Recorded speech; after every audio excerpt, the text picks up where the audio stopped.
You are watching the Vodka stream.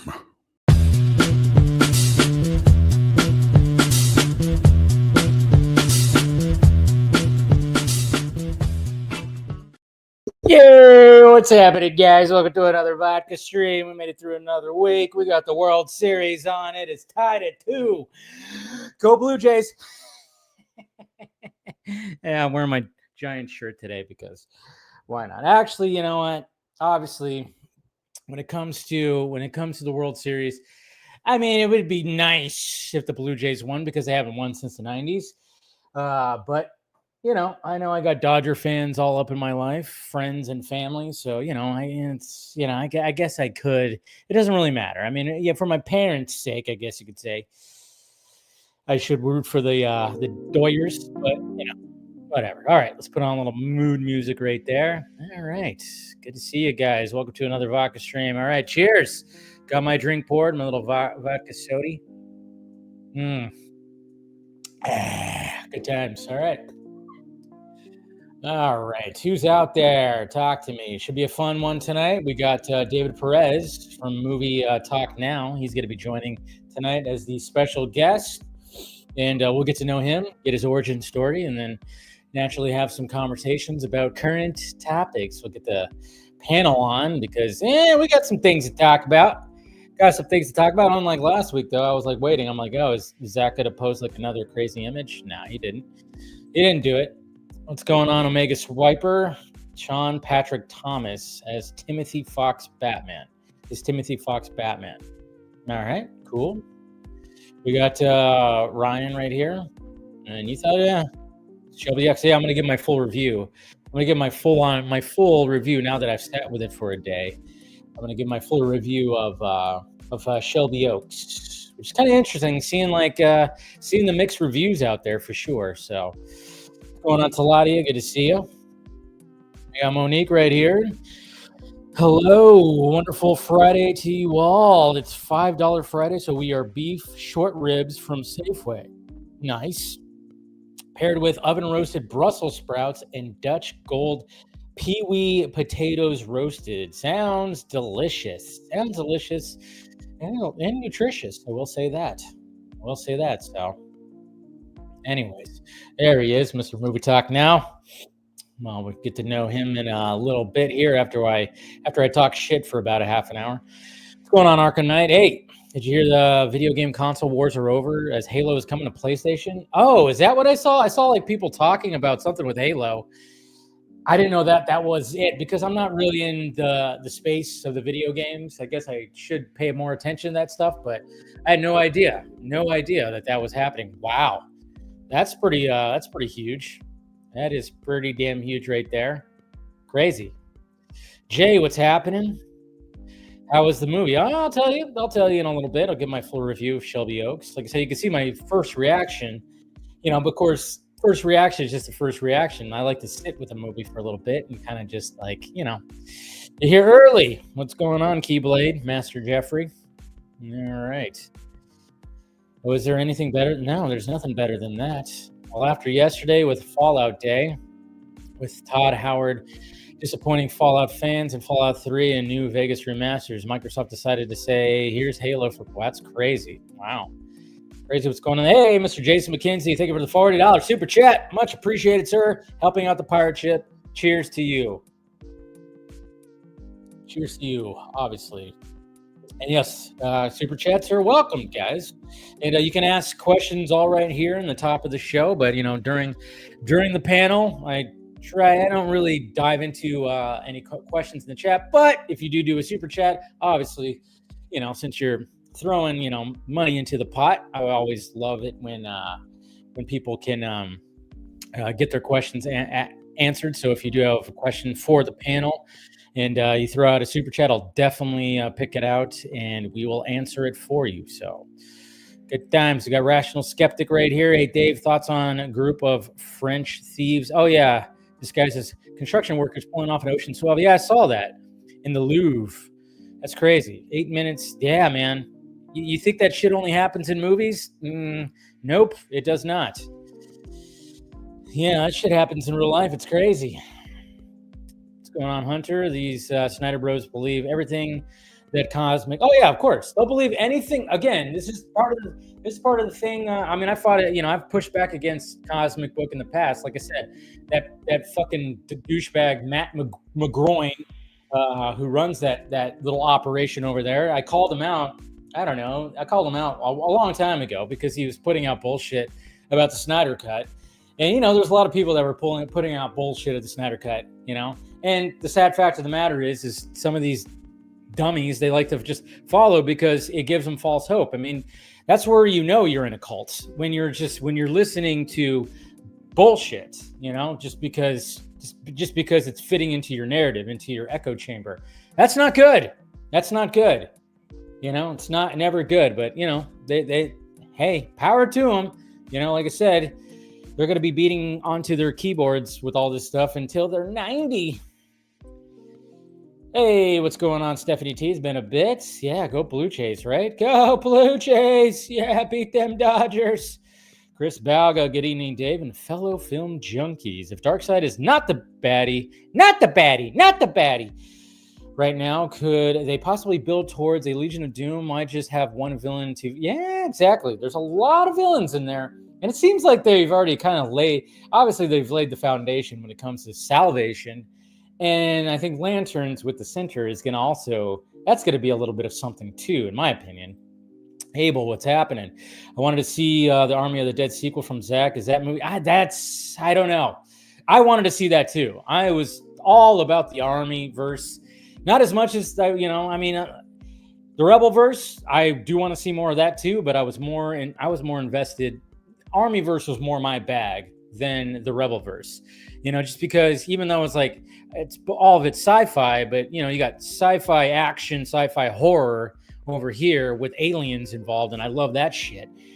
And then you had Rebel Moon, which was sci-fi fantasy, which I was never big into the fantasy stuff, the wielding of swords and medieval magic, all the things. I didn't dive into the Harry Potters, the Lord of the Rings. I saw most of those movies, but it just never was my bag.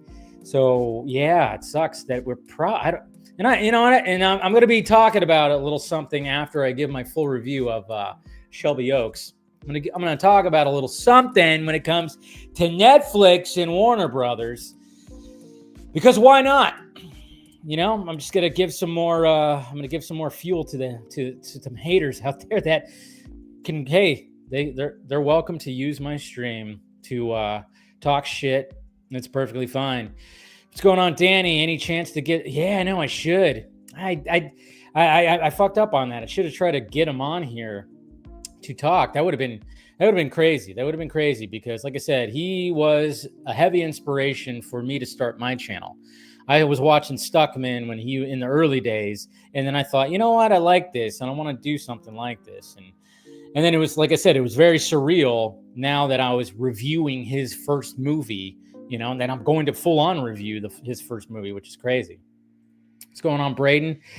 Hey Dave, I think the big bad in the DCU is going to be the center. Yeah, I think that's what it's gonna lead to, which is good. Like I said, something different, fresh. If Gunn could pull it off, totally fine. Doesn't have to be Darkseid. But I love the fact that that he recognized game. He recognized the game that is Zack, and then he realized that it might not be similarities big time. Like what does Thanos want? What does Darkseid want? Obviously, and they have different abilities and different backstories, but they're still, from the general audience standpoint, you look at them, you go, oh, they both kind of look like they could be cousins. So I can understand why he's like, yeah, we've already done Thanos. Zack did Darkseid. We could hold off for Darkseid for a little bit, right? We could just do that. Que pasa? What's going on, Ronan? Good to see ya. Good to see ya. Let's see who else we got. Cosmic Book News say that James Gunn projects are on hold. Yeah. Oh man, that's so funny. Yeah. Didn't James Gunn just post a bunch of storyboards? He's lying though, I guess, right? At least that's what some people say. And by all means, let's see, Dave, you got to get into it. I mean, I've watched them. I have watched them. I'm not saying I haven't. I watched them, back in the early 2000s. It's been like 20 years, right? It's been like 20 years. I just never really revisited them. And they're good movies. I don't think I watched The Hobbit though. I don't think I did watch The Hobbit. So we'll see. Anyways, but ask more questions, guys. I'm gonna give my Shelby Oaks review, and then I'm gonna talk about Netflix and Warner Brothers right now. To I don't know if it's gonna stir a pot, probably, because those guys.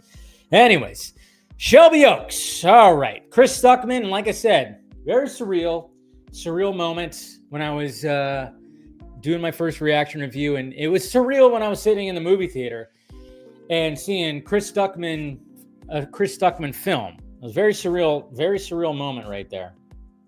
Because like I said, he was a heavy inspiration for me to start my channel. And to this day, I don't watch all Stuckman's videos, but what I always tend to do is I'll see stuff online and I'll read obviously when I was doing like Film Junkie Live on Wednesdays, I'll read reviews of the movies that are coming out in the weekend. But what I usually do is like after Thursday, sometimes like when I get an idea and I record my first reaction review of a movie and I got that in the can, what I'll usually do is I have, there'll be like a selection of YouTube critics, Jeremy Johns is another one that I've been watching for a bit that I always felt like I always wanted to get like, hey, what are these guys saying about it? And most of the time I would have, there's a lot of things. I'll disagree with those guys about it. Chris Stuckman was always one of those where I'm like, I wonder what he thought about this movie. So it was just pretty surreal to be like, oh, wow, I just now watched the Chris Stuckman movie, which is great. And I still stand by it's a solid debut. And I know there were some things that this movie's been in development. And this movie started filming a little bit ago. I mean, it was during the heavy pandemic. And then apparently he was given more money to reshoot some things and polish up some things. And I totally get that. Hey, it's a low budget movie. It's a horror movie. Totally understand that. And he definitely has that director's eye. Like when it comes to tension, when it comes to certain scenes, there's scenes where I was going like, oh God, the tension, my God. And you're just waiting for something to pop out. He's not just doing a bunch of jump scares, which is good. The movie is shot very well. And when it comes to specific scenes, like shooting in like when they're in that abandoned prison or just even in the forest, there's some scenes where I'm like, God damn, very well, a lot of tension and everything. The use of the score, everything was good for a horror movie. Now, when it comes to the actual story, sometimes when it came to the story, I don't know if he quite stuck the landing. Shut up. That was stupid. I don't know if he quite stuck the landing when it came to how what's happening with everything, because I kind of went, interesting. Because obviously you're trying to figure out, okay, what happened to the sister, what's going on. And there were some things, and I really liked how the movie opened, because it opens up like very documentary style, kind of talking about the story of this missing girl.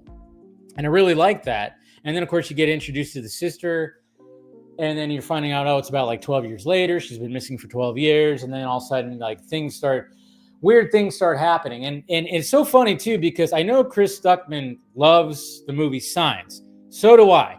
He pulled something from Signs that is so subtle, so goddamn subtle. I literally did a fucking Leo DiCaprio in Once Upon a Time. I pointed.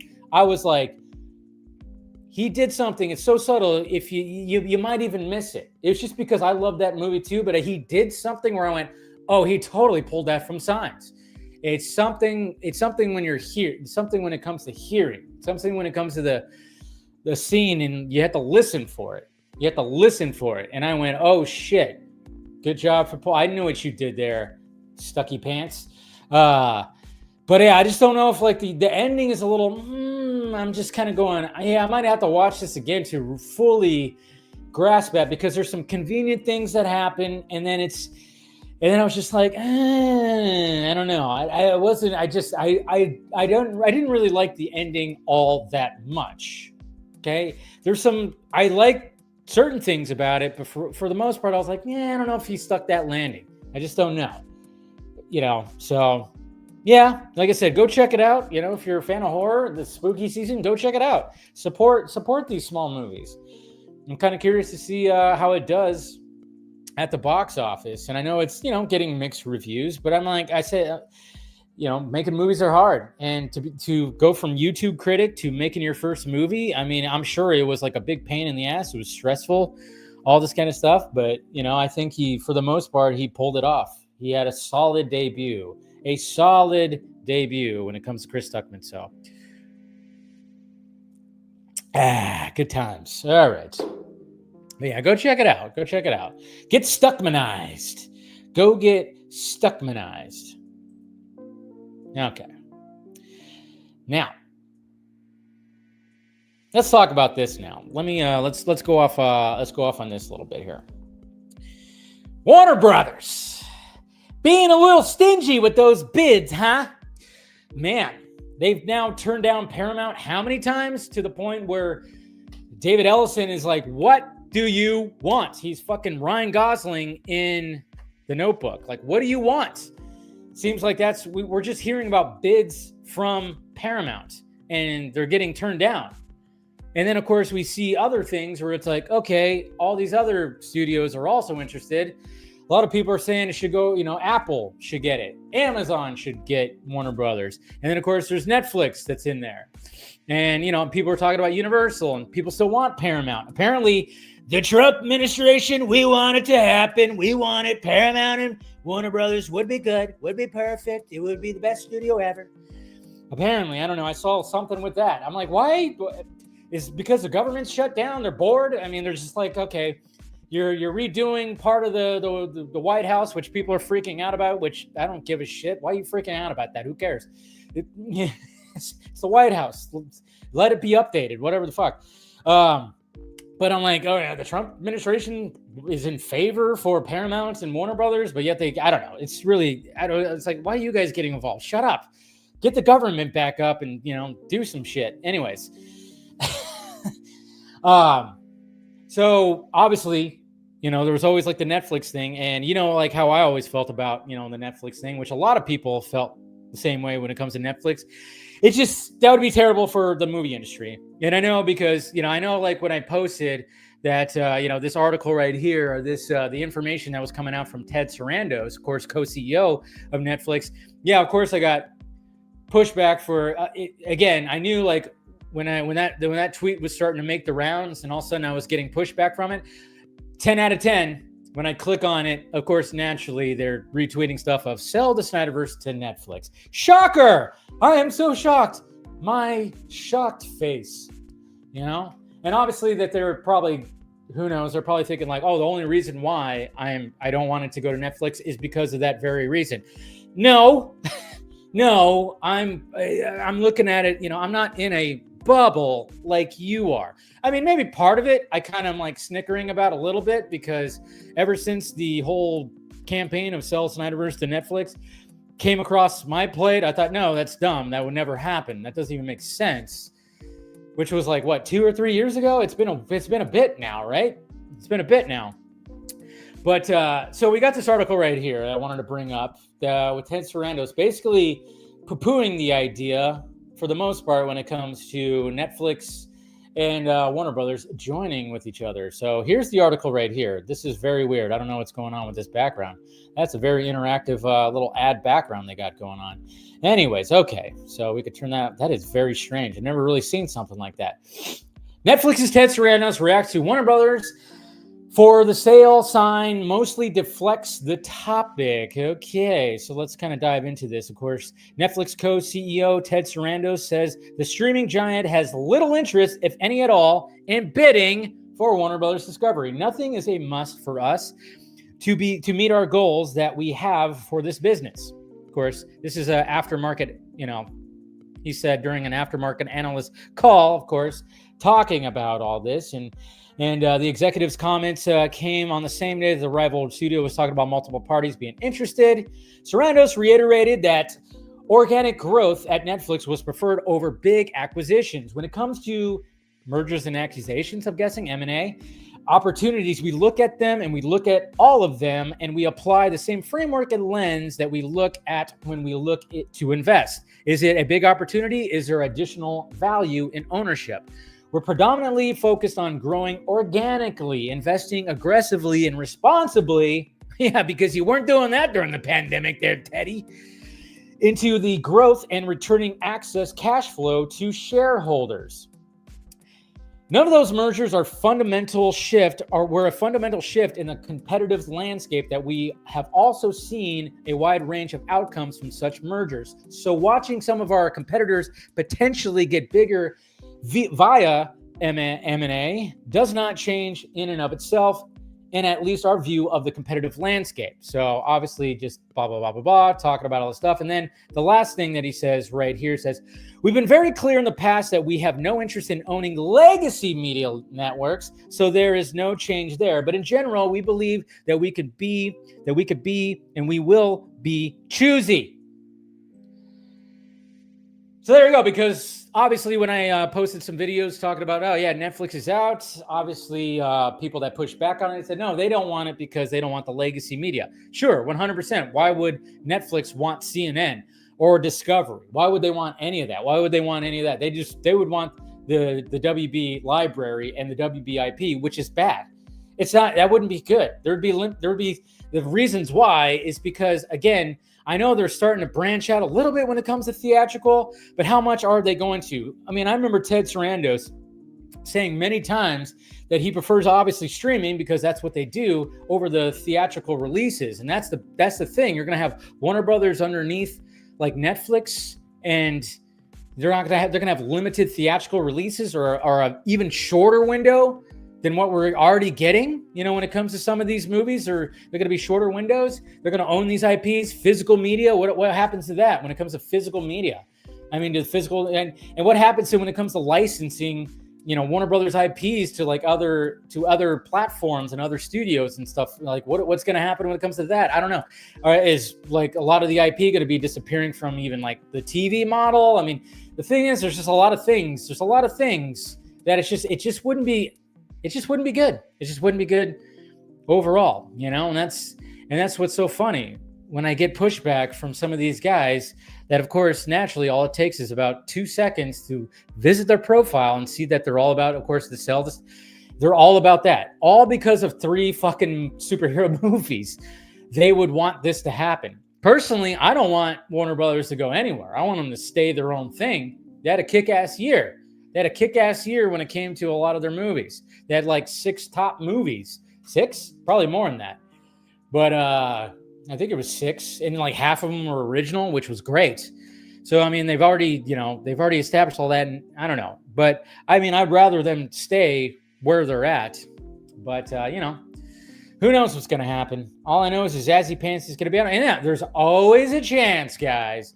Always a chance. I just love it when people are just the people out there that are so sure, like, yeah, Gunn's out. Once they sell, oh yeah, James Gunn's out. Sorry, bud. Yeah, you're coping. Like, what the fuck?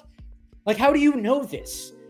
How do you know this random person without a profile? I mean, it's just so funny. It's like, you don't know that. You don't know anything. I don't know shit. You don't know shit. I don't know. A lot of people don't know shit. And I'm just like, good Lord, guys. Everybody's an expert, though. Just like everybody was a box office expert when it came to Superman. Now everybody is a merger expert, you know? I think it would be dumb, you know, when you have somebody and you have a studio, part of a studio, that is taking your DCIP and actually doing something with it and having something cohesive. Yeah, it's like, why would you want to get rid of that? But then again, it could happen. There's always a chance. There's always a chance that it could happen. And Gunn could be bye-bye. Bye-bye, Gunner. Yeah, could be bye-bye, but, you know, we'll see. I don't know. But anyways, there you go. There's some more content for the Cell guys. Somebody sent me something that, I don't know, one of those, you know, those fucking idiots, those morons that apparently they did a whole stream and I was part of it. They were exposing me on something. I don't know. Somebody sent me something and it was like talking about exposed, and I was in the thumbnail. It's from the asshole who followed me to the bathroom to see what would happen. You know, that guy. Yeah. Who wanted to have like a physical altercation or whatever the hell, which I'm just kind of going, all right. Which I always just say like, this shouldn't, you know, nobody should be fighting in real life. Nobody should be, there should not be violence in real life over cape shit. That's for damn sure. We could talk shit. We could say whatever the hell you want. Words, whatever, you know. You could call me an idiot. I can call you an idiot. But if we're talking about physical stuff, that's ridiculous. You know, it never should get to that point. But hey, let them do whatever they want. They're doing a fantastic job with their campaigns. But what could you do? All right, what else we got here? All right, what are you guys talking about? Now that I'm done with my little spiel, we got Lane right here, buddy. You hear that new Foo song? Huh? You hear that new Foo song? I dig it. Hopefully I can see them next year. I know they released some dates. They're gonna be touring with Queens of the Stone Age, Foo Fighters and Queens of the Stone Age, which I would love to see. They do have a show in Vegas, and I'm kind of going, maybe I got to make a trip to Vegas a year from now. Obviously, it's like a year from now, so I might have to grab some tickets and see what happens. So, Heater, hey, good looking, how's? Yeah, that's a real image right there, 100%. Yeah, that's not a fake profile at all. Let's see what we got. Everybody enjoy that right there. Let's see what else we got. I know, I totally should. What's going on? I know, totally should. Yeah, good to see you, Phil. Of course, Phil will be joining. Eleanor, what's happening? Hope all is well with you as well. Are ads happening again during the stream? Is YouTube doing that shit again? Or is it ads in the fucking, you know, on the thing? Hopefully it's not, you know, ads during the goddamn thing. So, like I said, I have like no control over that. Or Apple. If it's Apple, I wouldn't really affect the film industry. Apple basically partners. Yeah. Apple would be okay with, even Amazon would be, I guess, fine too, because at least they still believe in the theatrical model and they still release things in physical media. And they have money. They have a lot of money. They do have both of them have a lot of money. You know, the thing about Netflix is like, yeah, Netflix has a lot of money, but I remember I've heard so many times that they've had such a cash flow problem when it comes to it. It's like, yeah, they're like, you know, top dog, but they have a problem. Like during the pandemic, they were just like what Disney was doing. They were throwing money at so many things. They were just like, people are at home. Here, you have the budget. You have a budget. You have a budget. Green light, green light, green light.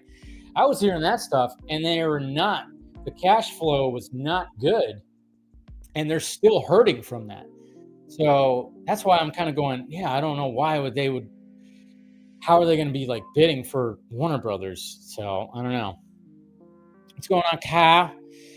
I'm so excited for Constantine 2. I just watched your video on the script update. I hope hopefully, James Gunn said that he's talked to Keanu about it, but he hasn't read a script. So that's very interesting. So you can be their way to worldwide releases. It's possible. Streamers are getting involved with theaters more and more. Not my first choice, but definitely possible. Well, everything's definitely possible, but it's like the worst case scenario. Honestly. Sue them. The only thing those dudes continue to expose is how dumb they are. Yeah. Apparently, like I said, somebody said something, oh, they're doing a stream on you. And I looked at the title and it said like something about people being exposed. And I'm like, did my nudes leak from my phone? What are we doing here? Like, Jesus Christ. I'm like, I don't know what the hell that means. Okay. They're probably going to try to spin the words of like what I was saying or something like that. It's like, no, your campaign is still dumb.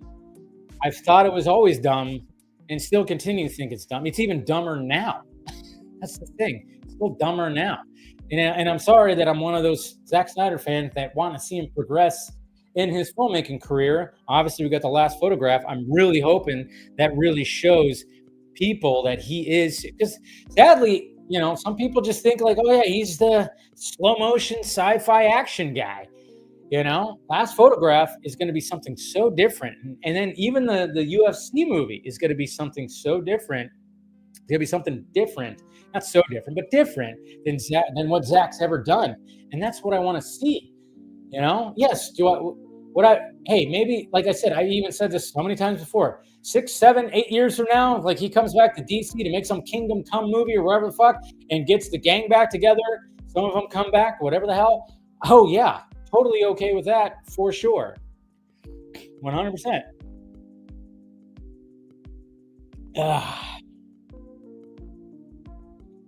Like I said, James Gunn talked about it. If you look at if you watch my DCU recap, my recent one that I posted yesterday, I talked about it a little bit right there. So, hell yeah, man, new Foo Fighters, baby. Yeah, who's violent? Yeah, I don't know. Like I said, that dude's unstable, man. I mean, it's like I've told that story numerous times, so Ooh, Blue Jays winning. I don't have the game on right now. I didn't want to be distracted, so I didn't want to be distracted too much when it comes to the game, But oh my god, oh my god, it is 9-2. It is 9-2 Blue Jays. Holy shit! Wow, Blue Jays just took off right now. Yikes! Surprise! Oh, there it is. I was like wondering because my dad, and my brother were in like a little chat. We're in like a little text messaging chat thing. So I was wondering if like there's anything going on in there, and sure enough, yeah. Woo, baby. Well, you know what? I would actually love if the World Series goes to a Game 7. Make it dramatic. Make it super dramatic. Because then I wanted to go to Game 7. It'll be in Toronto if it's Game 7. And yeah, man, win it in Toronto. I mean, it's sad because, like I said, I should be rooting for the Dodgers because of my mom. My mom's a Dodger fan. My dad's a Dodger fan. I've got other family members that are Dodger fans. I got friends that are Dodger fans. But I'm a Giants fan. And the Dodgers, they won last year. It's time for somebody else. And the Blue Jays haven't won a World Series. I still remember watching the Blue Jays in 1993 or whatever, 94, whenever they did it. I remember that Joe Carter home run. You guys remember that Joe Carter home run? I remember watching that live when I was a kid, seeing that shit. Oof. 11-2. Oh no, it's a disaster. Oh, poor Dodgers. Poor Dodgers. Oh man. Damn, that's bad. My dad just went game over.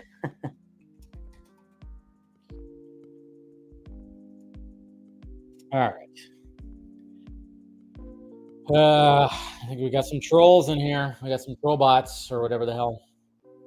All right, here we go. Let's go ahead and let's start inviting some peeps in here. This is crazy. See what happens when I turn the game off? I turn the game off, and now all of a sudden it's like, oh yeah, look at that. Look at that. So you're welcome. You're welcome, Stephanie. You're welcome. All right. Time to switch it off. It's always so bright. Always so bright. I put my regular glasses on. A little dust on them. So Miami Vice is looking pretty interesting. Oh yeah, that's right.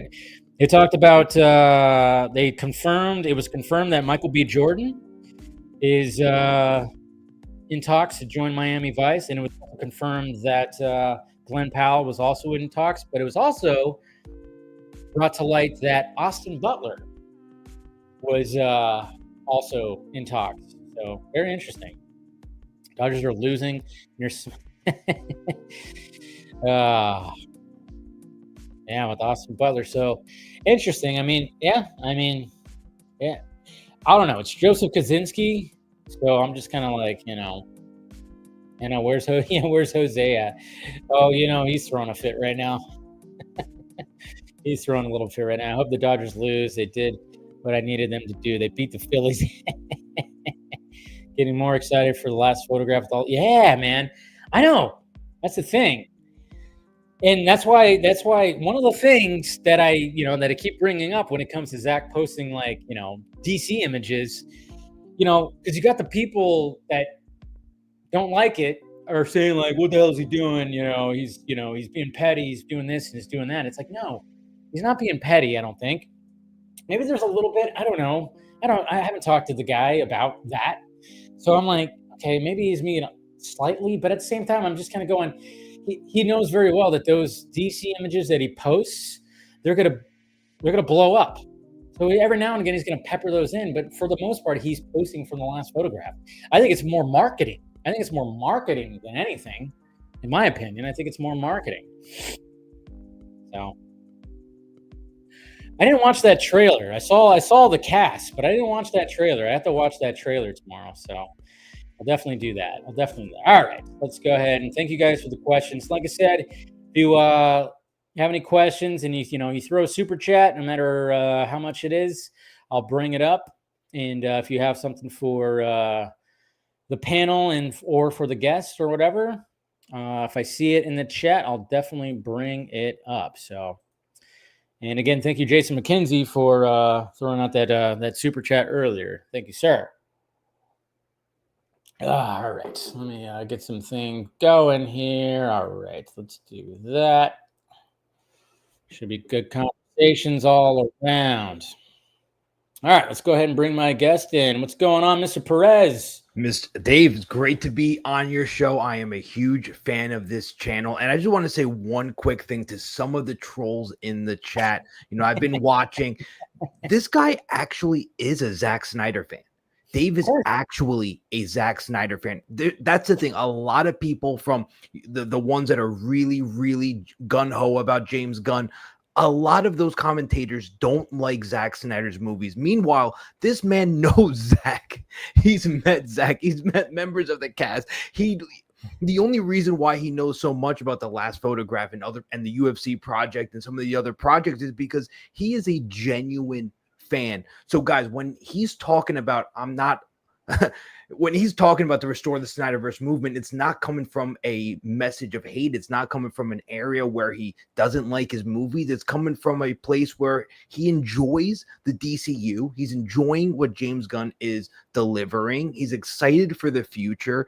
Two things can exist at once. I always tell people that two things can exist at once. It may not seem like it can go alongside, but it oftentimes can. There you go. And I paid him to say that. So thank you, Mr. Thank you for that tip.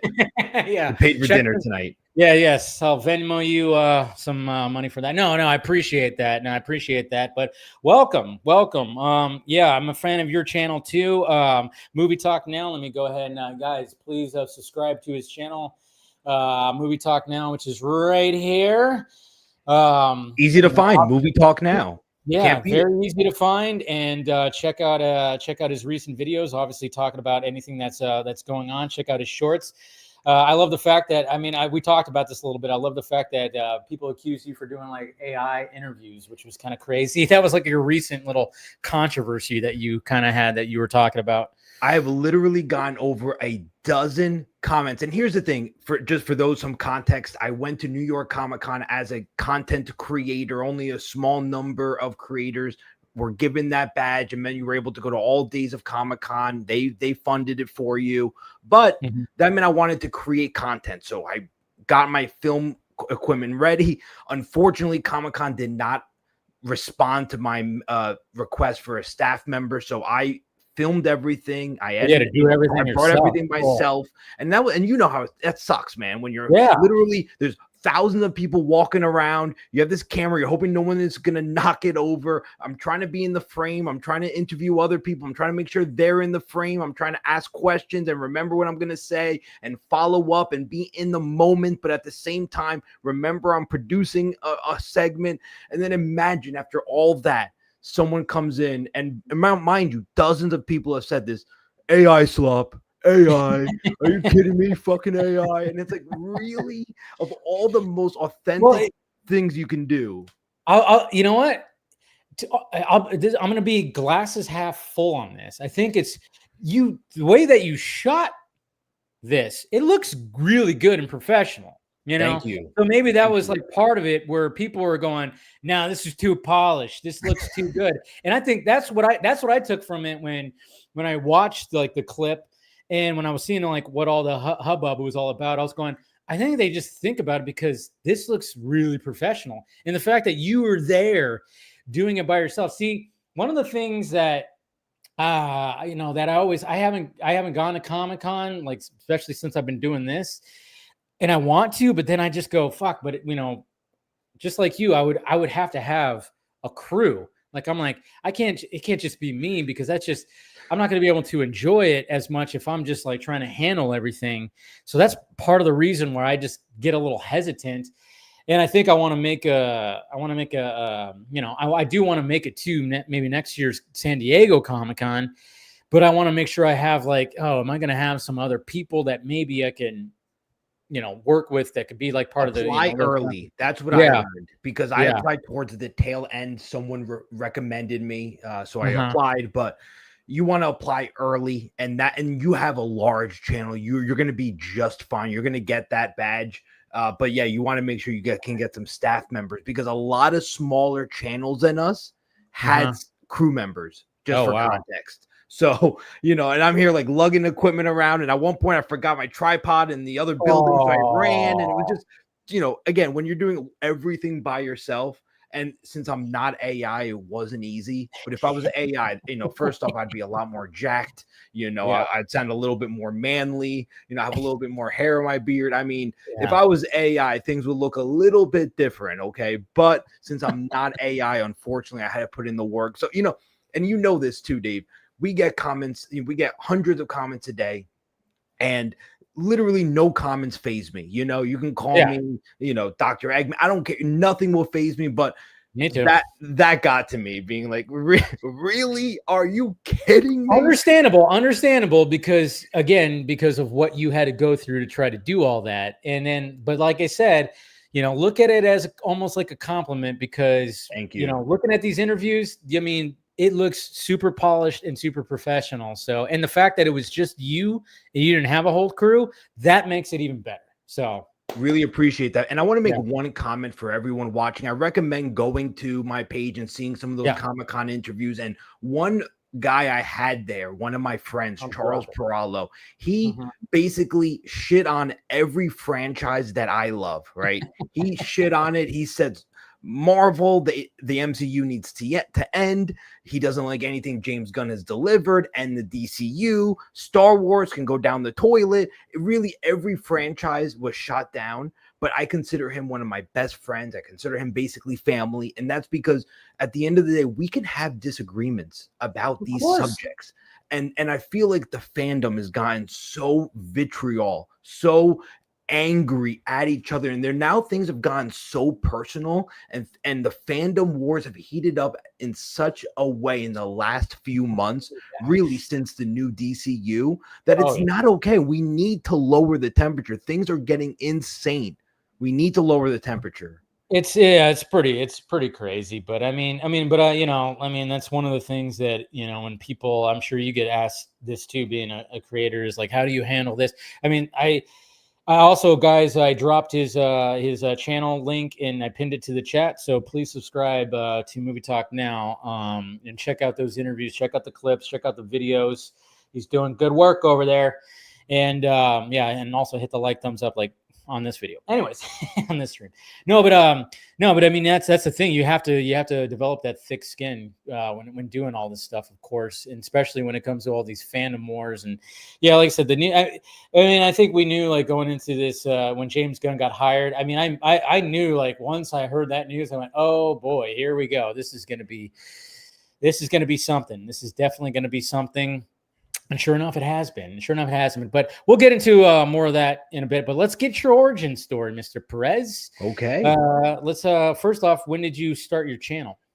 So I started my channel maybe about 2.5 years ago. So I'm actually on the newer end of things in terms of everything is rushed in. I mean, the growth has been insane for 2.5 years. I am, blown out of the water, but I do owe a lot of people for showing me the way. A lot of creators go on, they have no context. They have zero context. They don't know what 1,000 views is going to look like. They don't know what 10,000 views is going to look like. They don't know what a viral moment looks like. They don't know what the money looks like.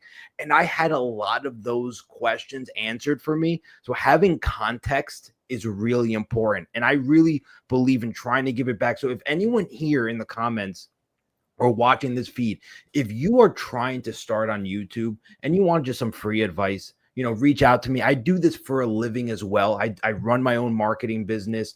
I promote small businesses all over. So I know these platforms like the back of my hand. And again, I've been doing this for 2.5 years. I've gotten, my most watched short, for example, is 10 million views. I've had viral longs. I mean, so I've had many viral moments. I know I can give you guys some good advice if you're looking to be a content creator. And look, it's all free. I'm trying to give back because I wouldn't be here if it wasn't for other people. Like I mentioned before, Charles Perallo, who I disagree with on basically everything in the entertainment industry. I mean, Jesus Christ on a cross, do we disagree, right? But I love him, and I wouldn't be here without people like him. So the same goes for anyone here, right? Even if you disagree with me on absolutely everything, right?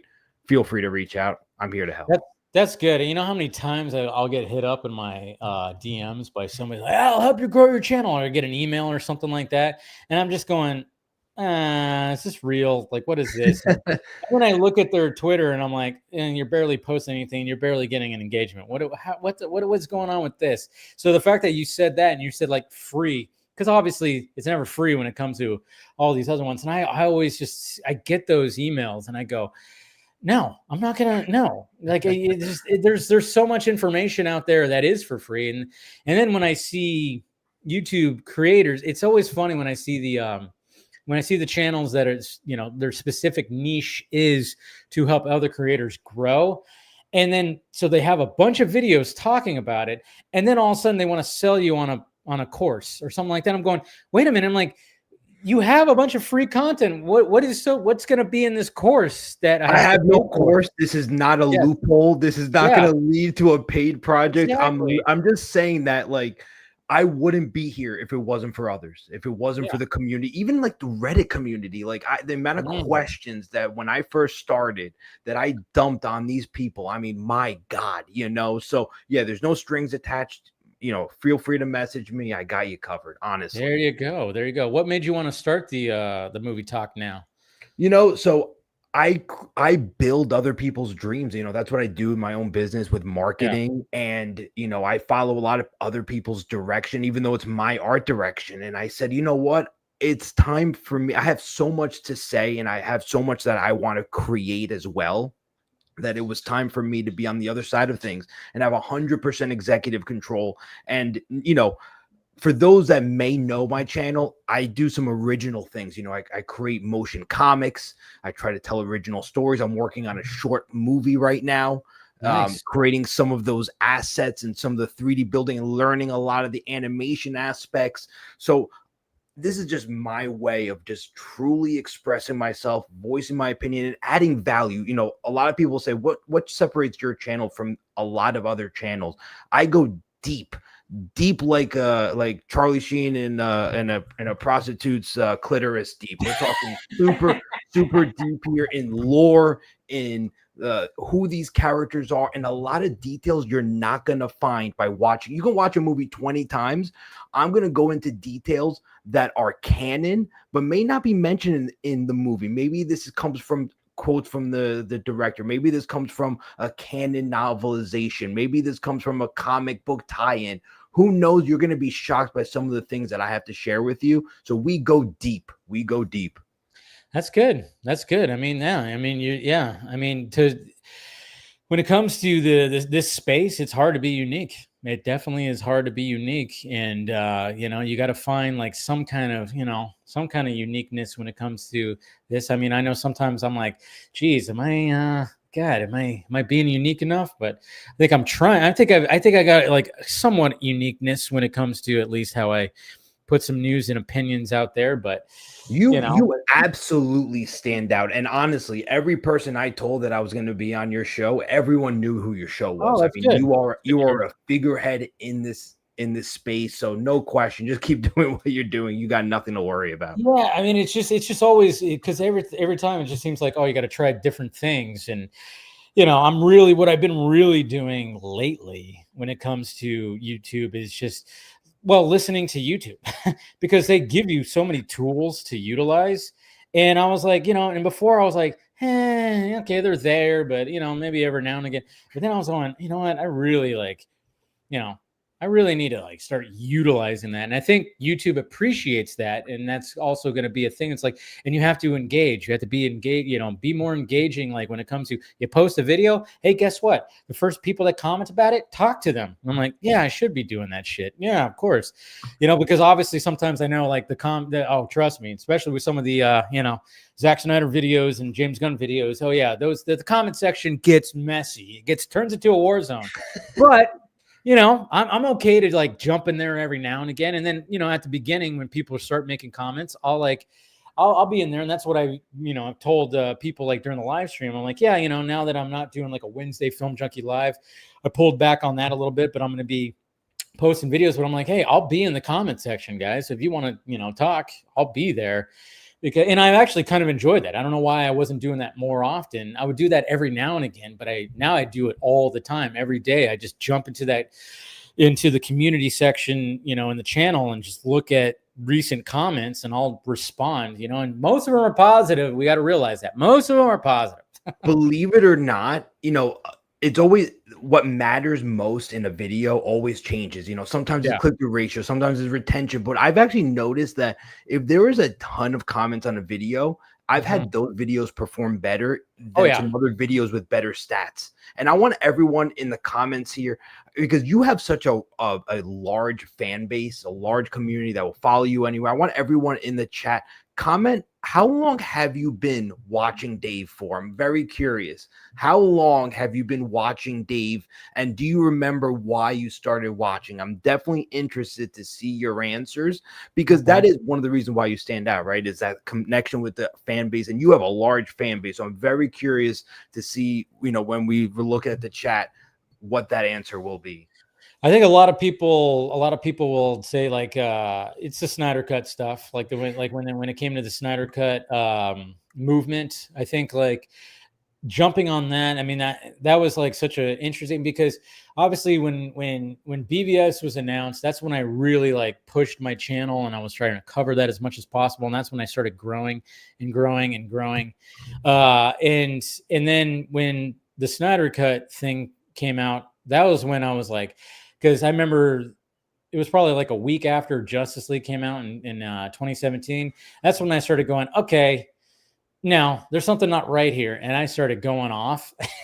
And that's where it really started. The ball really started rolling. Like in 2018, that was just like, that was when like the ball. And I think a lot of people might like say that. I know some people, that are saying like 2022. Phil said like, because I was on Squadcast because he was listening to Scott. Wow, there we go. Yeah, so I mean, like, yeah, there's some people that are like, they'll say that 2018. Now, for those that follow Dave because you jumped on board during the Snyderverse era, I implore you guys to check out 3 motion comics that I have. I actually used Zack Snyder's storyboards to animate Justice League 2 and Justice League 3, telling those stories so you guys can know what was meant to happen. And I also did the same for Ben Affleck's The Batman. Now, that was a little bit more complicated. It took a ton of research to get pieces of bits of the script that Jeff Johns and Ben Affleck wrote. So it wasn't as clear cut as the Justice League, which the storyboards are literally available. I mean, you can't beat that. But very interesting to see how those stories were meant to unroll. And Dave, let me ask you a quick question. Yeah. Justice League 3 was basically meant to end the DCEU. There wasn't a 20-year plan. No, there wasn't like a huge plan. Zack never was planning on. He wanted to tell a Superman story, and it got rearranged all throughout. Because and it's not coming directly always from Zack. Like I didn't like when I was in heavy conversation with him, he didn't like give me big time details. Because when it's Zack Snyder and he's just like talking about something else, you just let Zack talk. I could listen to that man talk for forever. I mean, it's great. But before I got in contact with Zack, and when he basically sent out like, some of his inner circle of people to, hey, reach out to maybe some people that can help get get this thing out. And so I got hit up by somebody. I'm not going to say who it is. Because they never wanted to be, of course, exposed to who they were. But now I want to know, and I know, right? Yeah, I know. It's it's just like one of those things where I was like, because at first I thought it was somebody fucking with me. I thought, oh no, this person's not for real. I thought it was. It took me a bit. Like this was back in 2017, because I get an email. Confirmed, like, Gal Gadot has been in Dave DMs. That would confirmed. Be someone call his wife. I know, right? No, but like so. When I was like hearing like, what was planned, certain things that were planned. I mean, when it comes to those storyboards, like you said, and, Zack even said when he was on this stream a few years ago, when all the stuff was happening, I think it was when I had Ray Porter on and I surprised Ray Porter with Zack. Zack did a pop in and talk for about 20 minutes. Oh my God. Yeah, what a pop in to bring in. By the way, dude, I actually have a clip of that. It's one of my favorite moments I've ever had on here, because I did not tell anybody or Ray Porter, of course, who voices Darkseid. I didn't tell that he was going to show up. And then I literally go, hey, Ray, somebody's going to come in and he's a big fan of yours that wants to commend you for your work as Darkseid. It made him jump. It was such a great moment. And it was Zack that popped in. It was so cool. We planned it perfectly. Like Zack was all about it. He was like, yeah, let's do that. And, but I remember he even said, cause this was after the storyboards came out, and he goes, yeah, if there's not going to be a Justice League 2 and 3, those are the closest things you're going to get to it. But at the same time, from what I heard as well, is there was more storyboards that were actually where they were more leaning towards where they were going to take the story. It's like, yeah, they were going to take elements of all that, but it wasn't going to be officially, what we saw on those storyboards. I think they basically, what was happening was they had all that, and then there was, okay, well, maybe those are the ideas that they had. And then they were had some other ideas of that were taken from those ideas that they were actually going to do. And like you said, at essentially Justice League 3, there was going to be like basically Jay Oliva has even mentioned it, that there was going to be kind of like a flashpoint moment.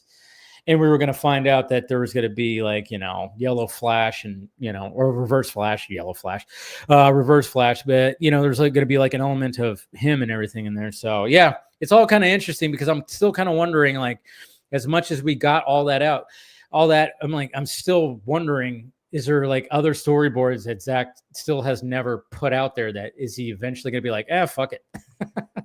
Your stuff. Obviously, you know Zack Snyder and the details. And guys, this is why we follow him, right? But I do know that even the Zack Snyder Justice League showed some evidence that the story was going to go in a slightly different way, because it did imply that the Bruce Lois Lane affair was not going to happen. Yeah, right. It implied that it was Superman's baby, not Bruce's baby. That was the implication, right? So very interesting, and it makes me wonder about some of Zack Snyder's other controversial ideas. Now, for everyone that says restore the Snyderverse, things get quiet when we talk about how the Amazons were going to have Kryptonian DNA, and that's how Zeus was going to be Kryptonian. I mean, all these were going to have Kryptonian ancestry, which was going to explain their godhood, and that would have been more controversial than anything we've ever seen. Well, it was just an idea, and it was like a thing that they discussed, but it was it was never going to come to fruition. It was just, but it was cool that at the Full Circle event in 2023 that they talked about that, and it's interesting because I always like it, and I even did a segment about it on my show, and put it into a video where. What's more controversial take when it comes to Superman? Is it the tornado scene in Man of Steel, or is it the Jor-El like message, the parents' message in Superman? And it's just because, and then what I always express is I love it when these filmmakers go, hey, let's throw a curveball and change up some shit that I know people are not going to probably like, but let's do it anyways. And, even when James Gunn, like during his commentary, he even says, this is probably the most controversial thing I did in this movie, which was that message. And I remember I heard. Thank God he clarified and said he stuck with his guns. No, this was not an edited message. No, it's not up in the air. No, this was, I thought that was ballsy.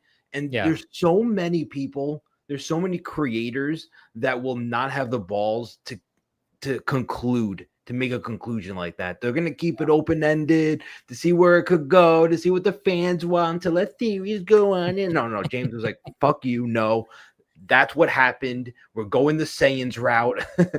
Superman was a Saiyan. He was meant to invade Earth, and that's how it was going to be. Oh, and repopulate the Earth. Oh, yeah, I know. No, but it worked for the story. That's the thing. It's like when you look at the story in the way that Gunn established, like when we see the Fortress of Solitude at first, he always likes to have his parents' message, because it was something that helped him. And then when he finds all that out and goes through all that, all that shit, what do we see at the end?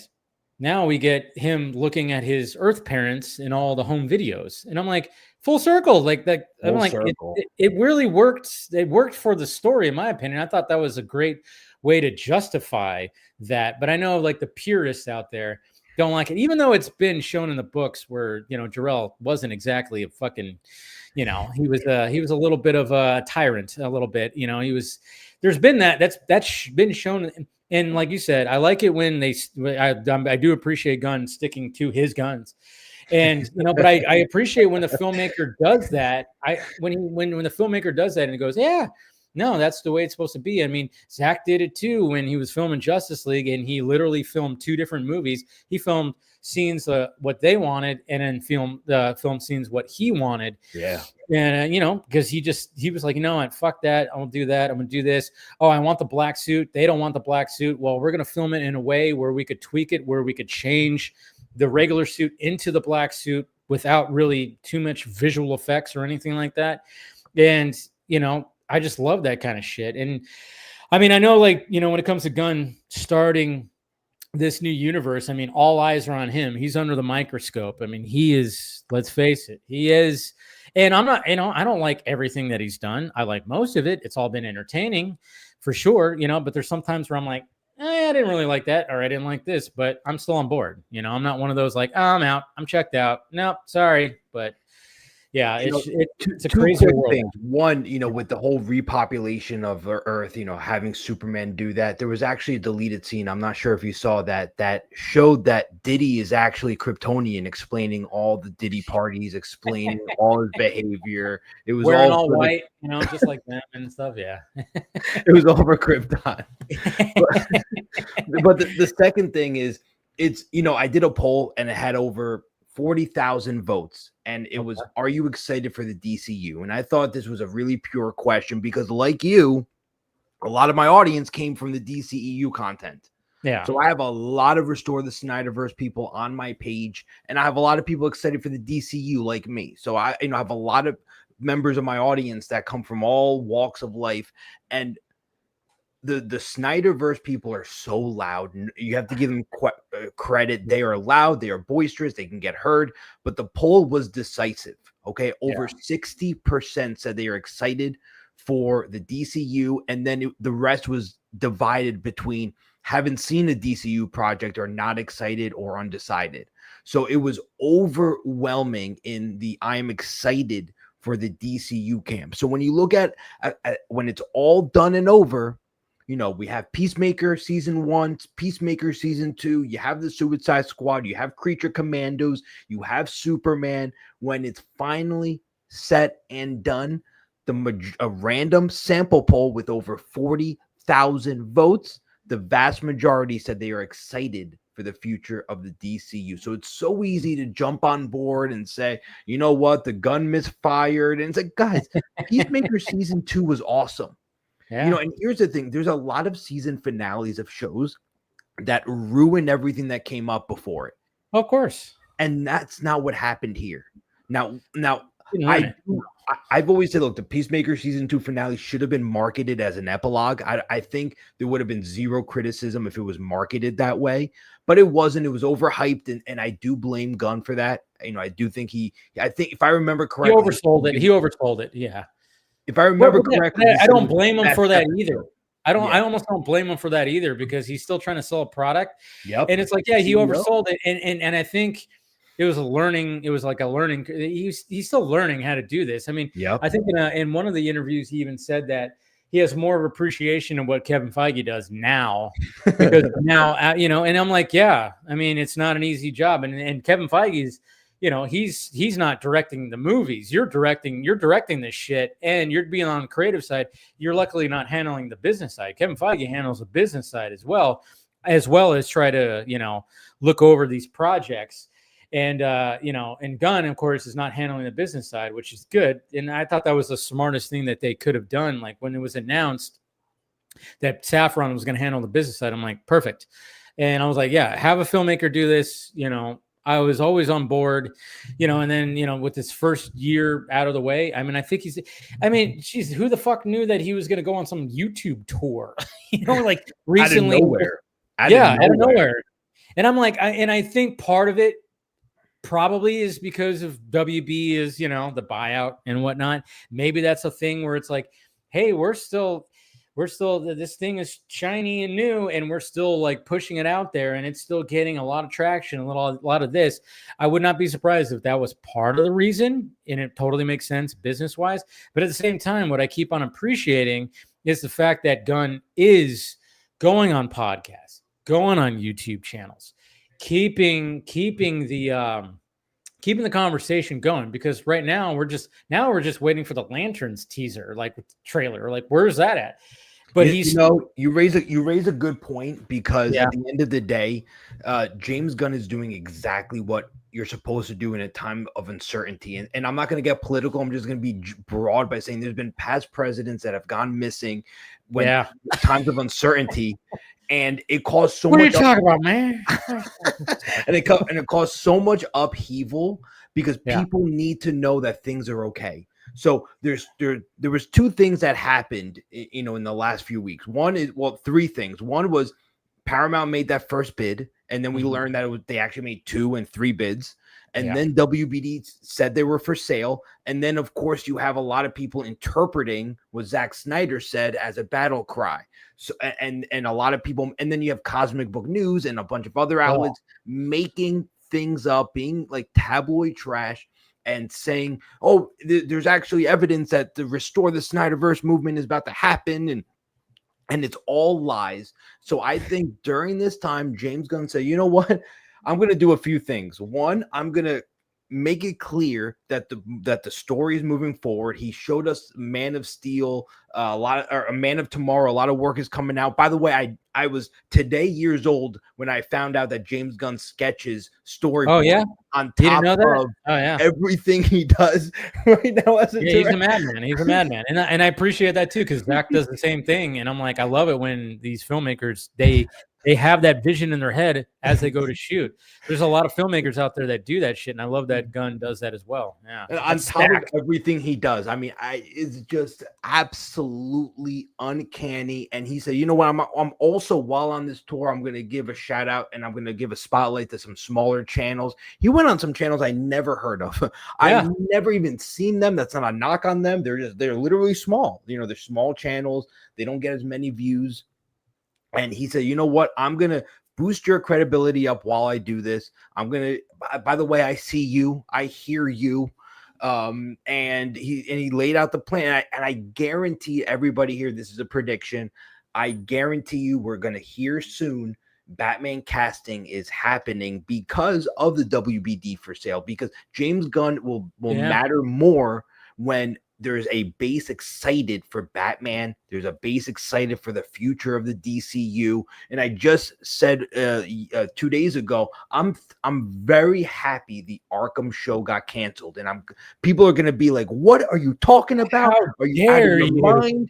And let me just make a quick point. I don't want to go on a tangent here, but I just want to say, go for it. If the Arkham show happened, let's be clear. If the Arkham show happened, that would have meant either one of two things. One, a TV director, TV writers would be responsible for casting all the main bad guys in the Gotham City DCU.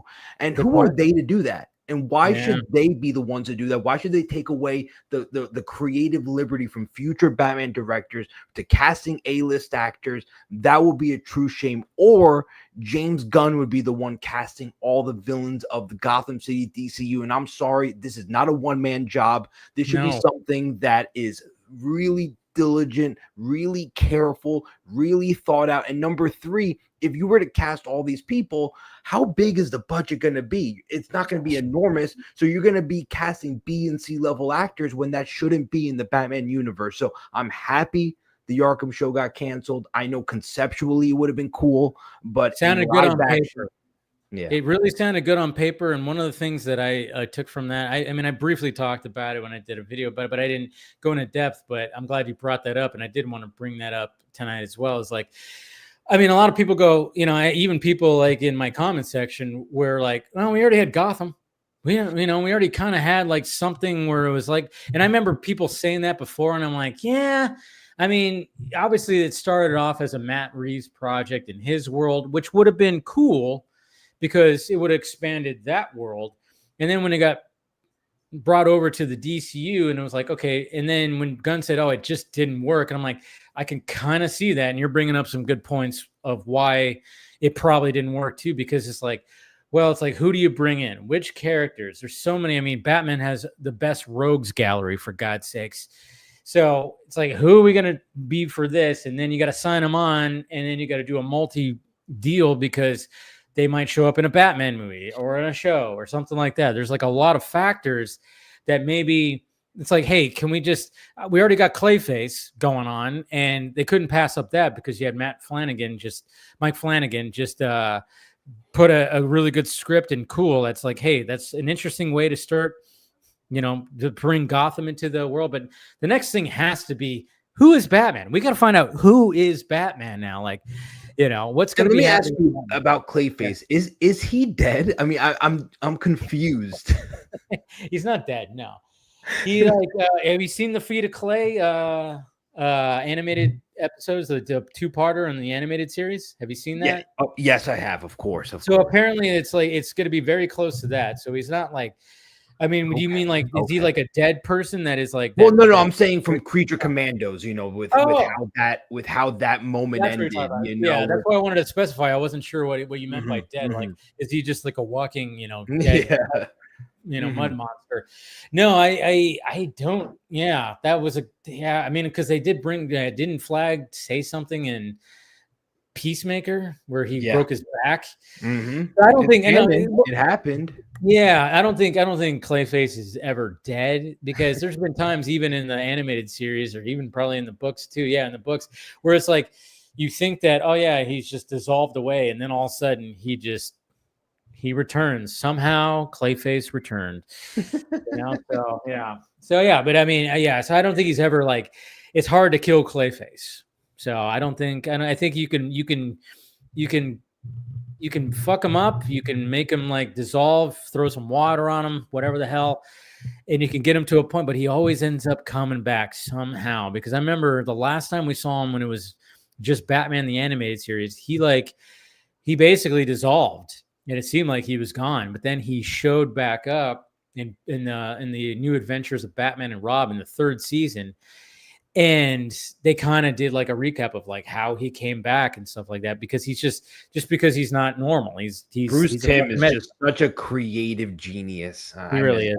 Yeah, Cape Crusader is good too. I recommend. Yeah, it.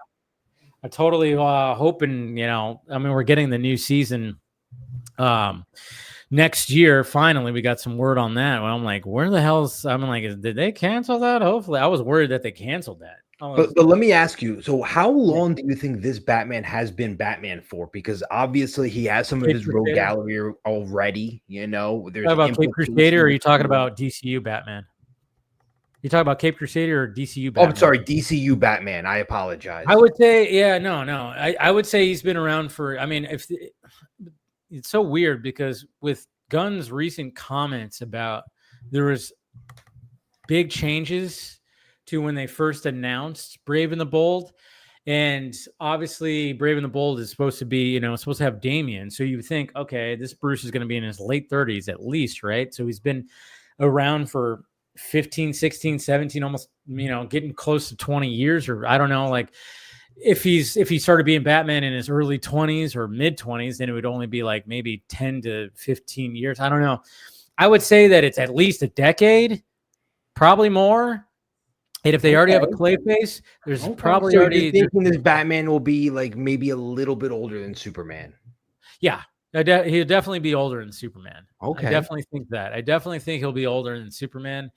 Obviously, this Superman is in his early 30s, late 20s. Well, I don't know if they really established that. Did they?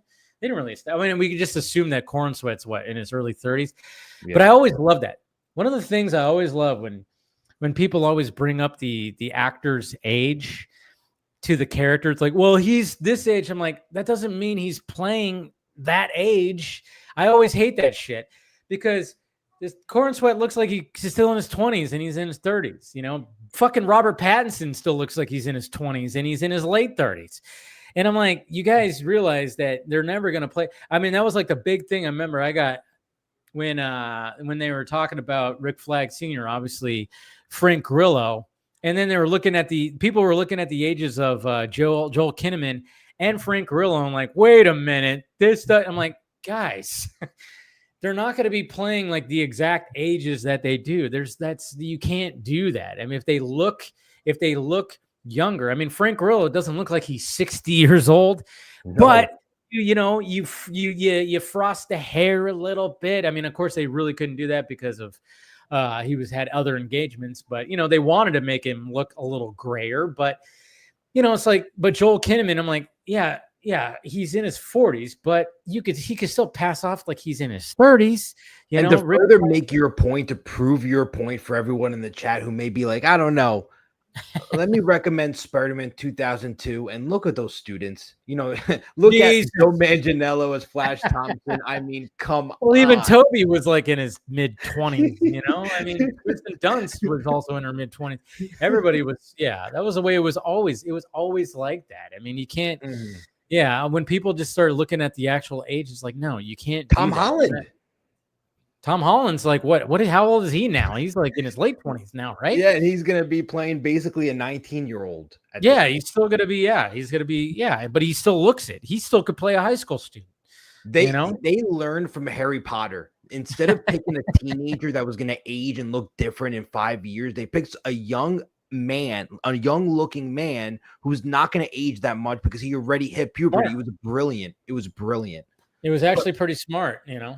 Can I make a quick little 30-second mini Robin rant? Because we were talking about Damian Wayne before, and I think Damian Wayne is the only Robin that makes sense of having a minor as Robin, because at the end of the day, you know, introducing minors into the criminal world to fight crime, and I'm not sure a lot of people know this, it's been canonically proven in the past, the reason why Robin wears bright colors is so that the gang members, the criminals are distracted by Robin. They're shooting at Robin, so Batman comes from behind and knocks them out. So literally, he is a walking child distraction, a human shield. We're talking North Korea strategy here, okay? Using minors. I mean, it is unbelievable. But when you have literally a kid who was taken basically and raised by the League of Assassins and literally was a trained murderer his whole life, that makes sense to have him as a minor. I think he's the only Robin that makes sense as a minor. And I'm really curious how they're going to do Teen Titans, or if it's going to be like Titans, where they're going to be at the precipice of 18 versus having 13-year-olds and 14-year-olds in the way of gunfire. But let me know what you guys think in the comments. I'm very curious. Yeah. No. It's. I mean, I really hope that they stuck with the Damian Robin. I know some people are thinking, oh, if there's major changes, that's probably going to be it. Like, and I'm going, well, that just seems like that's the selling point to me. When they announced Brave and the Bold and the fact that it was going to be Damian Robin, I was like, that is a huge selling point for the general audience, because a lot of the general audience only knows really just, well, yeah, Batman and Robin. And they just like, there's only one Robin. And then all of a sudden, you know, us little nerd boys over here go, oh, come here. There's been numerous Robins. And you're not going to believe who this Robin is. It's Batman's kid. And people are going to be like, what? Batman had a kid? I'm like, yeah.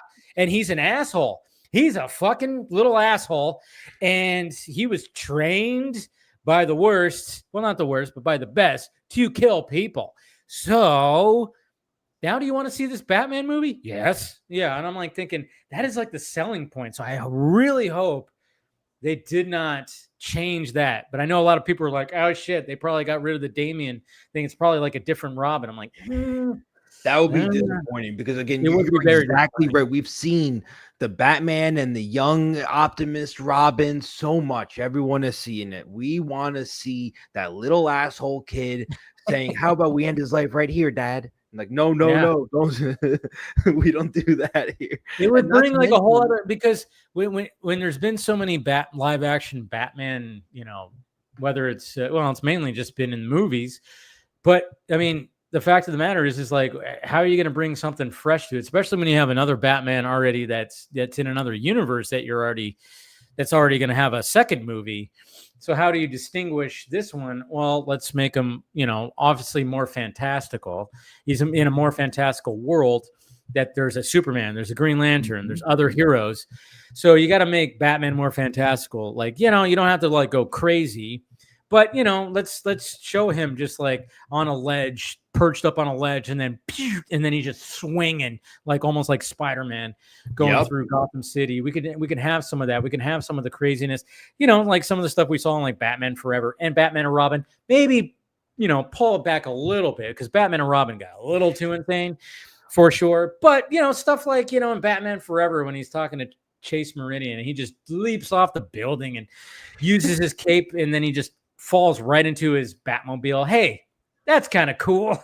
I guess, you know, the Lazarus Pit is a perfect example of a fantastical element that really hasn't been used. And honestly, a lot of people will forget this. We haven't seen the League of Assassins in live action films yet. We saw the League of Shadows. Yes, it had Ra's al Ghul, but we never really saw the League of Assassins the way we did in, let's say, Arrow. right? They actually did a pretty good job. They did a good job in Arrow, yeah. With the League of Assassins. I mean, Oliver Queen versus Ra's al Ghul on the mountaintops was a beautiful fight. I mean, I recommend that fight. That was peak Arrow. I mean, that was some good stuff. Yeah, that was before, then, Arrow fell off, but that was when it was good. No, that's when it was good. And honestly, they did a great job of balancing the grounded and the fantastical element. And if they really did that in Batman, come on. Yeah, I know. And that's the thing. It's like, and I think that's, in my opinion, and I've said this many times. I mean, I think that's probably the biggest headache that James Gunn has is Batman. He's got a Batman problem. I mean, it's easy to bring in, hey, we haven't really seen too much of Green Lantern. Let's do this Green Lantern series. They have a good idea right here for this kind of like, more grounded series. Supergirl. We haven't seen too much of her. There was a TV series. There was a movie back then that everybody just makes fun of. Let's bring her in. Let's bring this version of Supergirl in. Pretty good. Yeah, Superman was also a difficult task too, naturally. And now that he's gotten over that hump, now he's got the big hump, which is Batman. It's like, how do we... And I think it was pretty smart to be like, to start it off with a villain that really in the general audience is not going to know much about. But if you sell it as a horror movie and you give it a small budget, smart. If it has good returns, and horror's killing it right now. If it's like a 50, 60, $70 million movie, it doesn't have to do fucking gangbusters. Nope. And I'm like I'm really rooting for Clayface because that movie just, ends up being a huge hit. Boom. You're like smart right there for doing Refresh that. My memory. What was the budget for Deadpool? It was was like 50 or $60 million. Yeah. So it was around Clayface. It was honestly very comparable. Very comparable. And then we all know how Deadpool ended. It ended up the profit margin was absolutely unbelievable. And if you look at Penguin, like we were just talking about Penguin, who would have thought Penguin would be popular? And then in retrospect, a lot of people like, well, it's Batman, of course. No, there was no guarantee the fucking Penguin was going to be a popular show. Okay. There was no, they literally had to change his name basically because the character was almost too much of a cliche. Literally. I mean, they had to change so much about him because he's a weird character. He's a weird character. Yes, Danny DeVito popularized him. Yes, he was popular in Batman the Animated Series, but very niche. He's an ugly character. Literally, I mean, how many supervillains or characters are main people that are one of their main features is that they're hideous? You'll never see him put a mask on. He's not going to change. He's going to look like this. And he's as dirty as he is inside as he is outside, but millions of views a week. Yeah. See, that's the thing. Yeah. What's interesting about the Penguin is, obviously Matt Reeves could have went let's do the hideous Birdman route. He didn't. He wanted to do like, let's do the gangster Penguin. And that's what's kind of cool is like you'd have different iterations of these characters. I mean, Clayface, there's a different iteration of him. Like when he first came to be, he wasn't like the shape-shifting mud monster. He was just like a serial killer, wore, masks and stuff like that. But at the same time, I'm like, huh? There's something creepy about that. Yeah, there is something creepy about that. But what also sold that too was when people found out who was Penguin, they went, get the fuck out of here. That's Colin Farrell. That good-looking son of a bitch is that fucking ugly motherfucker. I mean, and it's so funny too because I remember seeing people going, Jesus Christ, they could have just hired, somebody who looked like that. When people get all huffy puffy about that, I'm like, no, it doesn't sell if it's that. There's something that sells when an actor who's a good-looking person and gets into all this prosthetics and makeup and transforms completely. It sells the product even more. So that's why I think studios are totally just going, we'll fork over the extra money to do that. If we can get an A-lister that gets hidden behind all this makeup, it totally just helps sell the product. And I'm like, when people don't realize that, I'm like, it does help it. But then you also have to back it up with good stories. And they 100% did with the Penguin. So, you're a million% right. And I just want to reiterate something. This is why there's been a trend lately that actors and actresses should only play something that they identify with. And that's such a dangerous trend. Nope. So, for example, if you're not gay, you should be allowed to play a gay role because you are transforming into that role. And that is the art. We want to see you're telling me that straight as fuck actor is going to be gay? He better pull it off. And that is the dance that we want to see. They're getting paid to act. I know. When people like start going, no, you can only play what you are, like whether it's your skin color, your all the stuff. And I'm like, no. I mean, obviously, we're not gonna, unless you're gonna do a Robert Downey Jr. Yeah, we're not gonna be doing like that kind of stuff, like unless it's for that, because that worked, and everybody goes, that worked. At least Tropic Thunder worked when it came to that. Yeah, but I can confirm here, I will not be playing Dr. Martin Luther King Jr. in an upcoming biopic. No one's gonna be doing that.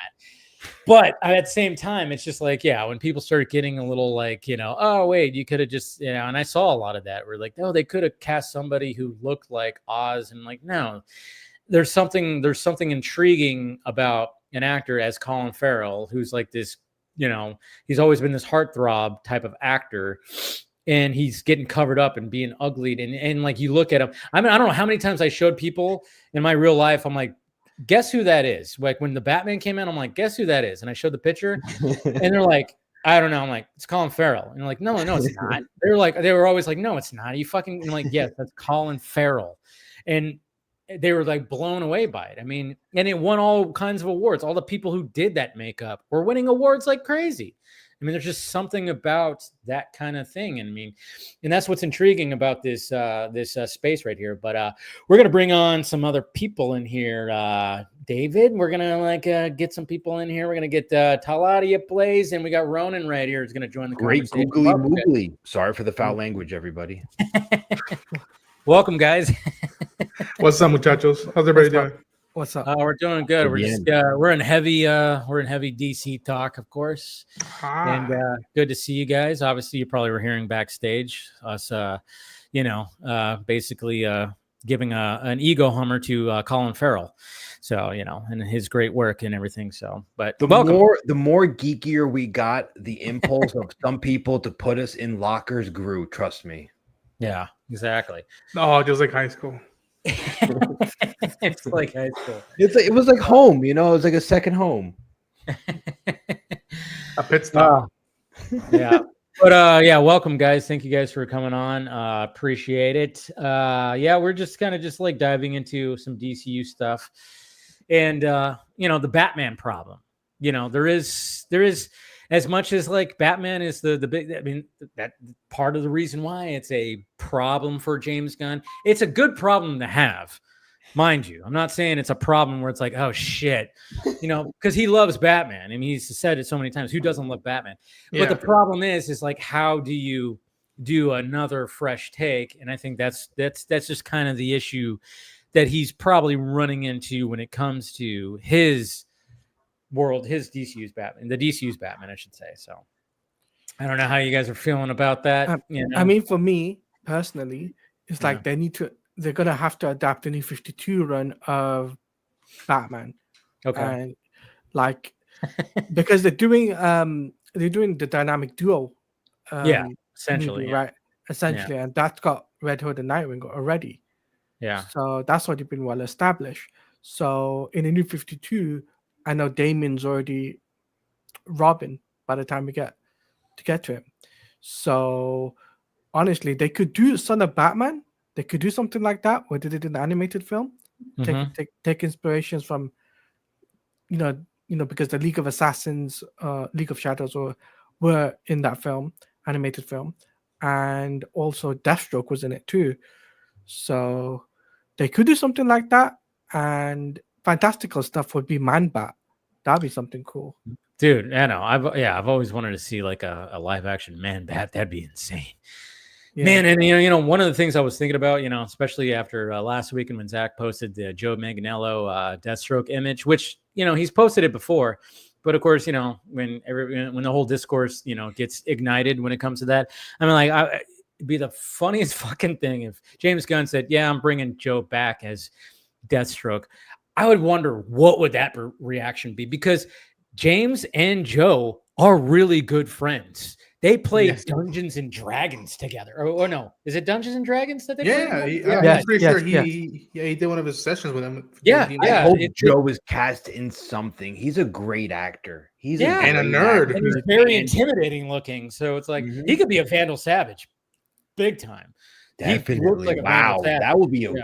great casting, actually. Oh yeah, he looks the part of Vandal Savage. If Gunn was gonna bring him in somewhere, yeah, I think I would not be surprised if James was like, "Hey, I got something for you," just like he told Nick Fillion. It's like, "Oh, I got a role for you," kind of thing. Unless Marvel wants to scoop him up and cast him as Agent Venom. Unless that Yeah, Yeah.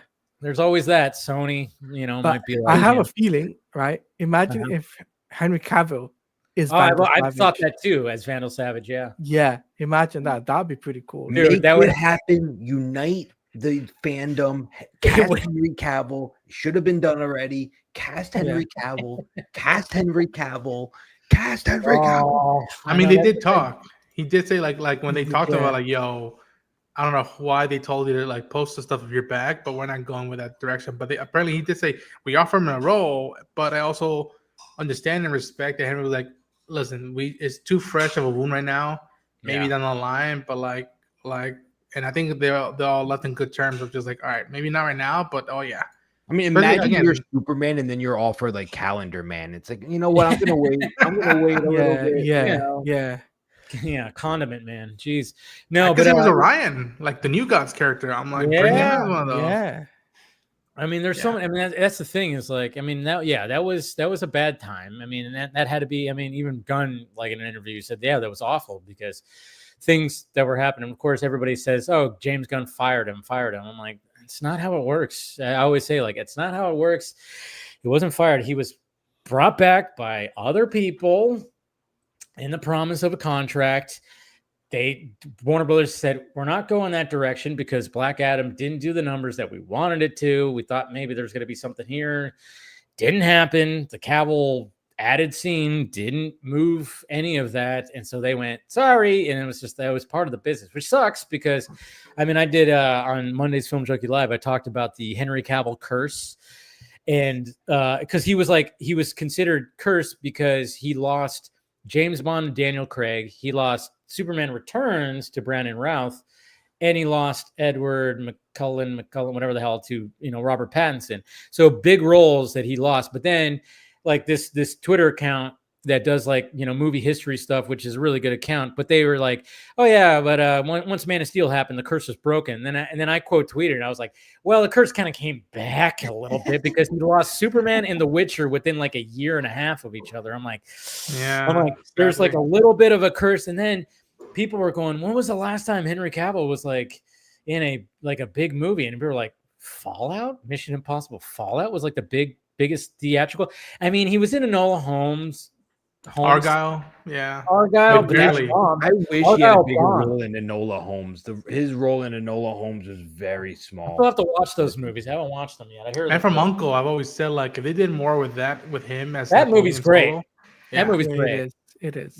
But I mean, that's the thing is like he hopefully the Highlander movie, like he refines his like footing of being like that leading man. I mean, I know there was like the other Guy Ritchie movie that I still haven't watched, something of warfare. I forgot what it was about. Was Those it guys. Warcraft?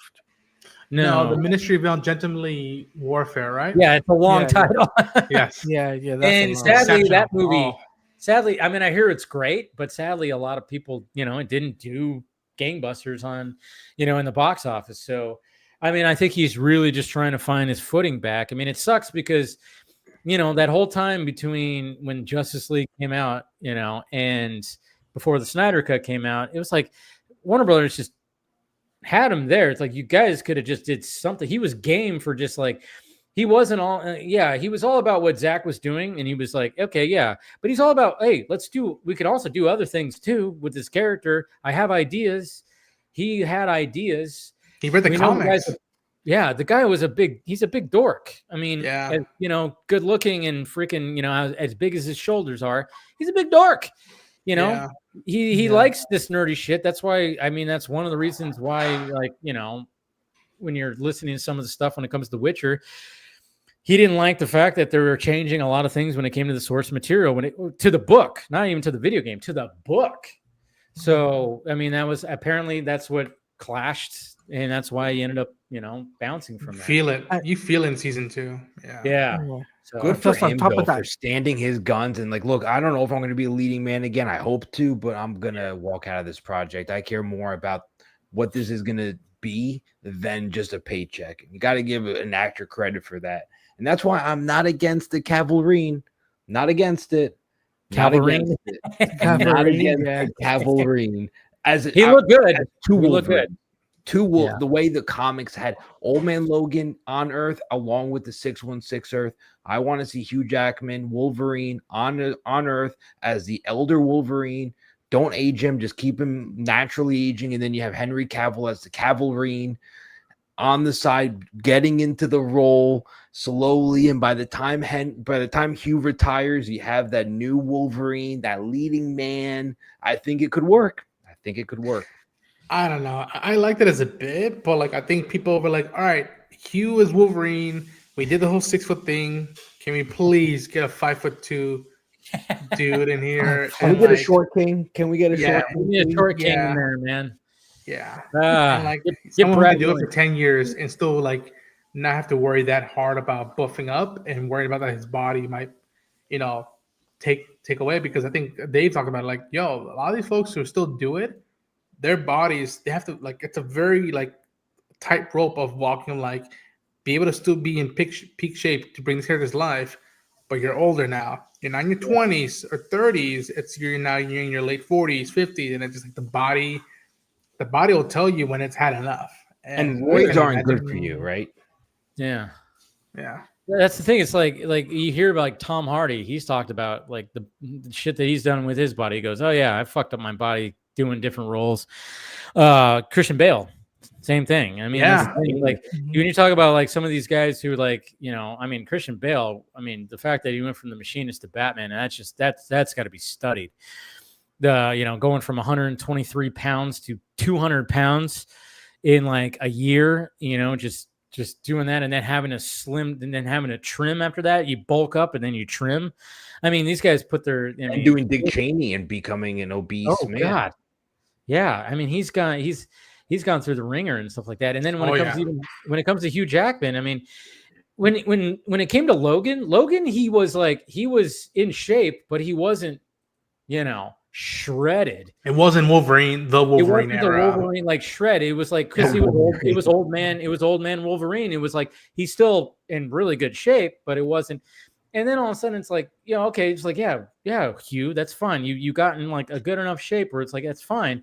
But then all of a sudden Deadpool and Wolverine, Jesus Christ, dude, what the hell is going on? You're What's this? Is he trying to be some Superman? Yeah, dude, I remember hearing 60 Minutes before I got canned that Dick Quicksand, he was talking about how he was filming Les Miserables and he had gotten really skinny. Yeah. And then the director was like, okay, now we're doing a time jump. You got to bulk up. But he's like, yo, that's not how the body works. Yeah. And then apparently he was secretly prepping for the Wolverine to bulk up again. And it's imagine if to do that in a movie that you have to go through different phases physically. Then your next project, you better start hitting the weights and whatnot and constantly eating. It's just I commend people for that. And I don't, everybody says that I want to play Batman right now in Hollywood, but okay, you want to play Batman, but you also have to know that this is a commitment for the next 10 years of your life or 20 minimum. Years. I mean, there's a 20-year vision. Ideally, we want this Batman we don't want Justice League 3 where Batman dies and we want a 20-year arc is what they said. We want Batman to be in it the whole time. At least I also want to see Batman. But I because Dave had asked us initially how we feel about the whole problem of Batman, and not an actual problem, but the fact that you have to, what's the next fresh hook that doesn't feel a derivative of the past and whatnot. And I look at it now and I'm like, you know what? For now, to be quite frank, I'm not longing for the Brave and the Bold right now. I'm there's 6 projects left from the initial Chapter 1 Gods and Monsters video that we haven't gotten yet, or that's not in production or anything like that. I'll take half of those that are not Brave and the Bold before we get to Batman. And all you need to do right now is make sure you talk to people who's committed, who's willing to do the work. And then you're thinking Wonder Woman, the Paradise Show. Yeah. You're thinking Yeah. Teen Titans. Waller. You're thinking Mr. Miracle, Waller. Swamp Thing. Yeah, Booster Gold. Like, and what I would even do is like, if you really want to start letting people feel a taste of Batman, do what Creature Commandos did. Just have him show up for a quick second, or make it a cameo thing. Make him the he's quote out unquote there. make him the quote unquote Nick Fury thing, and not even just him. Have Bruce Wayne come out in an interview, and he's flamboyant. He's got like a chick or two chicks around him, and one eye. Like, okay, they're going full James Bond with him. Did anyone see Titans season 1 finale? And so they had a full-fledged an epic Batman fight scene without showing his face. It's possible. Very interesting. It is possible. This can happen. So don't rule it out. It's definitely possible. You can have Batman before casting him, and I hope we do see more Batman. No, but like going back to the superhero physique, I mean, I see it all the time. It's like it's gotten to a point. It's like, all right, yeah, I get it. You want to look like that, but I mean, the funniest thing was like Corn Sweat, bulked up. We didn't get a shirtless scene. I automatically thought, oh, it's a superhero movie. There's going to be a shirtless scene. We're going to see him. He didn't do a shirtless scene. That is a good point. And I'm like going, yeah, okay. So it's not like he obviously gained, muscle, but he didn't have to do the hardest part, which is cutting. That's the hardest part. It's like, you always hear about that. It's like when you get these interviews from these actors, it's like, yeah, the bulking up part, that's like, yeah, it's still hard because you're still lifting heavy weights, you're eating a bunch of food. But then when you want to like just get peeled up, that's where you start starving yourself, you start dehydrating yourself and doing all that stuff. And it was all, and I think this goes back to what Gunn said when it came to the costume. He's like, I didn't want it to look like a wet t-shirt.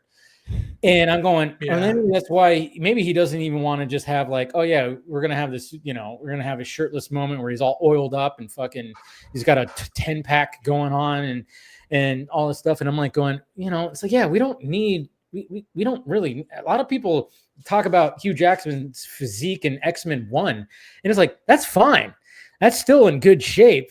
Yeah, it's drastically different than what he looked like in Deadpool and Wolverine. Oh yeah, day and night. But the thing is, there's a difference between Superman and Wolverine, though, because True.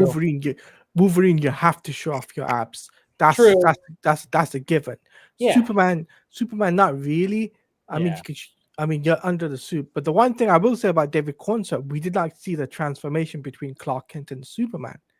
True. Like, we didn't get to see that, which I think is a missed opportunity. We saw a little bit of Clark, not as much as I would want it, but like, and like I look at it now, and I think what Dave's point is like, especially for those in DC right now who are it's more fantastical, more flying, and all this stuff. I think you don't need to be cut unless you're gonna have like a full-on shirtless scene for both males and females and non-binaries and whatnot. But like, have said actors have great condition so they can, they're on their feet all day and they're not, bruised up or like tired halfway through shooting the day.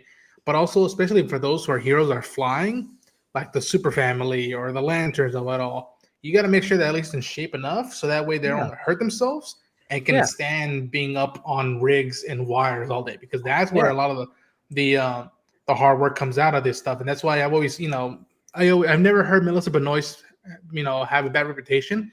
She was always in good spirit and whatnot. And I always commended that. I'm like, all right, I don't know, either it was mentally or physically that she was like committed and was always willing to be up on those wires shooting that damn show. Not easy. Yeah, definitely not easy. But we got some more people joining right now. What's going on, William? I wanted to ask everybody. Did anyone else get goosebumps when Clark sat up and said Miss Lane and he became Superman? That was a wild moment for me in terms of acting and the voice and the stature and the way that was directed. I love that moment. I know we didn't see a full transformation, but at least we saw the personality transform, and I like that. Yeah, the voice and everything. No, that was great.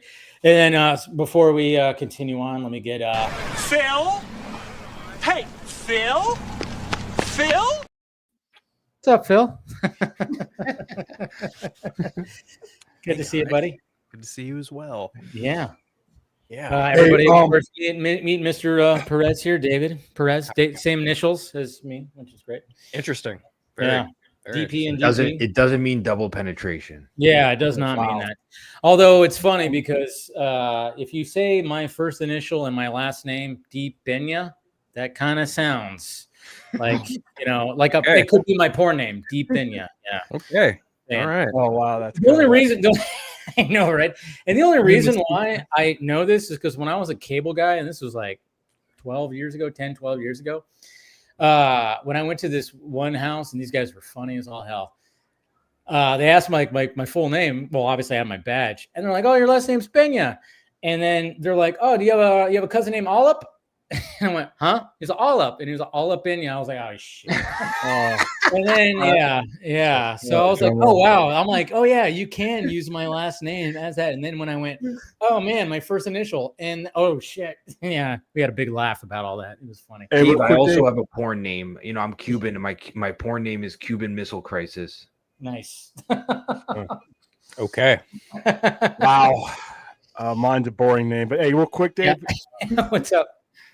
The whole Black Adam thing always drives me crazy. How that's represented. Mm-hmm. Remember, Abby and DeLuca were going forward with that plan at the same time Zazoff was doing interviews. Yeah. If Gunn says no, they continue with that plan. Black Adam's box office didn't have anything to do with that. It had as much to do with that. No, it had as much to do with that plan as Gunn getting a job after his box office. They were doing that concurrently, and that's what the whole mess was. Is Zazoff was interviewed? Remember, he had interviewed 4 people, and Gunn said no originally because it was just going to be him. So yeah, but do you think happening concurrently? Yeah, but do you think that if Black Adam was like huge, like it made like 800 million, do you think they would have thought like they would have doubled? Okay, ask yourself this. Okay, so David Zazoff is interviewing James Gunn. Yeah, he's in while this is going on. So 2 questions you need to ask yourself. What if James Gunn says no? So those other plans aren't going to get stopped. Yeah, no, if he says no again after the whole Saffron thing. If he says no and it's permanent no. So those plans that they were going with Cavill would have probably gone on. Now, when you say, well, if it made this amount of money, so ask yourself another question. I just appointed you the head of DC. And the very first thing I'm going to do is undercut you with something else after I've told you yes. No, yeah, I know. These decisions are made before the box office. So yeah, it seems like it's I know there was like a big power grab that was going on during that time, and yeah, it was a huge mess. Well, it was a power vacuum. You got to blame the only people you need to blame for that. One is Zazoff, and the people who left you the power vacuum. Because if you're on a plane and you walk into the cockpit and there's nobody flying it, I'm not going to blame the guy who tries to grab the control and keep us all alive. No. I would never. Yeah. Nobody should be blaming Gunn for all that. I mean, Jesus Christ. Or Black Adam. Yeah. Okay. Yeah. I mean, that's a good point. Because it's like, because Black Adam didn't flop. It wasn't. Now, what about The Rock? Is he? A lot of people have blamed him, and there was an interview where James Gunn. Some people say he was talking about The Rock. What do you guys think? Do you think The Rock is to blame at all? They told him no. They told him initially not to do it or not. So I'm assuming someone knew that. Like, no, I think he was talking about Hamada. Yeah, that because Hamada was the disorganizing factor. Yeah. Okay. Because I'm assuming someone must have either heard through the grapevine. They're like, okay, the new boss really wants someone on the Iron Throne to like ship, make sure everything's lined up for better for worse. And because Dwayne said like his manager and $7, whatever, they're the ones who pushed for Henry to come back. Of all this mess, I put that also a lot on whoever told Henry to go, to be like, yeah, post and tell people that you're back. It's like, that was his representation. And one of them was an official Warner Brothers person. Yeah, so, that's the one I always just like. You could have avoided the whole PR BS, and you could have just left that as the last thing we see of Henry's Clark and Superman, and it wouldn't have been the worst thing in the world. And now we have to live with like, okay, now. That's one guy though. That's one guy's mistake. That's that. This needs to be a documentary. Know what he was doing in those first couple of months. He turbulent. he did not know what he was doing. Now he's rounded things out, but there's one guy to blame for that whole Cavill situation. One guy, and that's the guy at the top. You don't blame middle management for shit that happens at the top. You don't blame. He had to swallow that. He had to swallow that and be like, all right, guy at the top, and whoever's running the show, and he's the CEO of Warner Brothers, and talking to one set of people while you have your other subordinates talking to another set of people. That's carbon. That's disorganization. He's gotten better, but that was one guy. Did you guys want to see The Rock join the DCU as a variant? Is that something that you guys wanted to see after Black Adam? Not under his supervision. If somebody else was directing it and producing it, then yeah. But yeah, I don't. That's kind of the pitfall I fall into. I always thought he looked like Black Adam. Yeah. However, Dave and I have talked about this on numerous occasions. Like, I've always said he looks like Black Adam, he acts like Black Adam, and that's the problem. Because once his ego comes into play, then it becomes the Dwayne Johnson Black Adam universe. And it's like, okay, dude, I get it. You are you. And I like the guy. I do. Believe me, my pecking order is Dave Bautista, Dwayne Johnson, John Cena. And I know that's probably going to catch me so much shit from James Gunn fans. Guess what? I don't fucking care. Anyway.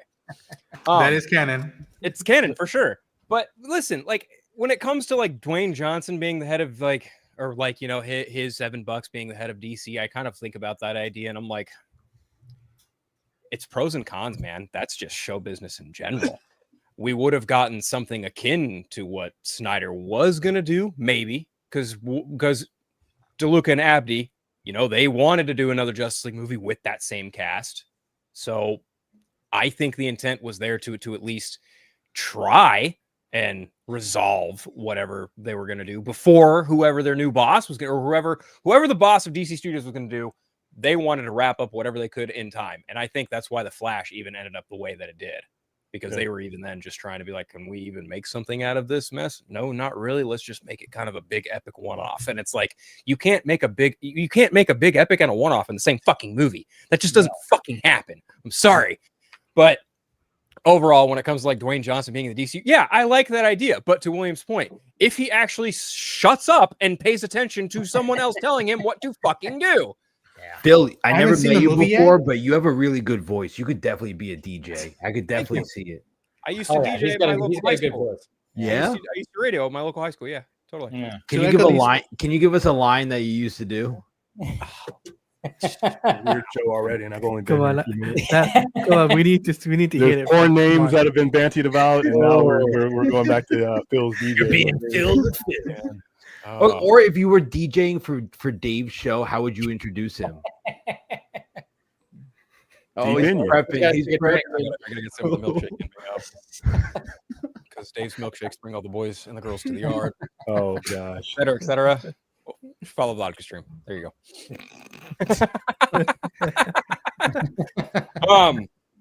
Oh man, do I even remember? No, I don't remember. Or if you were going to introduce Dave as a DJ for his show, how would you do it? How would you have done as a DJ? Ladies and gentlemen, prep your ears and eyes for the one, the only Mr. Film Junkie, Dave Pena. He went high. He went like a circus guy. Like, what do they call that guy? I forgot what they call that guy. No, yeah, Phil's got a great. He's got a great voice. He does. We've complimented him about that. You do have a good podcaster radio voice. And ironically, I haven't done a podcast in months. How funny. Yeah, I know, right? You got to get back on that. Well, I know. At least you're on here to supply, Yeah. I'm here to counterbalance whatever runner brings to the stream. Wait, what? Wait, what? I just heard Ronan something. I'm like, I plead the fifth. Yeah. So I why. didn't do what he said. Yeah. But I echo the boys' sentiments. Like, I'm a fan of The Rock. I haven't seen the movie yet, but if he was willing to give Benny Safdie like the steering wheel, I'm like, all right, Benny, you talking tell me about what to do. Yeah, like tell me what to do. If you want to do that for the DCU, I'm open to that. And again, I always said, like, with Black Adam, just the pointy ears and an accent would have done a lot more, because he looks like Black Adam, just like those two elements. But then he sounds like The Rock. Instead of seeing the same guy from San Andreas or Rampage. See, DC management sat in on all that. DC management sat in on the dailies. DC management sat on the wardrobe. They were there. So where were those guys when all the things you need to do to make a good movie and have oversight? Where the fuck were those guys? And they just skated off into the night. And nobody brings. Yeah, they were obeying, but if I'm The Rock, everything that The Rock did, as far as the movie he invested his time and production company into, everything he did was right. It's not his fault there was no pilot. It was not his fault that there was no pilot. He did what he had to do to get his movie through. He should not have had to go through all of that. Hamada was not qualified for that position. Now, let's clarify. Was Henry Cavill offered a job? Was he offered a job? Abdi and DeLuca were going forward with him. That's why when the day that got announced, that was done through a DC official page. That was done through Warner Brothers page. That wasn't The Rock's page. That wasn't The Rock's. That was done. That was greenlit through them because they were running the show at that time because everybody else had said no to this job. So they were going on the premise that this is what we were going to be doing until Gunn said yes. If Gunn says no, then you just can't plug in the void with bullshit. You got to answer, okay, what's going to stop them from going on with that plan?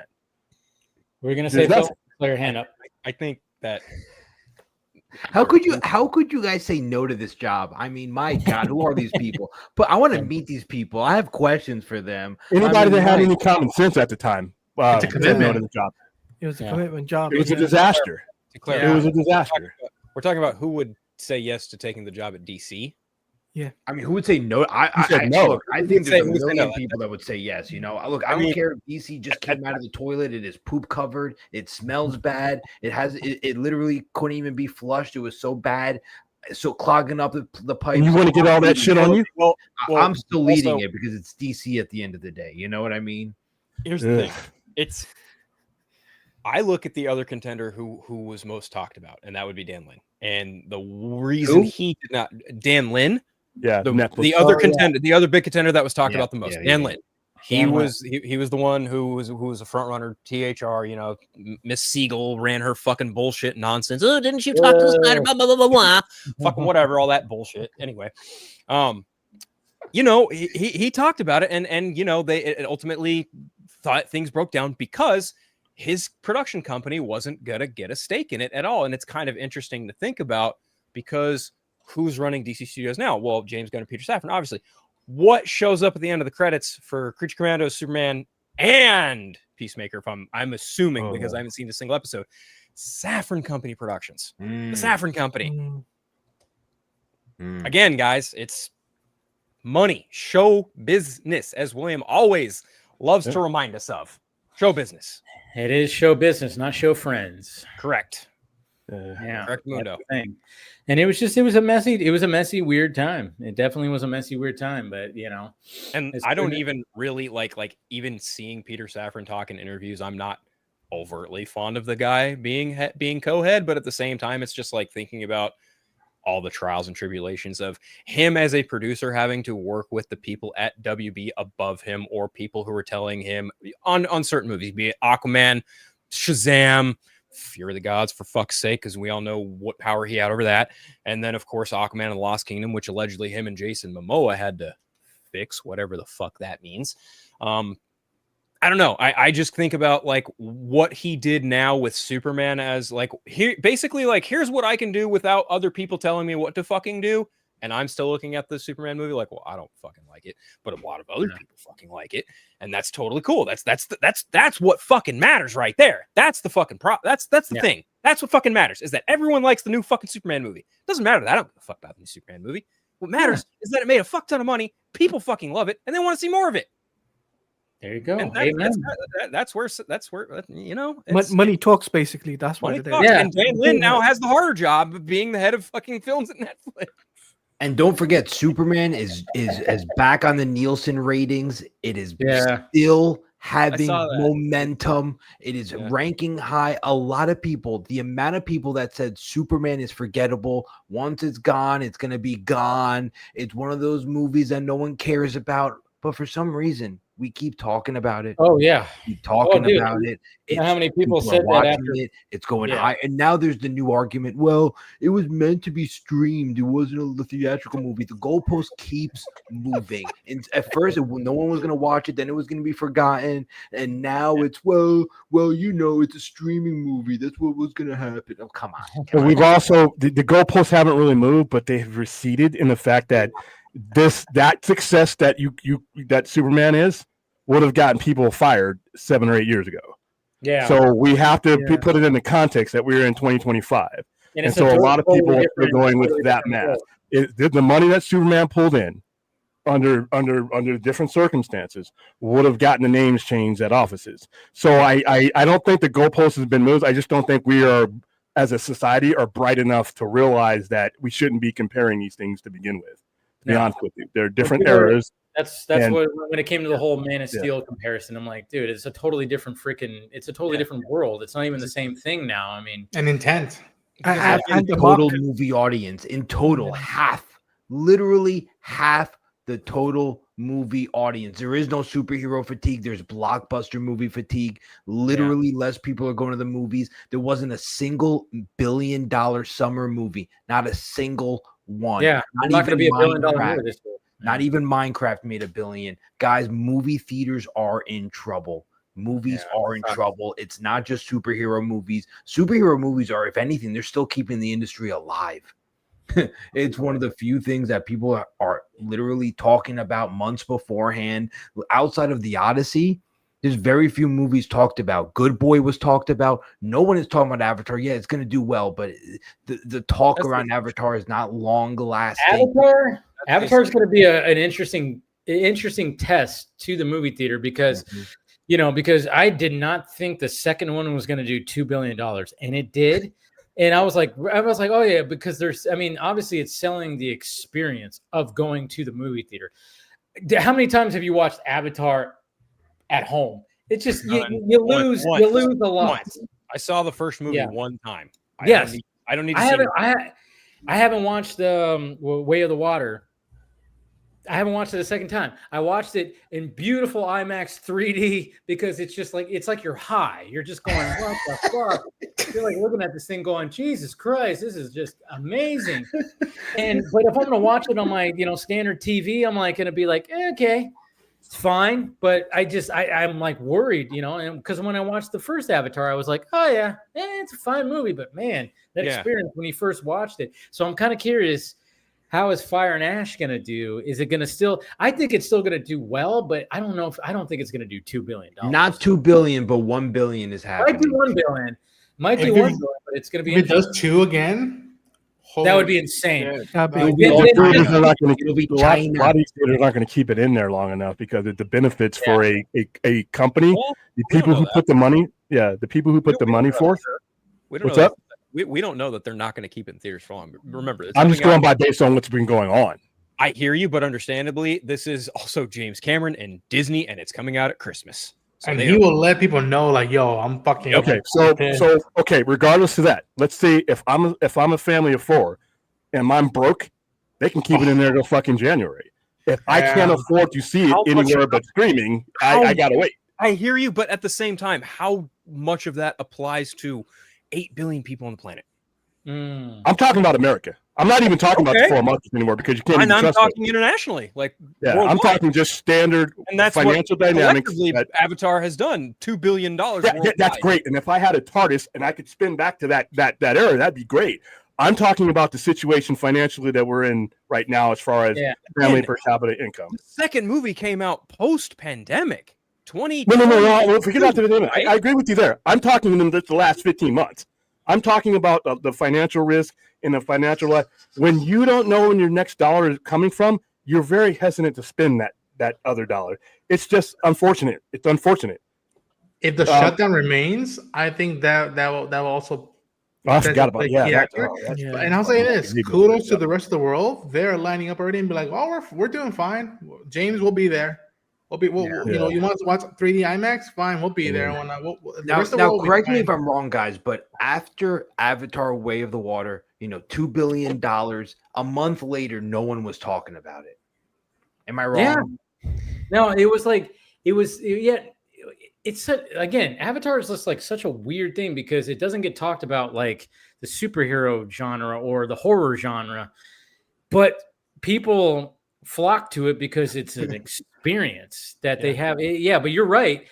FOMO. Not everybody's gonna be like, oh my god. I think like anytime that I saw Way of the Water talked about after it came out, especially when it came out on video, people were just like mesmerized on just scenes going, look at this, look at how fucking crisp these visual effects. They're like so flawless. It's all the technical shit. It's not even about the story or the characters. Nobody's going, Jesus Christ, I can't wait to see what happens with, it's like Monkey Boy. There's not even that. It's just about really more of the technical side. I mean, and that's what James Cameron, almost a gun. Jesus Christ, too many James. $2 billion difference. Go ahead. Yeah. But people, I mean, that's the thing is like James Cameron has always been that pioneer of, evolutionizing cinema, when it came to Terminator, when it came to The Abyss, and then Terminator 2, and then Titanic and shit. It's like, I mean, it's just crazy. Like when you think James Cameron, it's like, yeah, you think of like these experiences more than just like Quentin Tarantino. You think of story and dialogue. You think characters and dialogue. When Tarantino, James Cameron, you think, Jesus Christ, that was an experience. James Cameron, you think, come with me if you want to live. Pretty much. Epic moment. That's what he said. That's what he's talking about when it comes to the film industry is like, come with me if you want to live. That's what he's saying for that. And Tarantino, I think the closest thing he's got is The Event, because it's been now 6 years since he dropped a movie. Yeah. And usually every decade he drops three movies. And so I'm wondering, like, if and when he chooses to do his final movie that he says is going to be final movie. The people want Battle Alita too. I want Battle Alita. That's Rodriguez. Yeah, that's Robert Rodriguez. But yeah, like I can only imagine how much the hoopla is going to be for Tarantino. Like, this is his last movie, and that's it. When do you think that will be, though? Like, how many years? Apparently, there was a thing that said that they're going to start shooting that movie December. Whoa! But it's so secretive. Nobody knows. They're saying that there's going to be a lot of A-listers in it. Like, we already know that Sam Jackson's going to be in it, of course. But I heard like Margot Robbie, maybe Leo DiCaprio. I mean, everybody wants it. Why is he retiring? He's young. He said he wants to leave off on a bang. He wants to do 10. He wants to do 10. I know for sure he wants to do 10 movies. He wants to move into TV and like novel writing. And he also had a child. So he really if he's still working, that makes sense. I thought he was gonna pull a Jerry Seinfeld and like retire, No, what my understanding is like he just wants to kind of take a step back from directing it and really move into more writing. Good for him. But I know that the child had a factor into it too. I know him becoming 100%. A dad was a really big thing. Like him really and he's not out for like the glitz and glamour. He just wants to make it. He wrote the spinoff, the Cliff Booth spinoff, but he didn't want to direct it, and he gave it to his buddy David Fincher. I'm fucking pumped for that movie. That's so hilarious. I mean, it's like, I wrote this movie, and I'm gonna give it to my buddy, good old Davey Finch over here. And that would pay $10 million for that script, I think, or either 10 or 10 or 20 million. I was just like, fuck, man. Yeah. I mean, I was like, at first when I was like, wait a minute, there's going to do a Cliff Booth spinoff. And I'm like, but he's not directing. And then all of a sudden I'm like, oh, David Fincher's directing. Well, shit. Huh? I'm watching it 100% day one, and like, hopefully it gets a theatrical release, but it is on that, Netflix. Nice. They should put it out at least for a week or two, right? Give it the Frankenstein treatment. Yeah. I mean, they really, I wish they would do some of their bigger stuff like that. Like they did it for Dead in 2021. They did. I know. And I saw it in the movie theater. Yeah. So did I. I saw it a week early. It was great. Yeah. It was beautiful. And you got to see Rebel Moon, and I saw that here in Vegas. See, there you go. Like I wish Frankenstein looks dope. I can't fucking wait to watch that movie. I've heard nothing but good things too. Same. That's an Oscar-worthy movie, though. That's why that got a release. I keep seeing more great things about Frankenstein than I do about Shelby. Okay, that was a little. It's actually playing out here in Vegas. Too low blow. Anyway. No, I've heard Frankenstein does look fucking amazing, but I can't wait to watch it. I've heard. Now, will everyone see that movie in theaters, or is the no? It's only got limited releases. I saw last night. Yeah, it's playing here in Vegas. we have but it's not somebody. in the Oh, movie. People have And? shot screeners for it. Yeah. I cried 3 times. You cried cried three three times. times. Wow. Whoa. Okay. Holy shit! This is Del Toro. That's the thing. It's Del Toro. This motherfucker. Pink Perfect. Crimson Peak meets Oh, yeah. Pinocchio. Oh shit! Ronan I Did didn't see his- it have an end or did it set Oh, itself? I had up? an end. I had an Okay. end. Yeah, Okay. it's not setting up a universe. This is not no gonna Dracula. You don't have No, yeah, that's what's his his MO. coming in as Dr. Jekyll. Huh? But it's so not- funny because I've been seeing they released like they showed like a behind the scenes of like Jacob Elordi like in the full on getup, and I went, Jesus Christ! I mean, he was like hugging somebody, and I'm like going, what the fuck? But I'm like still like mesmerized on like the detail it's a full complete body, prosthetics and shit. I was like, Dude. Jesus, He said it took him 10 hours to get into that. 10 hours. Yeah. That doesn't even make sense. That's a whole day. And like, yeah, I'm, if more people see it, if anybody starts bringing up AI or CG, I'm gonna be livid because no. Of course not. I He saw- even said like during the screening, he said, "Fuck AI." Yeah. Yeah. Wait, so 10 That's great. hours and then it's like, okay, you ready to begin?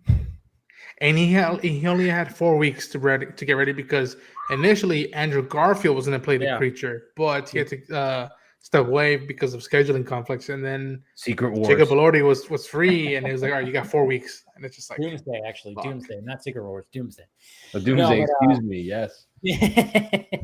No, but no, that's what's crazy. But I imagine they took liberties where obviously he's covered a lot, right? Mhm. For like so they probably I think like when he's talking about the full on, there was like 10 hours, and and that's probably when they were shooting when you would actually see him full on.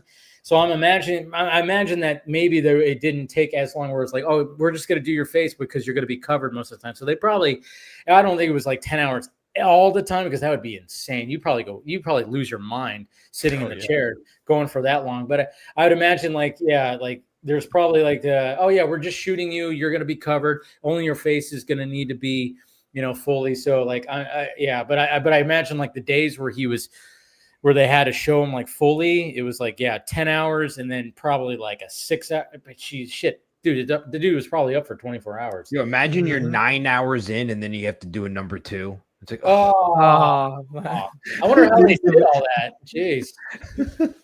I knew somebody was going to bring that up. I hope they've quote unquote perfected that. Be like, yo, if we're gonna put this dude, he's gonna be working 20-hour days or 18-hour days.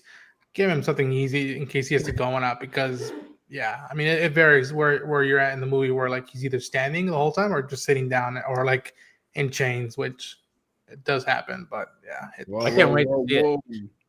I cannot wait to see it. I just wish I could see it in theaters, but it was why is that limited? Again, is that because of what's happening Netflix? with Netflix is not their bread and butter is not getting you to come to the theater, it's getting you to subscribe to their service. This is why I don't want Warner Brothers to be swallowed up by them. This is why. I don't think one of the reasons. I don't think they're going to. It's not coming to Netflix. It's not coming to Netflix. If I had it my way, and if right now traveling wasn't such a bitch and a half, I would have seen this movie earlier in LA. I would have just gone to the Egyptian theater and be like, all right, 35 millimeter, let's watch it. But I probably and I should have done that because I've been to the Egyptian a few times and I'm like, I should have taken that opportunity but it just sucks driving out to LA.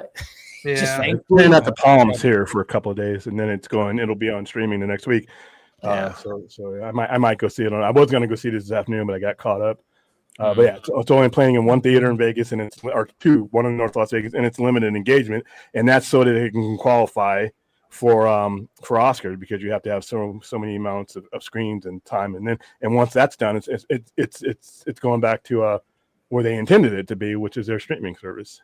Catch it on the screen if you can. Like I'm telling y'all, like it looked expensive, and yet I'm like, okay, thank God they spent money on this set or these shots and whatnot. Like the whole laboratory set, I was like, if they play it right, if I was them, if I was Universal, I'd call them up and be like, yo, can we put that in Universal Studios Hollywood? Just let that set be and let people in. Though, for fucking streaming it. Dave and I were talking before. Thankfully, it does look like Netflix is not going to be the purchaser of Warner Brothers Discovery. The co-CEO basically shot it down twice now in the same month. It's looking very unlikely, thankfully, because again, we don't want made for streaming movies. It's just, thankfully there was a good director behind this and he took it as seriously as a theatrical movie. But many directors who know in the back of their mind this is not going to be on the big screen, they're not going to take it as seriously.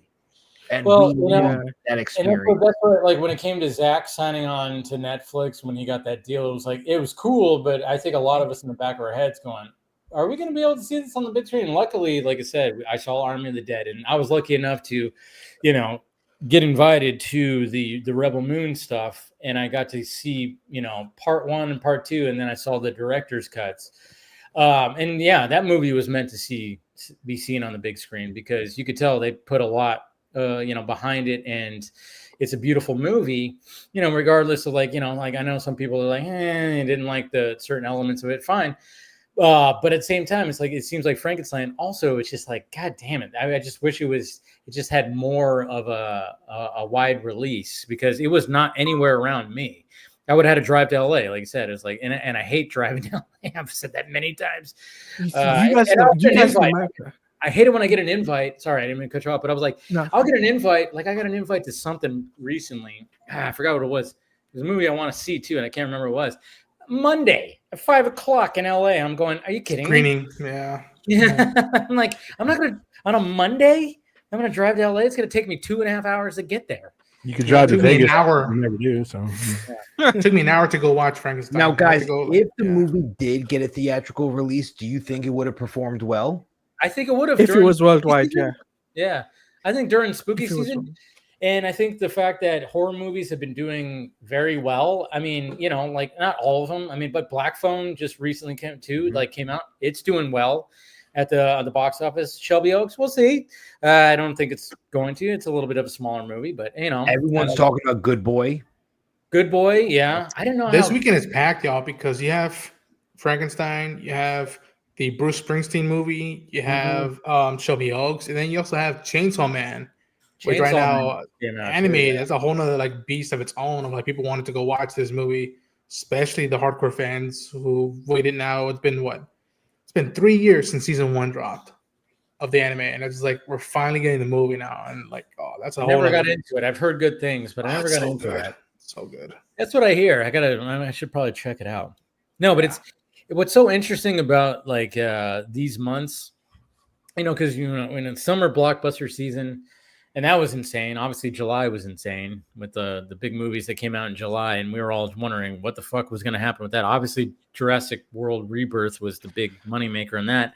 But everybody was of course, everybody was telling me Fantastic Four. And then, like we were saying earlier, people were going to say Superman. We're going to forget about Superman after Fantastic Four came out. No, we forgot about Fantastic Four when, we're still talking about Superman.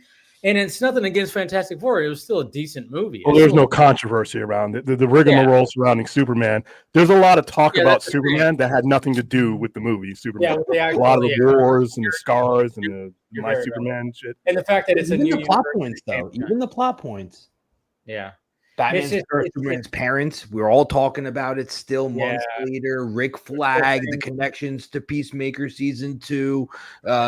Is Ultraman going to come back? What about Lex Luthor? So people are still talking about Superman. It's kind of like the Hindenburg. It's wow, that last one crashed. Let's see what this next one does. Whereas when you have a Marvel movie, you can say all the stuff you want, but that's a fine oiled running machine. That even on its worst day, it's had its little, I would love some of their worst days. Some of these production companies, true. So the car that doesn't veer off the road is not going to get that much talk about. But the guy swerving in and out of the line, the drunk, you're going to be like, wow, what's that fuck up going to do? So there's a lot of that talk that really is sometimes not associated with movies. Because in 6 months, 7 months, whenever Spider-Man or Doomsday comes out, you'll be talking about Fantastic Four again because they're a relevant cause. That's a good point. And that's the approach. And that's the approach that the MCU is always taken. Is like, oh yeah, the word of mouth will come when the movie's about to come out. With the DCU, it's like because the DC brand has just been so damaged. That's why it just seems like Gunn is working overtime. I mean, we were just talking about like how he just had a YouTube channel tour that just happened where everybody's posting their interviews. Smart to do that because it's like, hey, keep the thing going, and then not to mention if Warner Brothers is going to be getting sold by somebody, you got to make sure the shiny DC studio, new thing is going to go with it. And this is why I go good on James Gunn for doing these interviews, going on podcasts and doing all this thing, keeping the conversation going, posting like, hey, Man of Tomorrow, look at this stack of fucking storyboards, doing shit like that, keeping things going. It's like, that's what you have to do. Marvel Studios doesn't have to do it. Even if they're struggling, they don't. Like you said, William, they're going to be okay next year. Marvel Studios is going to dominate next year. 100%. It's nice that DC had their time to shine this year. Superman was the top dog out of all the superhero movies. Great. But at the same time, it was like, it's because there's things that were struggling and stuff like that. But, you got Spider-Man and Doomsday coming out next year. So Supergirl and Clayface will hopefully have their time to shine. Their legs. And they'll make their impact, hopefully. But, it is Spider-Man and Doomsday are going to be the top dogs for sure. So I think else. Sorry, I didn't mean to cut you off. Continue, please.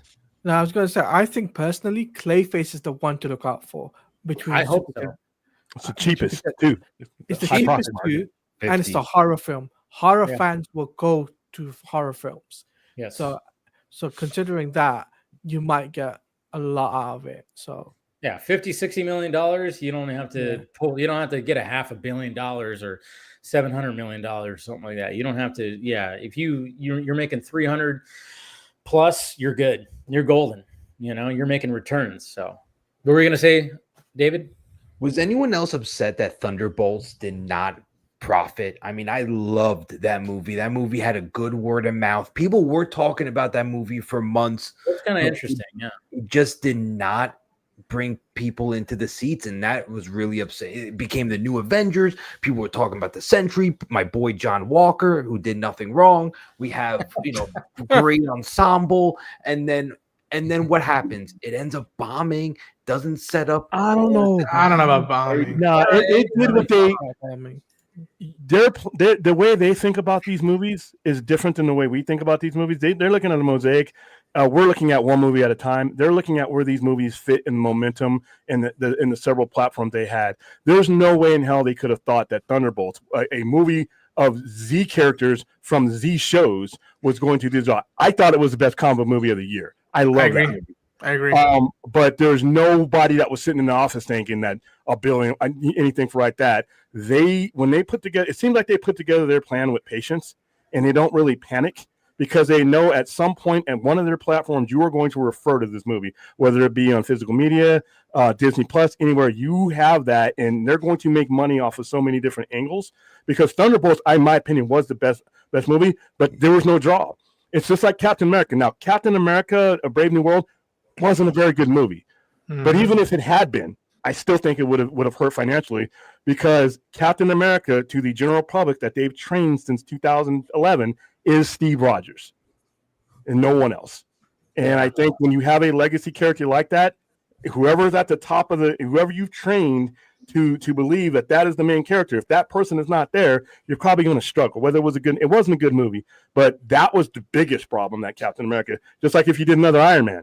If you did an Iron Man within the last 2 years and it's not Robert Downey Jr., you may as well dust that one up on the 35-day on streaming list, because that's where it would have ended up. You're not saying Ironheart was a bad idea, are you? Nobody cared. Yeah. Here's the thing: it's not whether these things are bad or good. It's whether anyone cares. You feed your audience steak, and then once the steak is gone, you come out with some bologna. They're going to get up from the table. It's not that bologna is not sustenance. They want the A-listers. That's what Marvel wants. Those A-listers. And it's funny too, because like even going back to the DCU is like in an interview, I don't know when it came out, but even James Gunn was like, deep cuts are only going to go so far. And I think he's learning that. And I think he even said that when it comes to movies, that doing deep cuts for movies is probably not the way to go. And it's like, yeah, you got to get your heavy hitters in there. And I think he really, James Gunn, I totally respect the fact that because he knows the lore, he knows the books, he is the man that just can pull these characters and you're like, who the fuck is that? Or what the fuck is this? What is Salvation? Nobody knew there was a lot of people did not know the Salvation. And people were like, I remember looking at the Google Trends. There was a huge spike of searches because people just did not know what the hell that was. Checkmate. Joe Adams doesn't know what Checkmate is. I know. Salvation. I knew what Checkmate was, but I didn't know what the fucking Salvation was. Like I was like, I had to go digging for that. I heard that they were casting, Bordeaux in Peacemaker. I was that's like, what I found about Checkmate. I was like, wait a minute. I was like, oh, wait a minute. She's part of, and then I was like, well, and then I was like, oh yeah, there's the Checkmate. So I knew, I was like, okay, he's setting that up. But Salvation thing, I was going, what the fuck is that? And even like there's like diehard fans were like, I don't know what the fuck that was. And then the ties that it has to like Apocalypse and other things. And there was like a whole run with all the supervillains and all the shit. I was like, Jesus Christ, they have something there. But then of course, when it even comes to the lanterns and when it comes to the center, it's like there's not kind of a lot of people that are going to know about that either. But if they set it up properly, where it's like, hey, you are saying it's the center. They haven't confirmed that yet. I thought somebody got that from a picture. Didn't it kind of like get spoiled? They were looking at the rings inside of the lantern. Yeah, that's a stretch though. I mean, I don't know. It wouldn't surprise me, but yeah. Yeah. Again, a lot of this stuff you could like. I think I told Phil and Talal that like, I would tell James, don't be afraid of doing TV movies. Like especially for like even not well known. I'm not going to tell James Gunn a goddamn thing. You want to know why? Because James Gunn's not going to fucking listen to me. No. I was saying I told y'all. Yeah, I told y'all that like I would even like roll the dice. Like in my opinion, some of the best stuff the MCU's done the past few years is their presentations. It's the Guardians and the Werewolf by Night one. I'm like you're telling me TV movies can't work now? Like. Not for DCU in this stage. I think years down the line, yeah, because when you start experimenting, people don't really when you say Guardians, that was what the 9th or 10th films. There was a track record of trust, both not only with the customers, but the people who foot the bill for this. They're like, okay, you know what you're doing. We'll sit back here while you do it. Whereas we're only a couple TV shows and a movie or so into the DCU. I don't know if there is that much capital on either end yet. I would next year, yeah, I could see it, but right now, shit, I don't even know who's when he's going to be under contract, and that kind of bothers me. By the way, you signed Abdi and DeLuca, they're signed, so whoever buys a company either has to buy them out or probably wanted them along to begin with. Why not sign him right?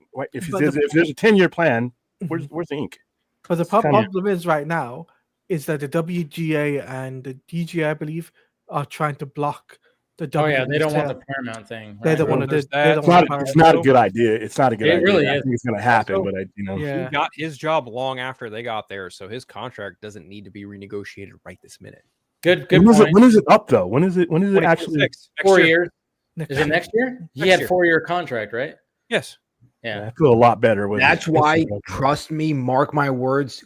Bookmark this quote. The Batman casting will happen before his contract is up. It'll happen before the mergers are announced, by the time the merger solidifies, because James Gunn is going to protect his career. Batman is the way to do it. You have fans get excited for Batman. You have fans get excited for the DCU. And by casting Batman, he's basically saying, don't fire me. Trust me. I don't think David Ellison I don't think that's going to mean anything. Doesn't mean it's going to work. Don't get me wrong. Doesn't mean it's going to work. I'm just saying that I think that I just want stability. I don't want to start over again. Fuck the starting over shit. I know. I don't want to start over again either. Look, I'm on your boat. I'm just saying from a business point of view, this is just a prediction that I think he'll do because he likes what he's doing. He actually loves what he's doing. I don't think he's ever been this happy in his entire life. He is married to the Peacemaker chick, hardcore. He's riding her in the DC universe up and down, looking it all around, and he's enjoying it. And he's shit posting, but he's writing, he's creating, he's having the time of his life. So I think he's gonna do everything he can to protect his position. Oh yeah, and at least next year, there's none of the project James Gunn wrote or directed. Yeah. So foundational year. It's going to be the true test. It's going to be a true test, like we always keep saying. But we got somebody else joining right now. Ray. What's up, Ray? Hello, sir. All right. He's coming in hot. Yeah. Okay. All right. Hey, by the way, Ray, David Periz, Ray. Nice to meet you. I cannot follow up what you just said. That was all right. Good to meet you. All right, look. Calm down. Everyone, just relax. Seriously. I posted this earlier, Phil. You saw it. The trepidation over who, but first of all, okay. Regardless of, it's not a good idea who buys. Like, it's not a good idea either way for them to get bought out. Doesn't matter who it is, whether it's 100%. Paramount or whether it's Universal. So, and it's funny because I'm seeing people root for one over the other, and it's like wrong because like in this case, there is no. It's a Kobayashi Maru because you're going from big five to big no-win scenario for everybody. No-win scenario. Yes. Thank you, William. Yes, but no, it's the thing is. The worry, like I'm not worried about it because again, if it goes Paramount's way, I refer back to what Ellison said in his town hall. He wouldn't shut up about Marvel Studios and about how Paramount was in the pole position to buy them in 2009 and they didn't do it. And this is a mulligan for him. The only reason they haven't extended that contract is because we're only a year in. The only way that they would have signed the contract, like if he would have re-upped him immediately, William, is if Superman had made $1 billion. If Superman made $1 billion, then they'd be like, oh, well, then here, let's just go ahead. Yeah, that did not happen. And I'm not debating Superman's success or failure. We're not doing that shit anymore. But my point is they would have had to have made a massive, like a historic hit, like historically speaking, like something that none of us saw coming in order for them to be like, all right, re-up them now. It's only been a year. It's really only been one movie. I mean, yeah, I know we got Peacemaker. I know we got Creature Commandos. Yeah, they're waiting for next year. Yeah, they're waiting to see what happens next year with the IP that isn't his, right? Because think about it, DeLuca and Abdi. Look at what they just remember the 7 straight $40 million opening weekends. That also plays into why, hey, re-up them, right? Because remember, like when the year started, we were like, oh well, they might be on the outs. We'd heard those rumors that they were dead people walking, and then all of a sudden, definitely the case too. Like that's basically been substantiated that they were basically on the outs, and it was like what you're saying. Their recovery in the box office saved them. Yeah, and that's where the re-upping of their contract came from. At this point in time, they're still waiting to see what DC Studios does in year 2 with Gunn and Safran. But still, with respect to that, like I am not nearly as worried as everybody's. So many people are terrified. Like, oh my goodness! I don't know. Terrified. I'm just like I'm on the outskirts. I'm not ready to come into the arena. Like before, I was at the arena. I was the guy at the arena with the sign, and I'm like rooting on. Now I'm still watching. I'm still there, but I'm on my couch with this. The I'm sign not ready to really come in yet. And I'm not going to invest. I'm not worried or anything like that. If whatever happens, happens. But I'm just not ready to take that investment plunge that I had. You're not ready. You're not willing to be hurt again. That's what it really is. And from a fan perspective, especially a DC fan perspective, understandable. Last 9 years, how much bullshit have we gone through? I totally get it. So much 1,000% get that. And I'm not saying anybody should just go all in, right? Because we've seen dumber things happen. All I'm saying is that the track record, or at least from what I am seeing, this to me looks like whichever way it goes, whoever does this, especially if it ends up being Paramount, they need content. Yes. Content is what they need, which to me tells me that they're not going to hit the reset button. The last thing they want necessarily is a reset button because they need people who know what the hell they're doing. Right. Especially if someone told me that this rumor that if it does end up being Paramount, that they might leave Zaslav in charge as the co-CEO. I don't know how substantiated that is or not.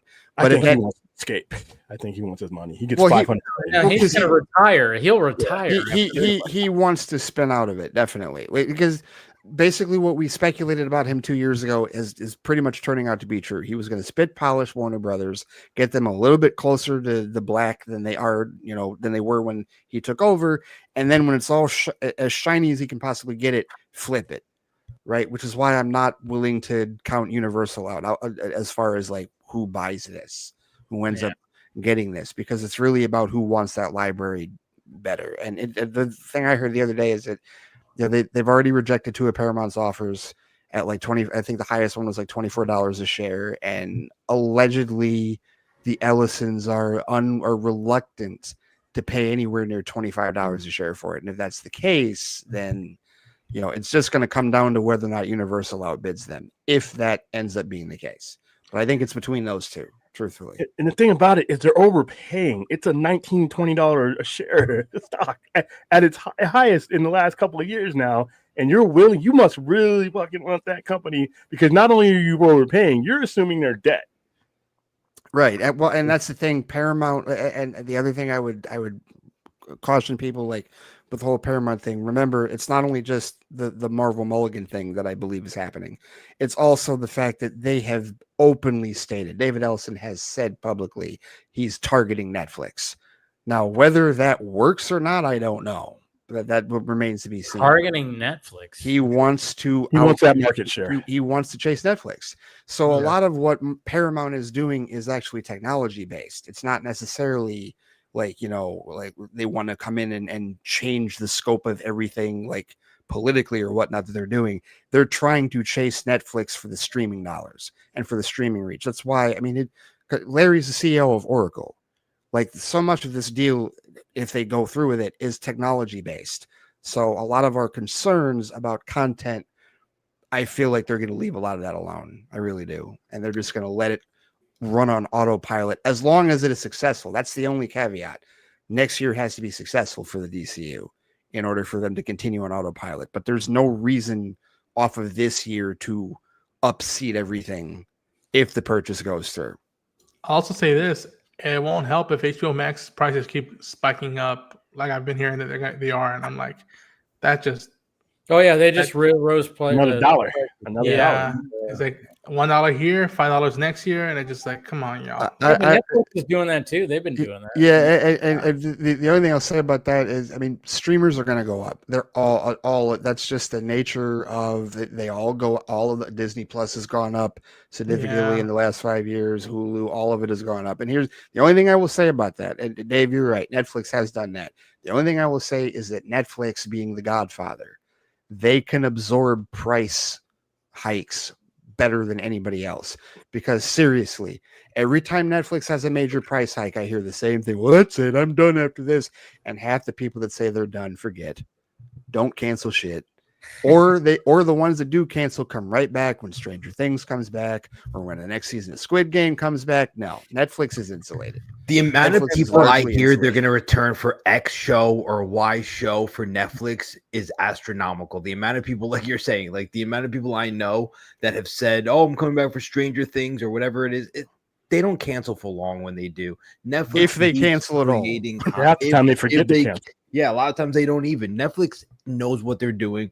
A lot of people thought they were going to be the blockbuster, the first one to go in, the first one to go out. No, they managed to sustain themselves, even with Disney coming into the streaming universe, even with WBD coming into the streaming universe, even with Paramount. It doesn't matter who came in, Netflix sustained, and I have a feeling for that reason, they're not going anywhere. And also, debt matters. Hollywood is in debt. Hollywood is so screwed. Every major organization in Hollywood outside of Netflix basically is in massive amounts of debt. We're talking about tens of billions of dollars. Not a good situation.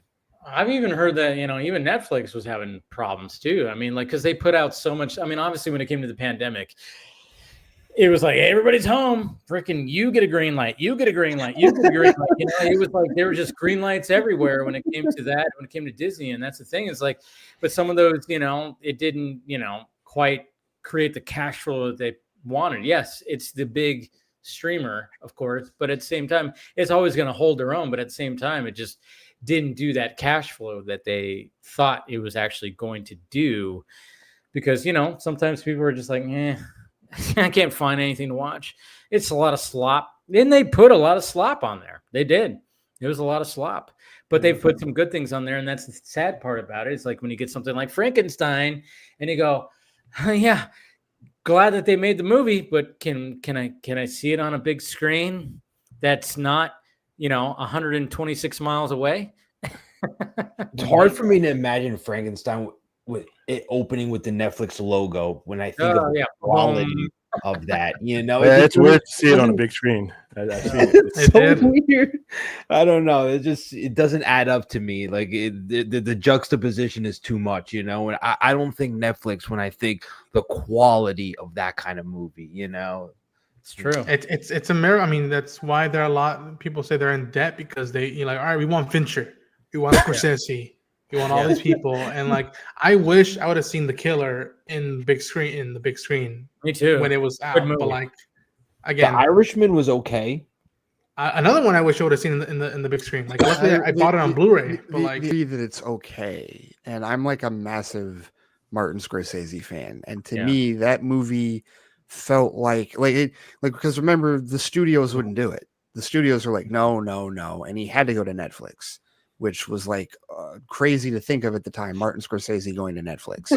And then you watch the movie and you're like, okay, Marty, you really just took 5 of your other movies and rolled them into one 3-hour long. And then you try to DH De Niro. Right. It looked a little weird. The kick. Yeah. I'm not, I own The Irishman, but I'm not putting it on the same Good level movie, as Fellas or Casino or any of his seminal work. No, certainly not. Definitely not. I tell people to go watch Silence. A lot of people haven't seen that movie. I'm like, go watch Silence. Yeah, I need to watch that. Killers of the Flower Moon, which I did see that in theaters, and I hate the fact that Apple won't put it on physical media. That really pisses me off. But that I would say was even vastly better than The Irishman. Yes. I still want to watch the John Candy doc. I Like Me. Oh yeah. Yeah, I got to screw up my emotions for that one because I know that one's gonna hurt. For fucking sure. That one's good. That one is absolutely good. I've heard all people talk about who's in it, and I'm like, yep, right. That makes sense. Watch that. What are you gonna say, William? Netflix debt is the kind of debt that's not a threat or burden to them. Yeah. They have operational debt because of the mass amount of money that they pull in. Their creditors and their lenders are like, you're pulling in so much money, our interest, we're fine.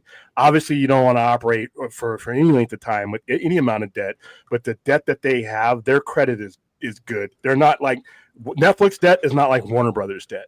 Because of the mass amounts of money. The reason why they can operate like that is because the mass amounts of money they pull in on a monthly basis, which is staggering. So yeah, and they're the only ones. They're the only content creator because I feel like they're in a similar position to Apple and Amazon. The difference being that Apple and Amazon, the reason that they're okay is because streaming is not their primary bread and butter. Yeah. That's why they're able to do whatever they do with their content. Netflix. Because I think it's because they started, and also I've said this before, there was that 5 to 10 year period where the studios just blew them off. It was like, oh, streaming's a pipe dream. They're not doing anything, and that's when they built up their library of largely schlock, but they did it on purpose so that when the time came, they were self-sufficient. Right. So so that moment where around pandemic time where all the other studios are like, okay, we're pulling all of our stuff off of Netflix and bringing it back to our servers. Netflix was like, okay, fine. We have our library. We're good. And we have our customer base. We're good. As long as we put out our big hits like Queen's Gambit and Squid Game and stuff like that, we know that people are going to stick with us. And their numbers have only gone up. I mean, the fact that they're over 300 million subscribers. When it was projected a couple years ago that Disney Plus was going to dwarf them, that did not happen. Did not happen at all. And that schlock is a lot of people like that schlock. And they do. Some of that I'm guilty. Some of it. Someone at Netflix also at the tail end as they're all walking out and all this, taking my stuff back. Someone probably went, "Oh, okay, you'll be back." Oh, yes. And what have they done in the last What did year, they do? especially Yep. since the strike? They've come crawling back.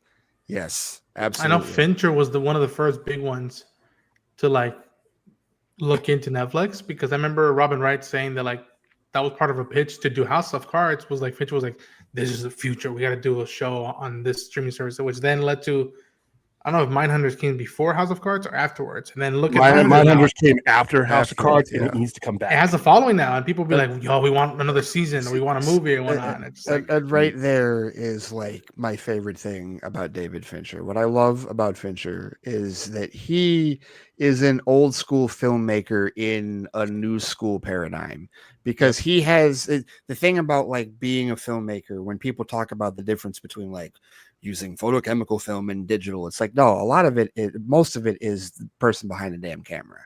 And Fincher uses old school techniques while still using red digital cameras, because he doesn't like how big shit is, and he needed small stuff to put in the canoe for the social network. And he needed cameras that weren't making a ton of noise on Gone Girl, so that he could use the 6 guys in the one VFX house that did the whole movie in Adobe Creative Cloud, which is still like fucking amazing. Like, he is not anti-digital, but he's still old school. He's figured out a way to dabble into, he understands it. Like, it's not just black and white, like, oh, it's either old school or new school. No, he's old school principles with new school mindset, and that is very valuable. That makes him one of the most valuable creatives, because he gets both sides of the picture. Yeah, and a lot of creatives don't do that. A lot of creatives are still Zach kind of like that. Zach Gardner's kind of like that too. Oh, Zach is definitely like that. Yes. I wish Mr. Cameron, James Cameron, was like that, because when you think about the best practical effects, I think James Cameron, and then you look at some of, Avatar is beautiful, and the things he's done with, he literally revolutionized digital media, really, but he's strayed away from a lot of the practical effects that make me think of what makes a beautiful James Cameron movie. So like you're saying, I wish a lot of directors did steer away from that. They completely jumped into what's new, and unfortunately that we lose a lot of the magic. It's sad to see. I think in James Cameron's case, I'm not going to say there's a bit of a pass, but I will also say there's a lot of proprietorship there in terms of computer generated imagery. And I think that's really where he put his foot and stamp in the film industry. And, he has really become the king of that with Avatar.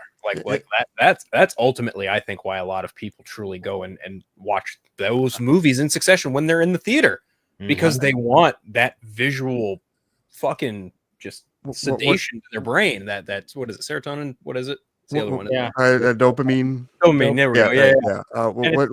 Both work. And when it comes to Fincher, like to Ray's point, think about when him and James Cameron and even like, Snyder to an extent, like when they were up and coming, we're talking about a generation of filmmakers that are coming in, after the likes of Francis Ford Coppola, after the likes of fucking Alfred Hitchcock, right? Like they have now stepped into, what was, proprietor filmmaking and, considered old school filmmaking, classic filmmaking, into, David Fincher stepping into 1992 doing Alien 3 as his first big feature. And his director's cut is still somehow better than the theatrical cut. Gee, where does that story sound familiar? No, dude, like you have seen the man evolve, and he's witnessed what modern technology has become as he stepped foot in it. It's like being a child in the 90s and growing up and watching the internet evolve into what it is. Totally. Yes. He's like the elder millennial with respect to that, where he's like got his toe in both worlds essentially. But yeah, the thing that you just said about Cameron, the lazier way that I was going to say it is that he fancies himself the next George Lucas. Oh yeah. Because and with respect to what you said about digital proprietorship, because the biggest complaint, remember what people said about Lucas in the prequel trilogy, where like everything he did in the original trilogy was practical, even though he only directed the first film, but he produced the other two. But it was all practical effects, and then he moves to giant blue screen and green screen rooms and all the digital advancements that he pioneered with the prequels, right? And he generally enjoyed the old original footage of the original trilogy because yeah, he doesn't want people to see the movie negatives. the way it looked older. I mean, he really wants people to There are view very few negatives. in a more modern way. It's And I don't know that Cameron is going back and like wants to like redo the Abyss or like Aliens or anything like that. But I do think that when it comes to the digital proprietorship, it's the same thing. It's the exact same thing as far as like his and on top of that, he only believes in making epic movies, which is why it takes 5 to 10 years for him to do anything. And that's why people get so impatient about him doing anything, because he's like, I don't give a shit. It takes out. He's like the George R.R. Martin of movies with respect to his timeline. Only we actually see his shit. Especially with the digital stuff. He's like, I am not putting that movie out unless everything looks crispy as hell, because I have now like 2 movies that make that much money. And if I just start flicking it out, people are going to notice and they won't forgive me afterwards. The time frame between the first Avatar film and The Way of Water is what? Well over a decade. Over a decade. All over a decade. And now like that is insane. And for it to make $2 billion when no one was talking about the movie, no one. I mean, what an achievement. Like again, he's selling the experience. That's the thing. He's selling that experience where like again, you don't watch those movies on your fucking, your 50-inch. You just kind of go, oh yeah. That's there. I mean, you do, but then at the same time, like when you see that on that giant IMAX 3D, you're just going, Jesus Christ, you're immersed in the world. It's just crazy. I mean, like I remember in 2008 going, holy shit.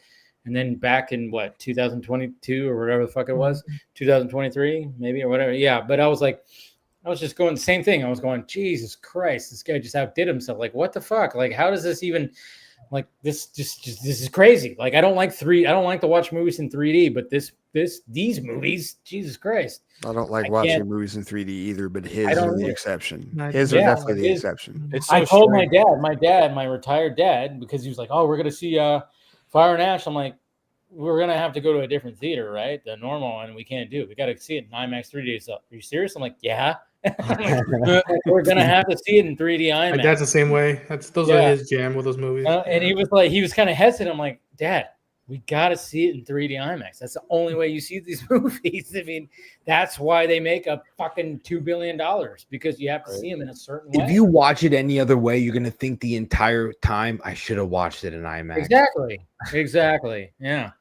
You're just gonna be like, oh, I probably missed out, As like again, it's going to be interesting to see how this one does. I don't I'm know. so curious to see how it does. So curious. I don't know. Like as a giant James Cameron fan, I like the way he makes movies, but even then, like I find the Titanic to be one of the most boring films ever made. And I love James Cameron. I do. As a filmmaker, and it's so strange because like I remember watching Titanic for the first time, thinking just, God, how did the guy who made Terminator make this? This is crazy to me. And I go in watching the Avatar movie, and I walked out of it. I was just like, all right. No, you're absolutely correct when it comes to like Titanic. At least for me too, I agree with you, because it's a 3-hour long movie. Well cast, well acted. It's boring. It's boring, but the last hour is. I'm just gonna let me offer this about Titanic, because that was a movie that we didn't see that, like, because it was in theaters for how fucking long. I remember we saw it in theaters at we went to like the Dollar Theater when it was like at the tail end of its run, after everybody had just, oh my goodness, Titanic. Okay. So then we go see it. Right. And I would say my thought process for that movie is that the first half of it, and I gauge it in halves, because originally like VHSs were still out when that movie came out, and that was a 2 VHS. 2 VHS. I had that one. Yep. And so they cut the movie in half. It's like the movie cuts right at the point, right after they've discovered they've hit the iceberg, and that the shit's about to hit the fan. That second tape, that's the fun part. That's the part that's like everything with Rose and Jack and everything leading up, and all the class warfare shit that's in the first half of that film. The first tape of that film was like, okay, that's for the people that want the historical drama and whatnot. The action, the shit with the ship ripping in half, and like the band still playing, and the slimy ass Billy Zane getting on the boat acting like the kid is his, I have a child. rat bastard. Still hate him. Like that, all of that. That's the fun part of that. Phil movie, and like the Ray are second watching half. it thinking, can people die already? No, I don't necessarily think it was that for me. I don't know. I just think that when it comes to James Cameron specifically as a filmmaker, I just think, you know, like any other filmmaker, there are films in his catalog that I really, really dig and I love. And then there are some that are just not for me. And it's the same filmmaker, and it's crazy, you know, that's a thing that can totally happen. And I know that that's not exclusive to James Cameron. And then a lot of people even would just look at James Cameron's whole filmography and be like, he's never made a bad movie. And I would not disagree to that. I would just say that for me, some of his films. Piranha 3D. Come on. So I will say this, Phil. I think because remember that movie came out in '97, so I would definitely understand if your primer for James Cameron going into 1997 is Aliens, Terminator, True Lies, and True Lies. Yeah, if that's your primer, then yeah, you're gonna think Titanic. True Lies. Aliens is my jam. But going back to Titanic, I remember being in the movie theater, and I don't know how young I was, but I remember I had like my little Armatron little watch, and when they said like the iceberg would like hit, and they said we got about an hour, I remember looking at my watch, I hit the little light, and I was like, and it was an hour. Like that was like it took an hour for the ship to fully get to the point where it was like the epic climax of everything, and I was like, Jesus Christ. It was like, yeah, because I was bored through the first 2 hours. I was like, love story. What are we doing here? You know, yeah, draw me naked. Fine, that was great.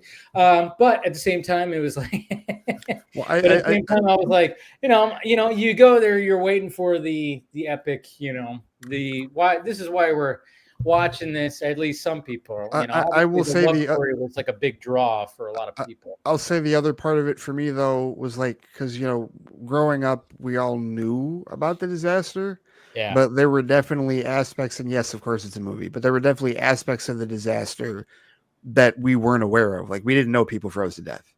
And we didn't know, that it took that long necessarily for the damn thing to sink, because we're thinking, oh, it started sinking immediately once it hit the iceberg. No, that was a gradual process. Like you mentioned, the band was based on a true. That was historical. Like that was like in the historical, like you know, that the band played until it fucking sank because they didn't have enough boats too, that was like emphasized big time at the beginning. Where it's like, oh yeah, do we have enough like what do they call those boats? Life rafts. Lifeboats, lifeboats. Yeah. What's the worst that could happen? Yeah, and then I love that Billy Zane, like not even God himself. Not even God himself could sink the ship. Yeah. Right.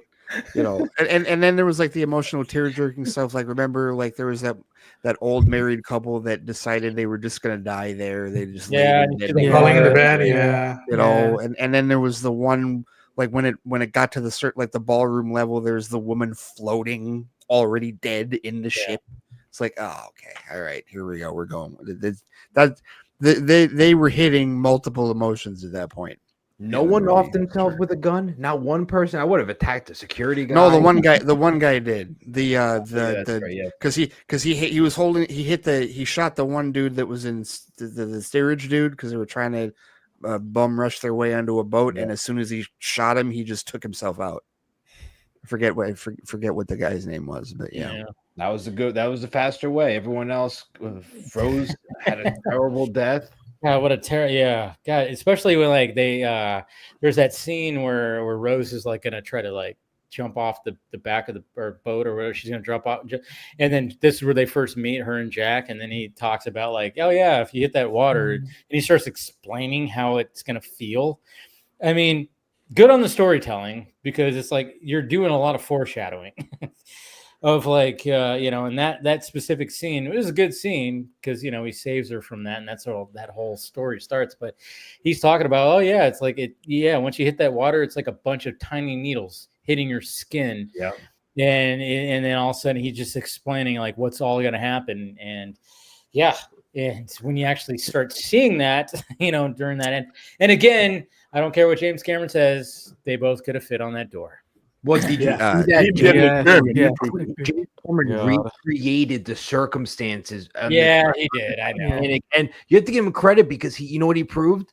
that that Jack probably could have held on if it was in the perfect condition. So you got to give him credit. The fact that he went around, recreated it to prove himself wrong, and he was proven wrong. I mean, how many people would do that? How many people would do that? But at the same time, it's like it works for the story because I'll never let go, Jack. You know.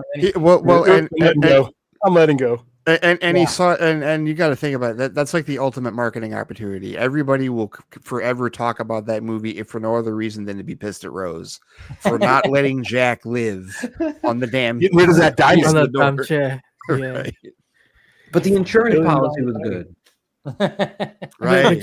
But here's the thing. I think it's coming out either next year or the year after. They're going to re-release it again. No, are they? Well, yeah, because every time you have an Avengers movie, wouldn't surprise me one bit. Would not surprise me. Didn't they already release in 3D? What else is it gonna do? Or like you're gonna film re-release? Wow. The anniversary release. Yeah. Anniversary release. So Yeah, that's would It came out in not. 97, right? yeah. So the two biggest re-releases of those years are gonna be Star Wars and Titanic, if they play the cards right. Well, Star Wars is definitely doing it. Star Wars is definitely doing a re-release. That I think that's already confirmed. That's definitely happening. That would be if they don't, I'm like, yo, what are you doing? Well, it's Okay. 50 years. You can't ignore 50 years. No. And then and now we got this hunt for Ben Solo thing. Jesus Christ. Okay, so let's bring this up because I love all the groans I'm hearing because there is a double-edged sword. There's a double-edged sword when it comes to this because obviously, okay, so we're craving more Star Wars, but for the most part, a lot of people are going, step away from the Skywalker saga, step away from the Star Wars saga.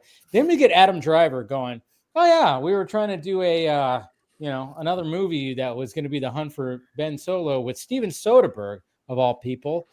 And a lot of people went, what the fuck? I was one of those too. I'll say that, even though I'm like, yeah, they should step away from the Skywalker. The only reason why I was one of those people is just because I felt that the Ben Solo scenes in Rise of Skywalker were the best, because Kylo Ren got it, it got old. For a while, I was like, all right, this mopey little fucker. Like, I mean, I'm like, God damn it. Can he just, like it's intriguing. I get it. His story is intriguing. But once we got him as Ben Solo, I'm like, why couldn't we get like all of this movie like him as Ben Solo? So now that there actually was going to be a Ben Solo movie, I was like, oh yeah, that sucks that it's not going to happen. And Disney said no, even though Lucasfilm was all about it. They greenlit it. There was a finalized script. There was everything. It was almost there, but Disney said no. And it's very interesting because I can understand it a little bit because it's like, yeah, move on. But at the same time, I don't know. It's a weird thing. I don't know what you guys are feeling about this. Somehow the Skywalker's return. Yeah, I know, right? I'm talking about it. I don't care. You don't? I feel bad how much people are throwing stones at Mando and Grogu now, and it's like, what the fuck? Like, to me, when I saw that, I'm like, wow, slow news month.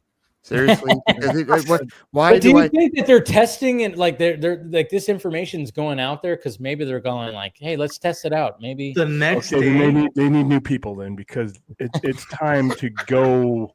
It's time to go into a direction that Star Wars is not reliant on a small little cul-de-sac neighborhood. And then that's what it is. Every time we do a Star Wars movie, the neighborhood gets smaller. It's all about the Skywalker family tree in some regard or somewhere in the vicinity of. And I'm glad that what you can say whatever you want about Star Trek. It's not all about Captain Kirk. Correct. The universe grows for better or for worse every time they do something new, and they are so reliant on people won't come if it doesn't have anything to do with Skywalker. Don't be a pussy if you're going to run a studio. And it is time for them to move on to. I think Star Wars is more to offer to Star Wars than this little pocket that we always stay in for. That's a really good point, Will. Really good point. To that example, like going back to the Star Trek thing, I also love the fact that like Star Trek just flies in the face of all the pearl clutchers that only want to see a redux of TNG or only want to see a redux of TOS, and they go, no, Starfleet Academy, fuck off. And I'm like, I'm good with that, seriously, because I hate pearl clutchers and I hate gatekeepers that are like Roddenberry's rolling over in his grave. Just don't fucking watch. Just go Yeah, ahead. they and learned. Go to Pluto TV and rewatch all the reruns of the shit that we watch 1,000 times. Plenty. Just go There's go plenty ahead. of classics. They're all there. Okay. But like, Yeah, but devil's yeah, advocate. I'll absolutely play devil's advocate on this because I am quite favorable of more Disney stuff than not. I am actually notoriously one of the few Star Wars fans who's not big on Andor. So I will play devil's advocate on this. First and foremost, when I saw the news, I was like, oh, that's interesting. And then I kind of went about my day. I didn't flip the fuck out and lose my shit like every other Star Wars fan tends to on the internet. When I saw the creative team behind it, who was working on it, and then I saw the reason behind it, why it did not get the go forward, I was like, oh, that's very interesting. Why of all things would Disney saying Why no? would Disney Star say Wars? no? Yeah, Disney saying no to a Star Wars movie. That's a fucking first, right? But then, thinking about what happened with the Rise of Skywalker, what's happened with, the Acolyte and other things. And I, William, I don't necessarily disagree, but then I will also just bring up the fact that look what happens every time they step away from the Skywalker family. Okay. They get eaten alive. which For no good reason. And I repeat, I will repeat, I understand what you're saying. If you're going to be in the corner office, you cannot be a pussy. You are there for a reason. Make a decision, stand on it, and go a direction. There are things that Star Trek, and that's why I use Star Trek, because Star Trek had to learn a lesson from 2004 all the way to 2016, that if you let old Star Trek fan tie their umbilical cord around your throat, you are going to suffocate and die. At some point, if you're in a leadership position, you cannot be a pussy. Pussies are the lower end people that work for you. That's why Mandalorian and Grogu is a good thing that it's happening. And I know a lot of people are attacking Mandalorian and Grogu, but with Jon Favreau helming it, he brought us Iron Man. He changed the MCU forever. He changed superhero movies forever. He changed how franchises work. We wouldn't be here very likely if it wasn't for Jon Favreau. For what he did, this conversation with all of us may not have been a thing because he can come up with something new. Yes, but so with Mandalorian and Grogu, I trust Jon Favreau. I trust him. I'm putting my trust in him. I think he can do it. I have no issues with that. Disney being bold and moving forward and making a decision in that case. Phil, what's the other thing you wanted to I kind of lost my train of thought because I think also another thing that happens. I think ultimately what I was getting at is when it comes to Star Wars and when it comes to Skywalker Saga specifically, look, I think what Disney is trying to do is they are trying to make the most of the actors that they have present within those 3 movies that they made. And that's something that Lucasfilm unfortunately did not have with Carrie Fisher, with Harrison Ford, with Mark Hamill for a variety of different reasons that we could talk about endlessly. There's an endless supply of reasons why there weren't more Star Wars movies between Return of the Jedi and Phantom Menace. There's a plethora of reasons why, but now I can understand the impetus of being like, sure, we kind of fucked up and killed Ben Solo in Rise of Skywalker. Yeah, they totally fucked him up. Yeah, I was just about to bring that up. Yeah. That's your guys' opinions. It's fine. Yeah. I don't necessarily agree because I'm a fan of the Rise of Skywalker. I like the fucking sequel trilogy. Okay. I like the movie. I like all 3 of them. I live on the island of there are no bad Star Wars movies, and I don't give a fuck if there's only 2 other people. I live on the smaller island of liking the Rise of Skywalker more than the Last Jedi. Okay, there. Yeah, I respect that. I disagree, but I respect that. But honestly, I feel like if you want Star Wars as a whole to survive on some level, there has to be a familiarity and a familial aspect to it, i.e., no matter what, there is going to be something Skywalker related in Star Wars. Yeah. Now, I don't disagree that there should be more non-Skywalker stuff related, and there absolutely has been. But I also don't think that's like saying DC Comics should shelve Superman in the midst of a DC cinematic universe. Yeah, but not 90% of the content is attached to Superman, though. There are other things in DC. At the same time, Star Wars wouldn't be what it is without the Skywalker. I just said that's about Captain Kirk. I think the bigger DC. I think the bigger DC example would be like, remember and I've said this before many times, before we even got to like the 2000s. Like Warner Brothers literally spent 34 years making movies about two heroes, Batman and Superman, and it was really largely Batman, truthfully, that has had the lion's share. So, and it was only until like early 2000s, into the 2000s period that they started dabbling in other heroes. And of course, we didn't like those movies. We didn't like the Green Lantern movie. We didn't care for like Jonah Hex and other stuff, right? And so now with the shared cinematic universe era. Now with the shared cinematic universe era, we're like refocusing that, right? So now, because now we've seen, Marvel has proven that, Guardians can get a fucking trilogy. Ant-Man can get a trilogy. Thor can get 4 movies. What the hell, right? So now we're in this landscape. Yeah. It's like, okay, the other characters can, however we feel about the movies. Thor: Love and Thunder. I know. I was going to say like Ant-Man, yes. Start off solid, but right. But just saying that we're in the landscape where like, yes, the smaller it's heroes all about now. Right. And so that definitely lends to the argument of, yes, you can branch out from the Skywalkers. My only issue with Disney, like what a rational skeptic right here I said, I didn't mean to cut you off, but he said like, there are going to be other movies. Like Dave Filoni even said that, and thank you for the $5 super chat. Right? And hopefully we're going to get those peppered in. Good. Yes, and my only concern is this goes to what William's saying. Don't be a pussy and wuss out like when the Acolyte or Obi-Wan Kenobi does what it does. You know what I mean? Because that's my biggest issue, is it because I enjoyed the Acolyte, and I'm not on an island with that. I know people that like that show, but all the Pearl Clutchers hated it and that despised what it did to the Jedi lore and this and that, whatever, and they fucking knee-jerked and just said, "Oh well, we're done with it." And it's like, don't do that. If you're going to do an Old Republic show, if you're going to do stuff outside of the Skywalker saga, don't puss out.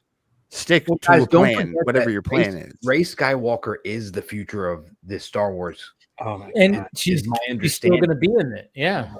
So it's not like they're abandoning the sequel trilogy. If they were doing that, I think I would understand in terms of Williams' overall points. Like, look, they're exploring Star Wars, but it's like, okay, instead of the more popular character, they're exploring the lesser popular character, and they're going all in. My understanding is the premise is going to be a hunt for her, and it's going to lead up to her, and then the next trilogy is going to be her leading the Jedi Force. That is the vision.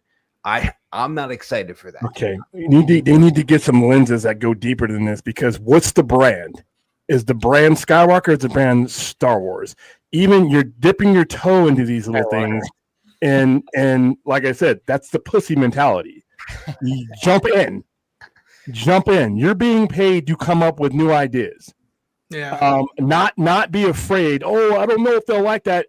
If you can't take the risk, get the fuck out. All right. It's too reliant on this, and like it's every time you come out of here, it's like you're afraid. It's like a security blanket. Listen, you can have a security blanket sitting in front of the TV watching cartoons. You're running a multi-billion-dollar studio. Okay. And a brand, you don't have any faith in anything other than the Skywalkers in order to propel a brand like Star Wars. Well, what about the Starfighter movie? That's pretty fresh, right? I'm pumped for it. That's why that's not. That has nothing to. What's Skywalker about that? Yeah. There might be something, but I mean, for the most part, it's not. It's a totally fresh one-off. Thank God. Right. That's let's go 500, 600 years ahead. There's plenty of content that they put out there. Feed on that uprising. Sammy Kinberg is the one I've heard people say that it's his trilogy. Yeah. You have Knights of the Old Republic. Okay, but here, okay, so this go forward. This will because this also like it reignites this whole debate. Because remember, there are people out there that still think that the sequel trilogy should have been Heir to the Empire, and are not happy that it's now that the expanded universe got changed into the Legends canon, to which my answer has always been, well, they don't want to do adapted works. And I don't blame them for not wanting to do adapted works. So when it comes to expectations on what direction they go in, I don't think you should be relying on the source material either. I'm just throwing ideas out there because they don't seem to be looking beyond just a certain certain, core. Well, I think grow. I think this is where you look at how Hollywood producers operate, and we know how Hollywood producers operate. They want to go with what has had established success in the industry, and like it or not, the established success in the industry is the Skywalker saga. And unfortunately, pursuant to what Phil was saying and what I've also been saying, is whenever they try to step out of the Skywalker saga, the fucking the gatekeepers come at them hard and they knee jerk. My issue is don't knee jerk. Like, do this, like when you do something like The Acolyte, when you do something like High Republic or whatever, just stay the course, because you have a freaking audience for it. And you don't need to listen to the assholes that are like, we don't want this and we don't want that. No one's asking your 5 to 10% ass, but you're going to hate watch it anyway. You hate watch shit in the first place. That you're not the target. The target is the general audience of everybody that you want giving their credit card numbers over to Disney Plus and forgetting about it for the next 5 years. That's what the target audience is. That scroll and that theme, that's going to get people in. It's the same problem I had, from like 2004 up to 2009, what J.J. Abrams did. People shat in their diapers over that. I mean, grown-ass men lost their fucking minds. Yes. J.J. Abrams basically said, get on what we're doing, or be in a little lifeboat on outside the yacht. Mm-hmm. That's what Star Wars needs to do. I mean, bet on yourself as far as you got brilliant storytellers, and you have the brand name of Star Wars to build a foundation of something else for, so that you can build along with the audience that you have. You build that franchise, because what you're doing is what almost killed Star Wars. Is they hung on the old Trek fan till they became dead weight, and then we weren't getting new fans. We weren't getting people in. The new generation that inherits this from their parents are like, you know what, this ain't lining up with the stuff I'm watching now. And they can't be afraid of that if you're going to be in charge of this bread. That's why I've slowly gotten away from Star Wars. That's why for me, like people tell me it's creatively bankrupt. I'm like, I don't know, Andor, The Mandalorian, and something like an animated series, Rebels, that barely has to do anything with the Skywalkers. There might be hints, there might be not, but it's new characters, new stories, and different vibes to them.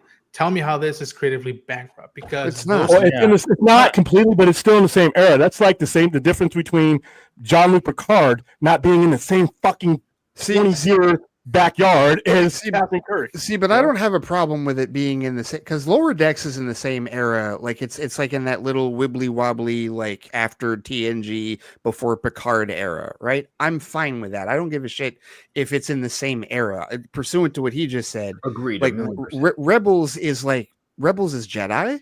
Like it's the Force, but it's not Luke.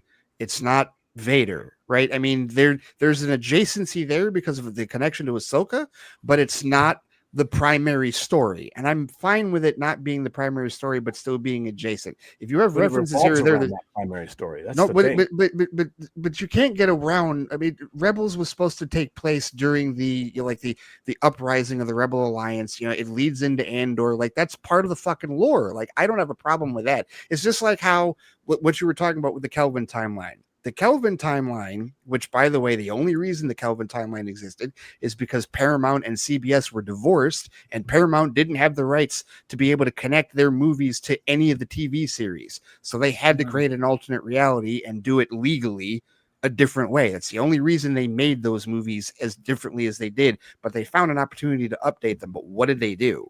They went back to the well and did TOS. They could have done TNG. They could have rebooted any of the shows that they wanted at that point in time in 2009. They chose the original series. They chose to reboot Kirk and Spock and McCoy. And even though they updated it for a modern era and brought in a new audience, they were still retaining the core of what the original show fucking did. But they were doing it in a city block, whereas we're talking, and Star Wars is a cul-de-sac. Star Trek is a city block with a subway system and an airport and a park and a bunch of different things. You can go back to certain things, and you're still not in this tiny. How fair of a comparison is that? Because Star Trek has been primarily a television franchise for the longest time, and has a lot more material to siphon through. As way more material, yes. Prior, that is also true. Go ahead. Hey guys, I don't mean to interrupt, but it's 1:30 here, and I have an event in the morning to film for, so I have to leave. Yeah. I'm so sorry. No, Normally yeah. I was hang around. gonna say, Dave. I was like gonna be like, hey, you can leave at any time you need to. So yeah, go for it. It's been a pleasure talking to you, man. And Guys, this has been welcome back anytime. This has been a lot of fun. Dave, you're a great host. The rest of you guys, was great meeting you. Good to meet you. Take care, David. Normally I wouldn't dip out like this, but I have filming in the morning, so I'll talk to you guys soon. Thank you guys. All right. Subscribe to Talk Now. Cheers. All right. Easy. See you later. Yep. All right. No, and William, Phil brings up a great point, and that is something to consider with respect to the difference between I agree with you in terms of not pussing out. I agree with you in terms of sticking to your plan and doing stuff outside of the main timeline, but I'm not quite as militant about going so far out of the timeline, because again, the Kelvin timeline, like think about this. Like, I got family. I remember this in 2009. I spent years, because I've been a Trekkie since 1991. So I was 9 years old. Okay. And for years, I couldn't get a single one of my family members to watch a single fucking episode of any of the shows, whether it was original series, TNG, DS9, whatever it was. And they all of them saw the movie in 2009. All of them. Every last one. I took my mom to see it on Mother's Day after seeing it 3 times already after that point. Right. And so that was, but the thing about it was that, like, they're like, well, why did I like it? Why did it resonate with me?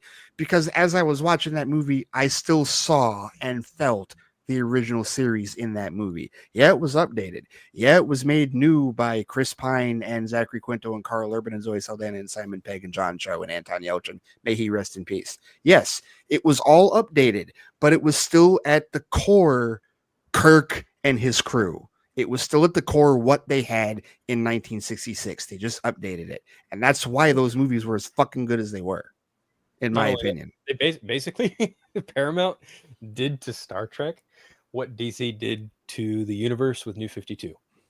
They knew 52'd Star Trek. They made them a little younger. Ooh. Oh, So don't forget. Don't forget. You know who. Okay. Well, I love that audible response right there. Ooh. Get everyone just a little bit younger, as opposed to being older adults. The interesting part about that is that Spectrum War, the IDW comic, of course, does use the Kelvin. It's the Green Lanterns crossover with the Kelvin Timeline crew. Yep, that is true. Which I've read that book. That book is really good, in my opinion. But that's an interesting. Yeah, it doesn't quite hurt me as much as it hurts the others, but that's an interesting comparison. I like that. One was necessary, one wasn't. That's wrong. Yeah. But like, what is the? But okay, so what's the Star Trek like the? Because I know the. Correct me if I'm wrong. The big thing about New 52 is they changed the roster of the Justice League. They basically changed up everyone's histories except Superman and Green Lantern. They were the only ones that remained consistent because of who was writing the stories at the time. And they moved. Was that when they moved Cyborg out of Teen Titans into the Justice League? Yeah. Okay, so then what's the equivalent of that in Star Trek? All I'm stating is when they did New 52, they collectively made everyone younger because. No.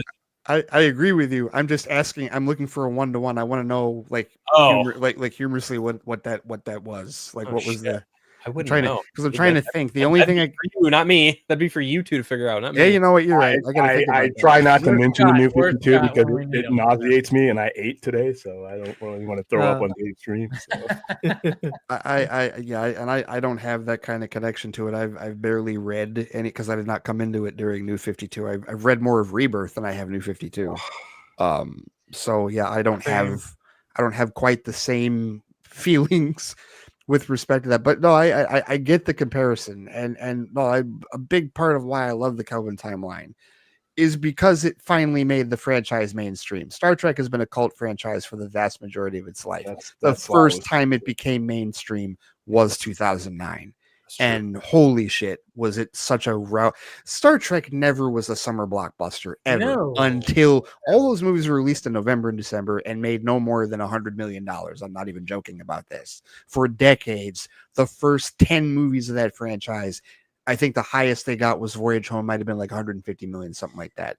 No Star Trek movie made anywhere near 300 million until the first Kelvin Timeline film in 2009. And the fact that it blew up like that, it was like, oh my God, this is the most popular Star Trek has ever been, ever. And it was awesome. It's still awesome.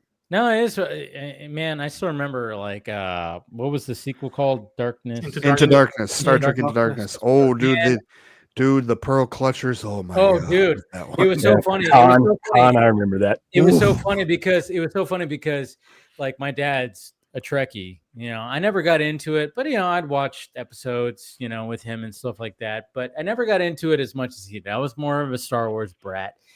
But I remember when we went to go see that movie, and I was like, and I went, Dad, let's bet. I think Benedict Cumberbatch is Khan. And he goes, no, he's not. There's no way, because of who played. He was like totally, no, he's not Khan. I'm like, Dad, I believe he's Khan. The funniest thing was hearing the audible reactions of my dad. Okay. Like accepting that, oh shit. I remember there was like times he went, oh shit. The first time he started realizing, he went, oh shit. And I looked at him like, he's Khan, isn't he? Okay, so first off, you have J.J. Abrams, Alice Eve, and Carla Urban all flat out lying. Lying through the press tour saying he's not Khan. All of them lying their asses off. And then I get into the movie, right? And that first scene where where Khan surrenders on Kronos and Kirk starts punching him and not a single punch is phasing him. I'm like, okay. And then they get him aboard the ship, and then they find out that the torpedoes have people in. Okay. And then McCoy's like, he's 300 years old. I'm like, okay. And I'm sitting there like, okay, if it's not, there's no possible. It has to be fucking him. And then as soon as he said, my name is Khan, terror. Like the butterflies hit me. I'm like, okay, here it is. Here we go. Because in my head, for me. Because in my head, I'm like, I know where this is going to go. I know what's going to happen. I know exactly what the internet is going to do with this. And I wasn't wrong. They fucking freaked out. and it was, and the thing is like here's a bit of Star Trek lore, Phil. Star Trek Into Darkness is not exclusively a redux of Wrath of Khan. No, it's not. What it really is it's a combo of Space Seed and Wrath of Khan. The episode he's introduced, Yes, because there are things. Basically what the Kelvin timeline like threw into the mix. They said, okay, instead of them having met him twice, they met him once, and what happened in the events of both meetings happened in one shot. Someone's got to go. Yeah. And what I really loved about what they did with it was they reversed. They flip-flopped it. Yeah. Well, and not only that, but to me, the movie was rewarding for those of us like diehards. Like I love the scene where like he calls Prime Spock. And it's like, in your travels, did you ever encounter a man named Khan? Yeah. And he just gets that oh shit look in his eyes. He's like, as you know, I vowed never to give you information that will ever alter your destiny. Your path is yours to walk, and yours alone. And then he pauses and he goes, however, that being said, and I love how he's like, did you defeat him? At great cost. Yes. And he's like, how? And I'm sitting there like, you fucking died. That's how. You fucking died. That was the great cost. But I mean, but there was something kind of like really cool about the fact that they reversed it where Kirk died.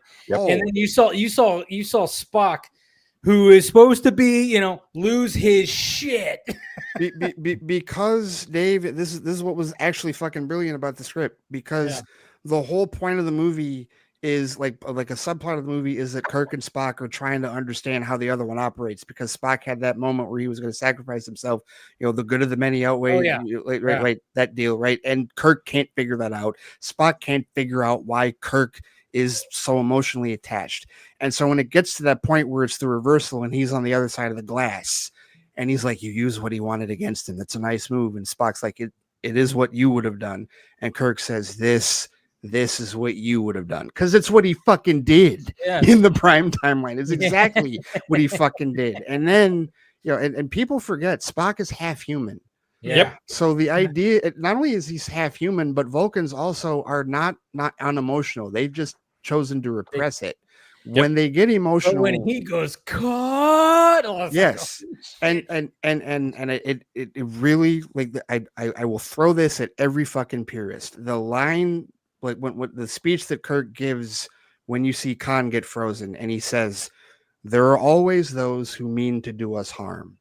To stop them, we risk awakening the same evil within ourselves. Our first instinct is to seek revenge when those we love are taken from us, but that's not who we are." That's fucking quintessential Star Trek. Yeah. I will fight any asshole that argues against that. Seriously. That is quintessential fucking Star Trek at its core. Period. That movie introduced me to Benedict Cumberbatch. And although I do still prefer Wrath of Khan, I like it. Although, like, over the years, I remember hearing the rumor, or maybe it was a rumor, or maybe it might be true, that, like, do you guys know who initially was supposed to play Khan in Into Darkness? Was it Del Toro? Yeah, Right? Del Toro, yes. Which I was like, probably would have, because some people heard that, are I was like, like, oh, they whitewashed. It would have been closer to Ricardo. So the weird part about that, because Del Toro would have, they would have gone with Del Toro because they wanted to match Ricardo. But the weird thing about it is that the character is a genetically engineered super, and those are not typically brown.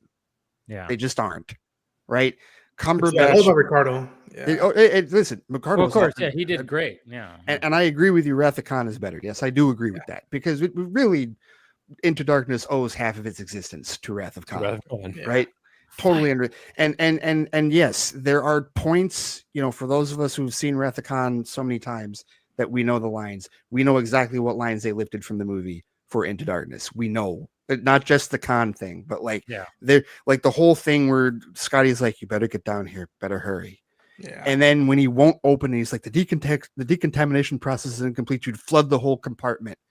He actually explained, because in Wrath of Khan, he just says you'd flood the whole compartment. I'm like, what the fuck do you mean flood? He'll die. He's already dead. Right, he's dead already. Yeah, like the whole, it's, to me, it's a great tribute to Wrath of Khan. That's why I don't. That's what I thought it was. When I watched it, and then even my dad, who's like, who was the Trekkie, he thought that too. And again, just the fact that Spock lost his shit, like, God, and then he fucking parkours after that motherfucker. Like, you know what other movie is a great inspiration from Wrath of Khan? Batman vs Superman: Dawn of Justice. How so?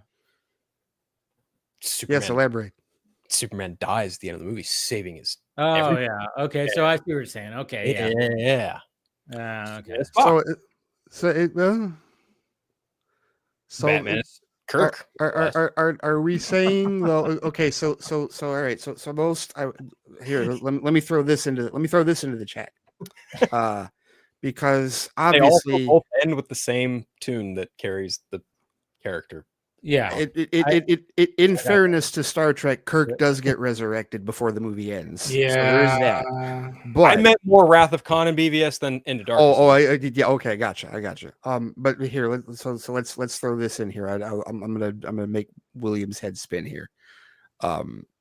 So, generally speaking, when people think of the death of Superman and Batman v Superman, they think of the death of Superman comic, which of course came out 1992, right? Correct. Which would have been 10 years after Wrath of Khan. So are we saying that Dan Jurgens took inspiration from Wrath of Khan when he wrote Death of Superman? Still widely available at a comic store near you for a cheap price. I love how William dodged that question. And also, BVS has more kinship to Star Trek 09 because that's the first time the two main characters meet and they don't like each other.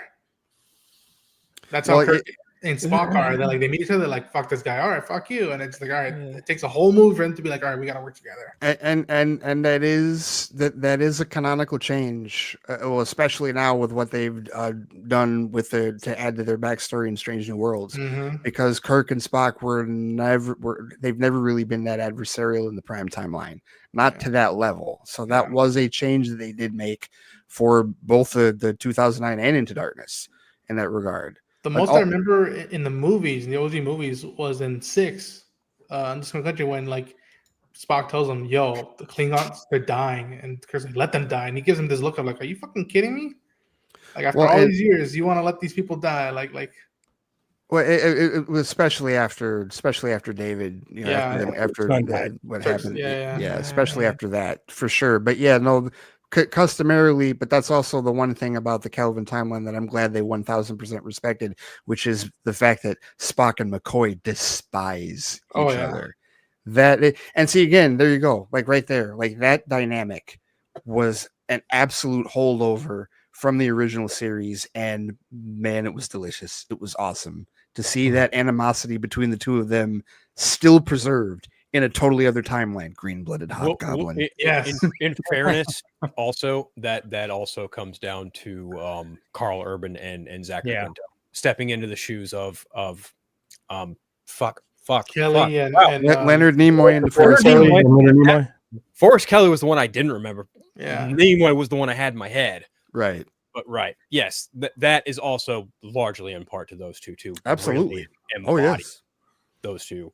No, Carl Urban did a good Bones. Like, the way Carl that, Urban's everything. amazing. I mean, he said like, he would always just complain about everything. I mean, it was like, it was perfect the way that you want to know one of my favorite things, because there's a thing that movie does. I was actually just thinking about this the other day. There's a thing that Into Darkness does that, in my opinion, fixes a problem in the Prime timeline.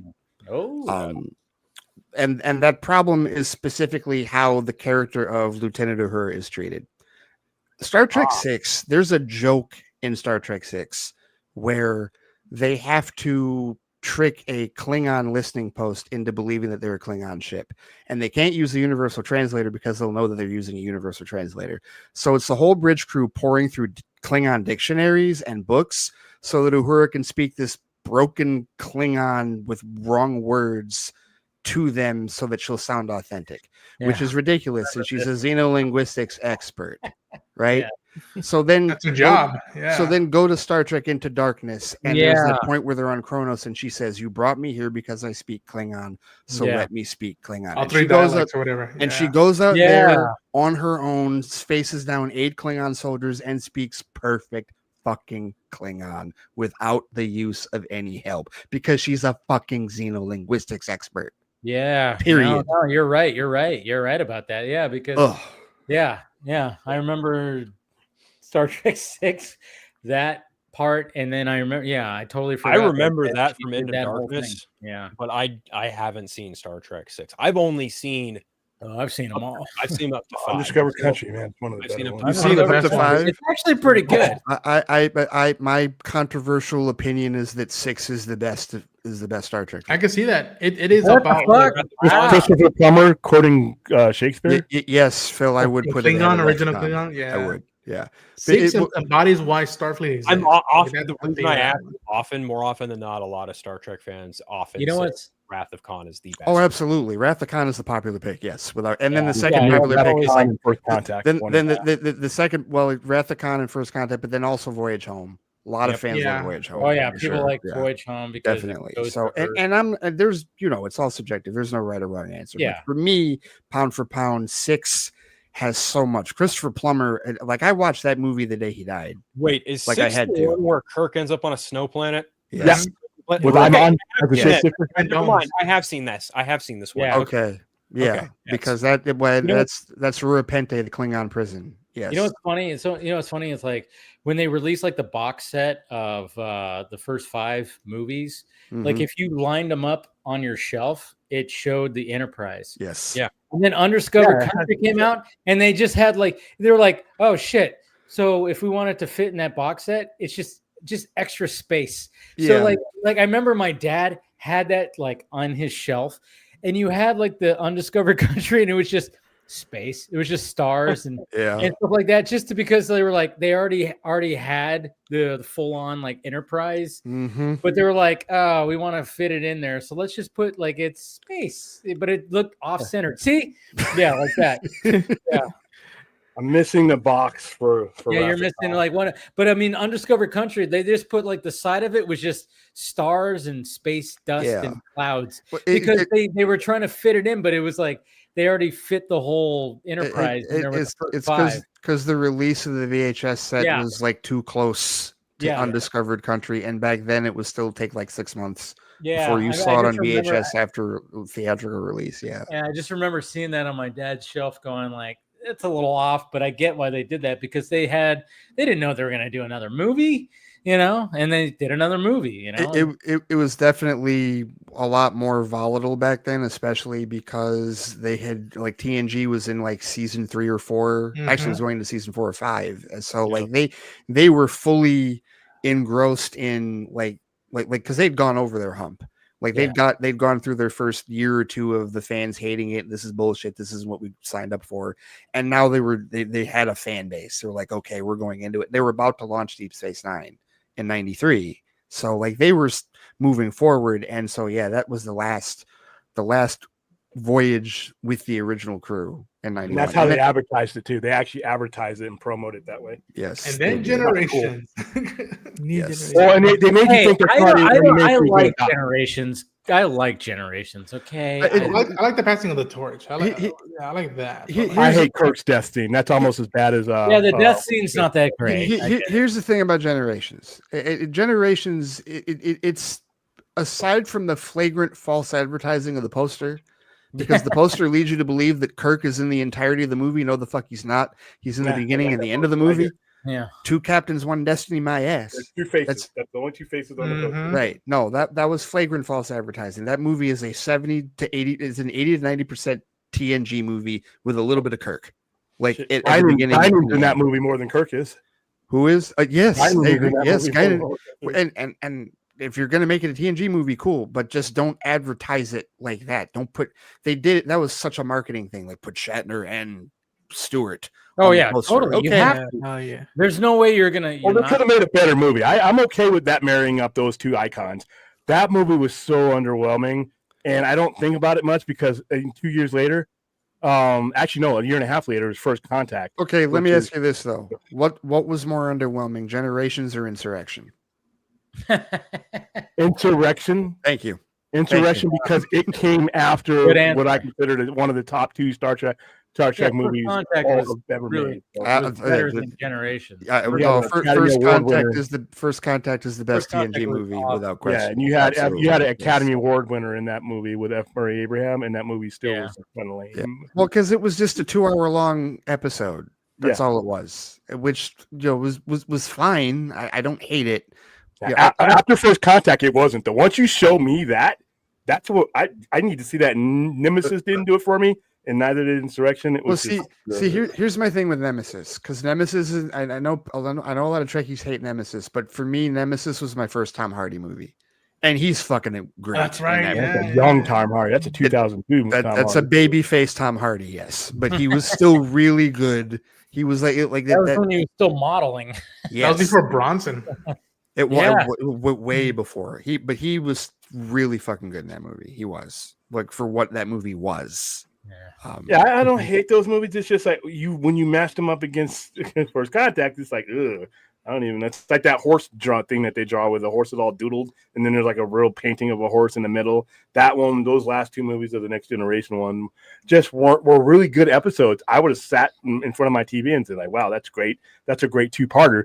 But as far as like once I saw First Contact, there was no going back. I just couldn't do it. No, I don't disagree with that. All those other, and even I will defend Generations a little bit more though, only because the only issue that I really have with it is the advertising. I feel like the movie itself is solid. It's not First Contact level, but if I'm ranking the TNG movies, it's second behind First Contact, in my opinion. It's ahead of. That's where I put it. That's right. And also, like, if I'm not mistaken, it's been a while since I've seen Generations. They bring back most of the original cast for like the first few minutes, and then that's it. Yeah. Well, the first scene is just like the original. It was Cameron from Ferris Bueller. It was Kirk. Oh yeah, Alan Ruck. That's right. Yeah, Captain John Harriman. And also Tim Russ. That was when it was established. Like Tim Russ was on the bridge crew of that Enterprise. Yeah, with the T. Can you what's the T at Captain Sulu? Right. Yeah, but Picard season 3 was a better outing than the last two Generations movies. It was. No, it was. It was.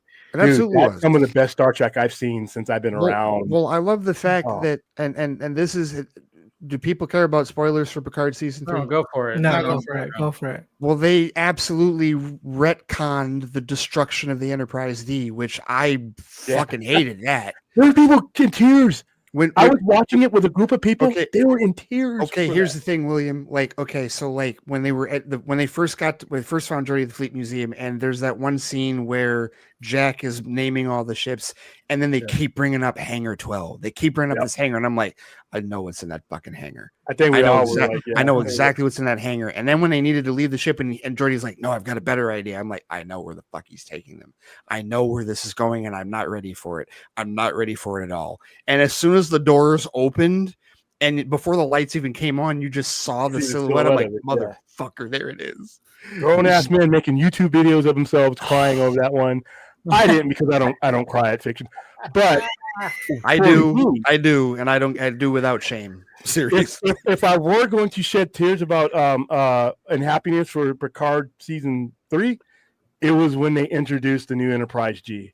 That gave me chills, because of the fact that all of Star Trek, the Enterprise was there. When you first see the original series, it's there. When you first see the movies, it's there. Even when the Yorktown and all that, it's always been there. You never got to see that ship go through a process of becoming the Enterprise along with a crew. That crew evolved through that entire season and rose to the level of the legend of the Enterprise. That entire third season was about the name and the legend of the Enterprise and its crew. So when he unveils that Enterprise G, that was my favorite moment of the entire third season.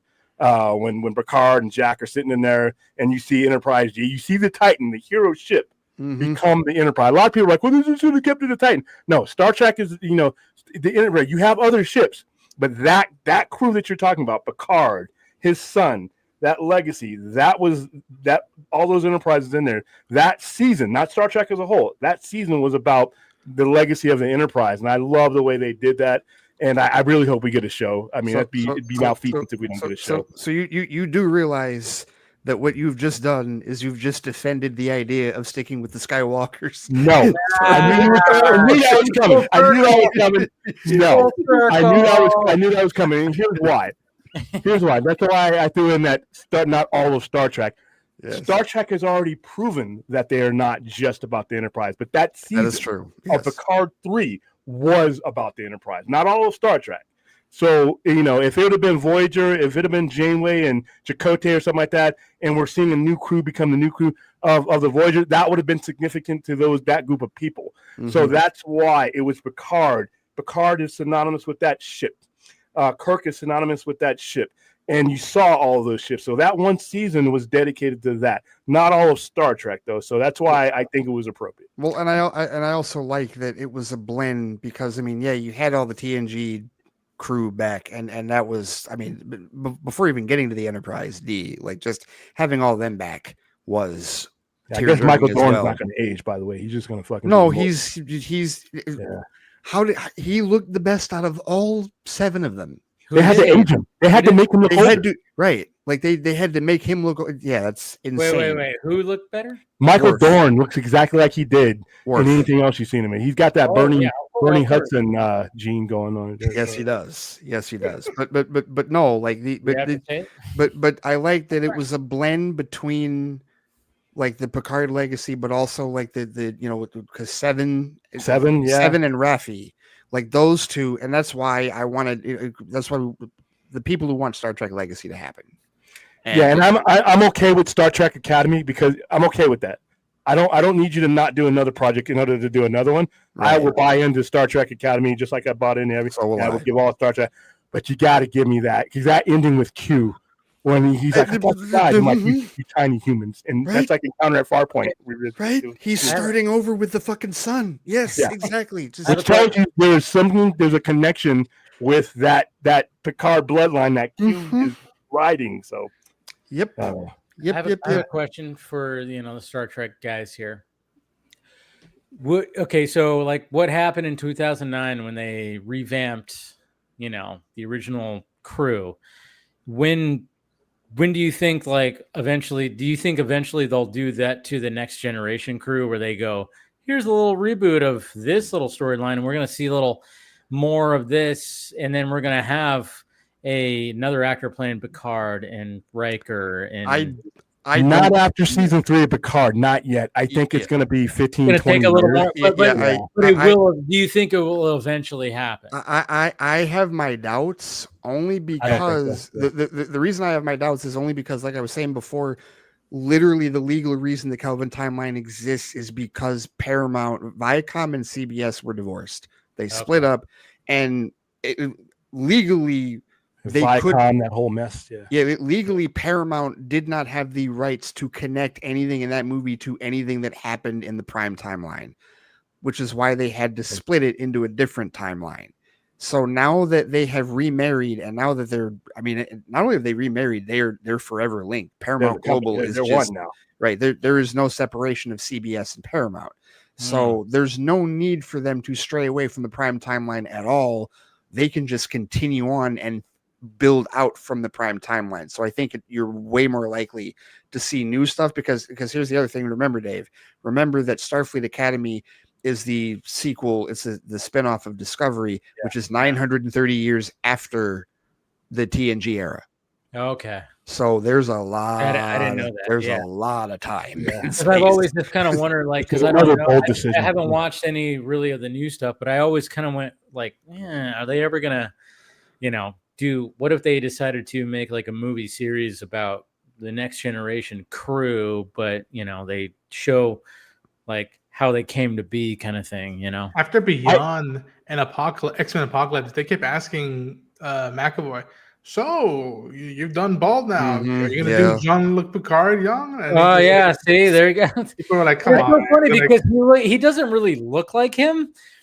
No. But the fact that they did such a good job of kind of when you see them like face to face in Days of Future Past, you kind of go, okay, I can buy it. Yeah, but for the most part, when he plays a younger version, you kind of go, yeah, the voice is there. Now, I do think the possibility of a prequel, like a prequel series or something with Picard, I do think that's possible. Okay. Like if you see him on the Stargazer, like when he was in command, and then you can bring Jack Crusher, the original Jack Crusher, which was that's Wesley's father.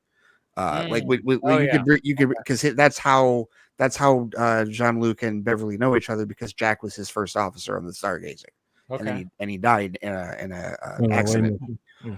But like I could see that, yes. Anything. So if you're talking about because it's essentially what they're doing now, like with Strange New Worlds. Strange New Worlds takes place like it's the sequel to the first 2 seasons of Discovery. This is where it gets weird, Dave, because like the first 2 seasons of Discovery take place 10 years before the original series. And then by the circumstances of what happened in season 2, the crew of the Discovery and the ship got warped 930 years into the future. 932. Yeah. So seasons 3, 4, and 5 are in that far future, but in that time, but in season 2 they met up with Pike and the Enterprise, and they Pike, Anson Mounts Pike, Ethan Peck Spock, and Rebecca Remains number 1, Una Chen Riley were all introduced, and then the Enterprise was also introduced. Cliffhanger. That was a cliffhanger of season 1. That was the cliffhanger of season 1, and then in the season finale of season 2, when they showed you they went to the old Matt Jeffries Designs of the Bridge and they rebuilt the modernized like now time version of the Enterprise set, like the bridge and like the conference room and all that. And I loved it. But they said, okay, because of how popular Pike had been in that show, like the fans were asking for a Pike series, like, okay, so Discovery's going in the future, but obviously Pike is still captain of the Enterprise here in in this part of the timeline. Let's continue on. And they did. And now they're 3 seasons in, season 4 is in post-production. Season 5 just started filming. It'll be the 5th and final season. But what they've been doing is they've been filling in blanks canonically between Discovery and the first season of the original series, because we have Paul Wesley is Kirk. Yep. Kirk is in the show. We've seen him. And, Bodies in the show. Ethan Peck is Spock. They brought Scotty in season end of season 2. Uhura is part. She starts as a cadet aboard the crew. So we've seen everybody recast in the original series. Even Chapel's there as well. Nurse Chapel. We've seen everybody so far except for McCoy, Sulu, and Chekhov. Yep. Who would come along after that original. Now, what they've done with Strange New Worlds, though, got to remember, though, it's canon, yes, but it's not. Because once he touches that Klingon stone and he knows his fate, he never knew that in the normal canon, as far as we know. Yeah, well, and remember the Khan episode in season 2? Yeah. So that was that was like their canonical how the past and the future can be changed. Because remember, the date now for the eugenics wars is totally different. It's not 1996 anymore. It's further ahead. It's like in the 2000s. Yeah, it's right. Modern So time. Kind of and so that right, and so that's their explanation for exactly what you're talking about. So canon is actually changing with this show. Because remember, Errand of Mercy or Balance of Mercy, it shows what will happen to the universe if he changes time. I love that episode. That might be my favorite of the whole series. Have they casted Bones yet? Not Bones. Oh my God, Scotty. Have they Scotty? Yeah, Scotty's been there. Scotty's been there. Scotty came in season finale of season 2, and he was in all of season 3. Okay. Yes, absolutely. And his mentor. And he's actually, the actor is actually Scottish. It's the first time Scotty has been cast with an actual Scottish actor. Oh yeah, Simon Pegg is not Scottish. Martin Quinn. No, Simon Pegg is not Scottish. Yeah, Simon Pegg is not Scottish, but he did a good job. Oh yeah, I was fine with what he did, but Martin Quinn's cool because he's a younger Scotty. He's learning how to be the miracle worker. He's not there yet. Yeah, he has what's her face. What's that lady's name? She's been in everything. Oh, Carol Kane. Carol Kane is that eccentric engineer. Hell yeah, who glues things together. Yes. So. But no, I don't think you'll see. I think a lot of the stories that Star Trek wants to tell, they end up finding ways to tell it. When 09 came around, the reason why he had license to do that, along with the legal reasons as well, is because of where Star Trek was after the people who choked Enterprise to death and fucked up that show. Old Trek fan, I like to call them. Star Trek was like listless. That's the one with Scott Bakula? Yes. That is not the way that show was supposed to be. And that's why that civil war between old Trek fan and regular Trek fan, we had to beat the hell out of each other. That's still the only Trek show other than Prodigy that I have not fully watched. Yeah, after season 2, that's supposed to be a prequel to Enterprise happens before the original series. Yes. Yeah. What ends up happening in that show is they were going to tell their story, their time travel type, future man story. An old Trek fan got out the Bible, put on their gowns, and did what they do, which is fuck things up.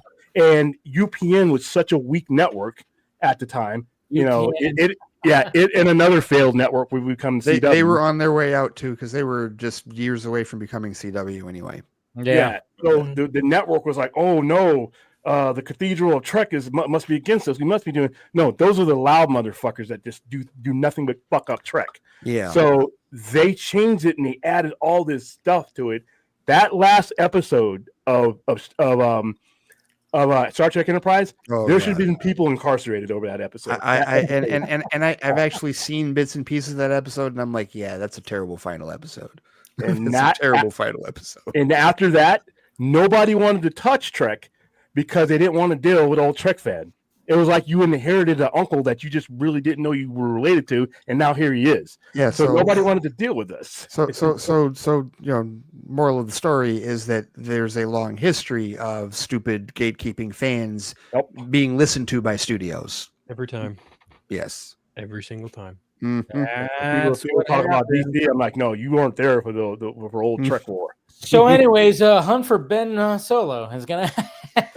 Yeah, I'll be in the theaters for Mando and Grogu. That's how this whole thing turned into Star Trek, which I appreciate. I love it. I haven't talked about Star Trek in a while. Yeah, but I mean, they don't make the same mistake. that's what this whole turned into. But it's so funny because one of the things that Star Wars fans are very quick because they got a banner in the sky. Did you see that? Did you see the video? They already had a banner in the sky. Like within a couple of days after this was known, And they already had a banner saying "Save Ben Solo" or "Hunt for Ben Solo." Crazy. Dave, and you know what's ironic? The Huh. next day after that news hit the fan, Yeah. the YouTube channel Star Wars put out a clip from Rise of Skywalker of Okay, like Ben Solo and Rey. okay. See, this is where I start going, hey. I This is a was little like, what's weird. happening? Yeah, like this is a little weird. Are they? I mean, and then Steven Soderbergh starts coming out and gives out new information. Yeah. I have to ask this question because I'm also a huge Soderbergh fan. Yeah. Do you really think that's a solid fit? I like it because it's something different. It would be something different. And I love him as a director. I love his style, but that's kind of my point. His style, in my opinion, I don't know that it fits. Star Wars. I love Oceans. I think he could do it. I could be wrong. I feel like Kathleen Kennedy wouldn't have said yes if she didn't have faith in him. Yeah. No, I am not. The one thing I will say about this is like the people that say other people owe Kathleen Kennedy an apology. Oh, I definitely agree with that for a number of reasons, because now there's now the ire is being pointed away from her and towards Disney in terms of like, the decision making for Star Wars. I get that. I'm not saying she doesn't have faith in him. I absolutely understand that. I'm just thinking from my own perspective as a Soderbergh fan. I love the Ocean's movies. I love Black Bag. It was if it wasn't for Jim movie, was it clarified when this pitch was given to Disney? This was 2016. No. I'm sorry. I'm looking at some. No, it wasn't that early. No, yeah, I was going to say that was like way too early. Yeah. No, I think this was in the past. It had to be in the past like 4 years. Right? Had to be after Rise of Skywalker. Question begs: did Bob Iger say no, or was it Bob Chapek that said no? Oh, one of the Bob. The question. Yeah, and that would be such a piece of hypocrisy if Chapek said no, seeing as how he was Mr. Content. But yeah, that's a valid point. That's a very valid point. Also, for those who just know him out of Ocean's movie, go watch Steven Soderbergh's Che movie. It's incredible. That's I need to block out 4 hours to watch that because it's 2 parts and it's that long altogether. Yes. Right, yeah. But it's just like it. It's so weird because when Soderbergh just comes out and goes like, oh yeah, by the way, we had a finished script and this is the first time that a finished script, Star Wars script, has ever been turned down, and it's like what? Like it goes to the function of like how many movies have been announced getting made. Yeah, exactly. Like how many movies have been announced since? What's happening right now? Yeah. I mean, the instant fan reaction. And just the fact that this information is coming out and everybody's going, what the fuck? Like it's such a weird, because nobody would, like you said, like, going what you're saying, Ray, is it a good fit? Because no one would suspect that Steven Soderbergh would want to make a fucking Star Wars. No one ever expects the Spanish Inquisition. Seriously. It's just like, it's so this whole thing is just. We learned about this like what, a week ago? Not even a week ago, and all of a sudden it's like, and it's like we're getting all this information. We already have fans doing a flyover with a fucking with a banner on the side of it. We already got Steven Soderbergh like going, this, and this, and we have both of them just like giving details like that it was like greenlit by Lucasfilm, but Disney said no. And now it's like, and after they just like, after Tron Ares is just bombing in the box office, people are just kind of going, you guys are, and Disney in a whole, like this whole year, they're not the top dog. They have had failures. They've had failures. And that's the like I have to. Yes, I have to check. You had to put on your tinfoil hat. I have to check my own. Well, no, I have to check my own hubris on this one because just the fact that we've come full circle as far as everybody riding Disney's jock for all these years, especially with the MCU, and now there's so much angst and so much in question. It's like, oh, all the people that gave us shit for the last 9 years, well, now they're all in the position that we were in before. you know, like in all the upheaval when there are all the questions about Warner Brothers and DC and all this and whatnot. But yeah, I think that, you know, when you bring up the official account posting something from Rise of Skywalker, that does raise a bit of an eyebrow. Like, okay, is it? And mind you, my whole point in saying that I don't care about this is I don't feel like so cheated. Like, so, like I see people that just feel like it literally like the until it wasn't, right? Like the same they're placing this on the same level as like the Zack Snyder Justice League movies, like that trilogy. I'm like, I don't feel that strongly about this. Can we put it in the same ballpark, franchise ballpark? I've seen just a little bit. Like, I saw it in passing, but I've seen some people like say we were robbed. It reminds me of, you know, Duel the Fates. The script Colin Trevorrow wrote. Yeah. Okay. No. Yes. I think yes. That's better. Reminds me a lot of that. And to that end, I look at some of these people. This movie, the Ben Solo film, theoretically, possibly, maybe, there's a chance it could happen. Maybe.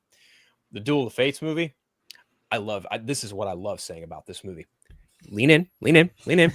This movie is never going to fucking happen. Want to know why? Because Carrie Fisher passed away. Yeah. You were the one. I remember you were the one that sent me the script. Yeah. Dude, it's abysmal. It's fucking terrible. Yeah. I can't stand it. People act like that script is better than The Rise of Skywalker. And I'm like, you're out to lunch. You're fucking crazy. You were insane. I don't even remember what my opinion on it was because I don't remember what people are so mad at Rian Johnson for doing the thing he did with the Force, and yet they like read this script from Colin Trevorrow and they act like it's the greatest shit since baked bread. I'm like, guys, he literally introduces a brand new fucking Sith Lord who is apparently the fucking one who trained Palpatine, but wasn't Plagueis. What? All right, yeah, that's okay. The dumbest shit that was in this fucking movie. Kylo Ren becomes a full machine and fights a Force ghost Darth Vader. Fucking what? Yeah, yeah. It didn't really. Now, I will say that I would trust that because Steven Soderbergh is a writer director. I would trust that whatever idea he had for this is better than that. 100%. Yeah. And even whatever JJ and Chris Terrio did with Rise of Skywalker, I'll happily say, yes, my chest, that movie is better than whatever the fuck Colin Trevorrow wrote.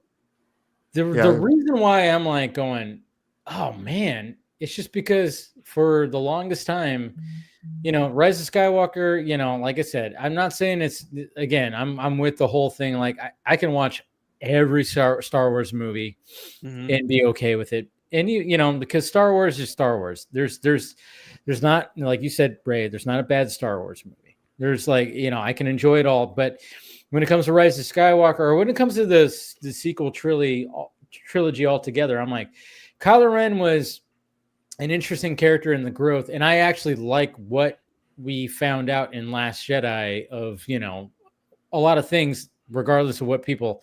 The Rashomon style stuff. Yeah, I like that shit. Yes. I like we find out the backstory and stuff.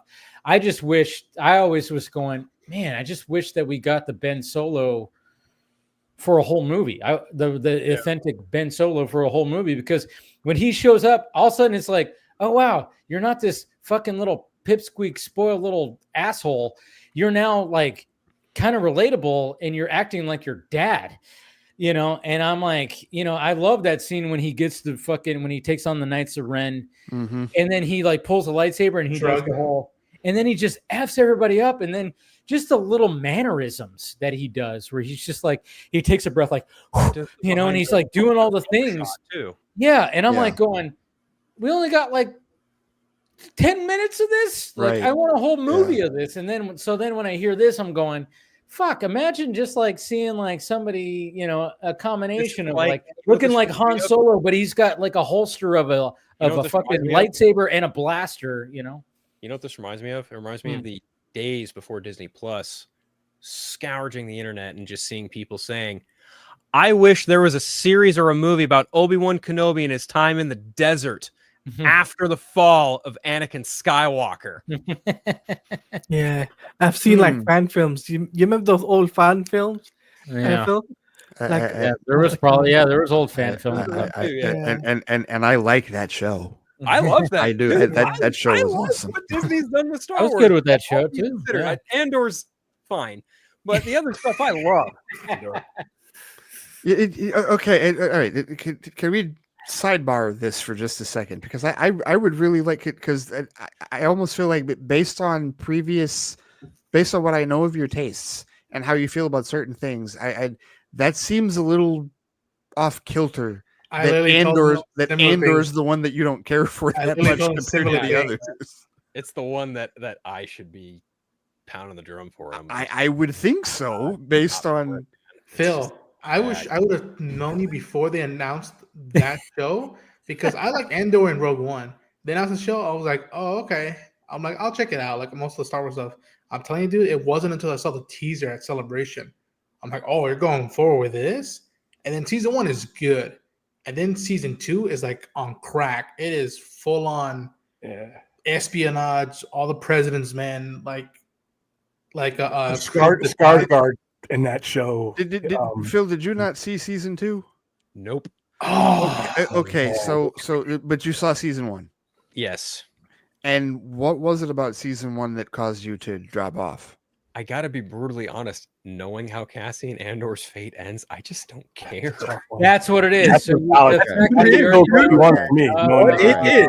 And see, here's the thing. I don't even need to watch the fucking show now, because everything's already been spoiled on the internet.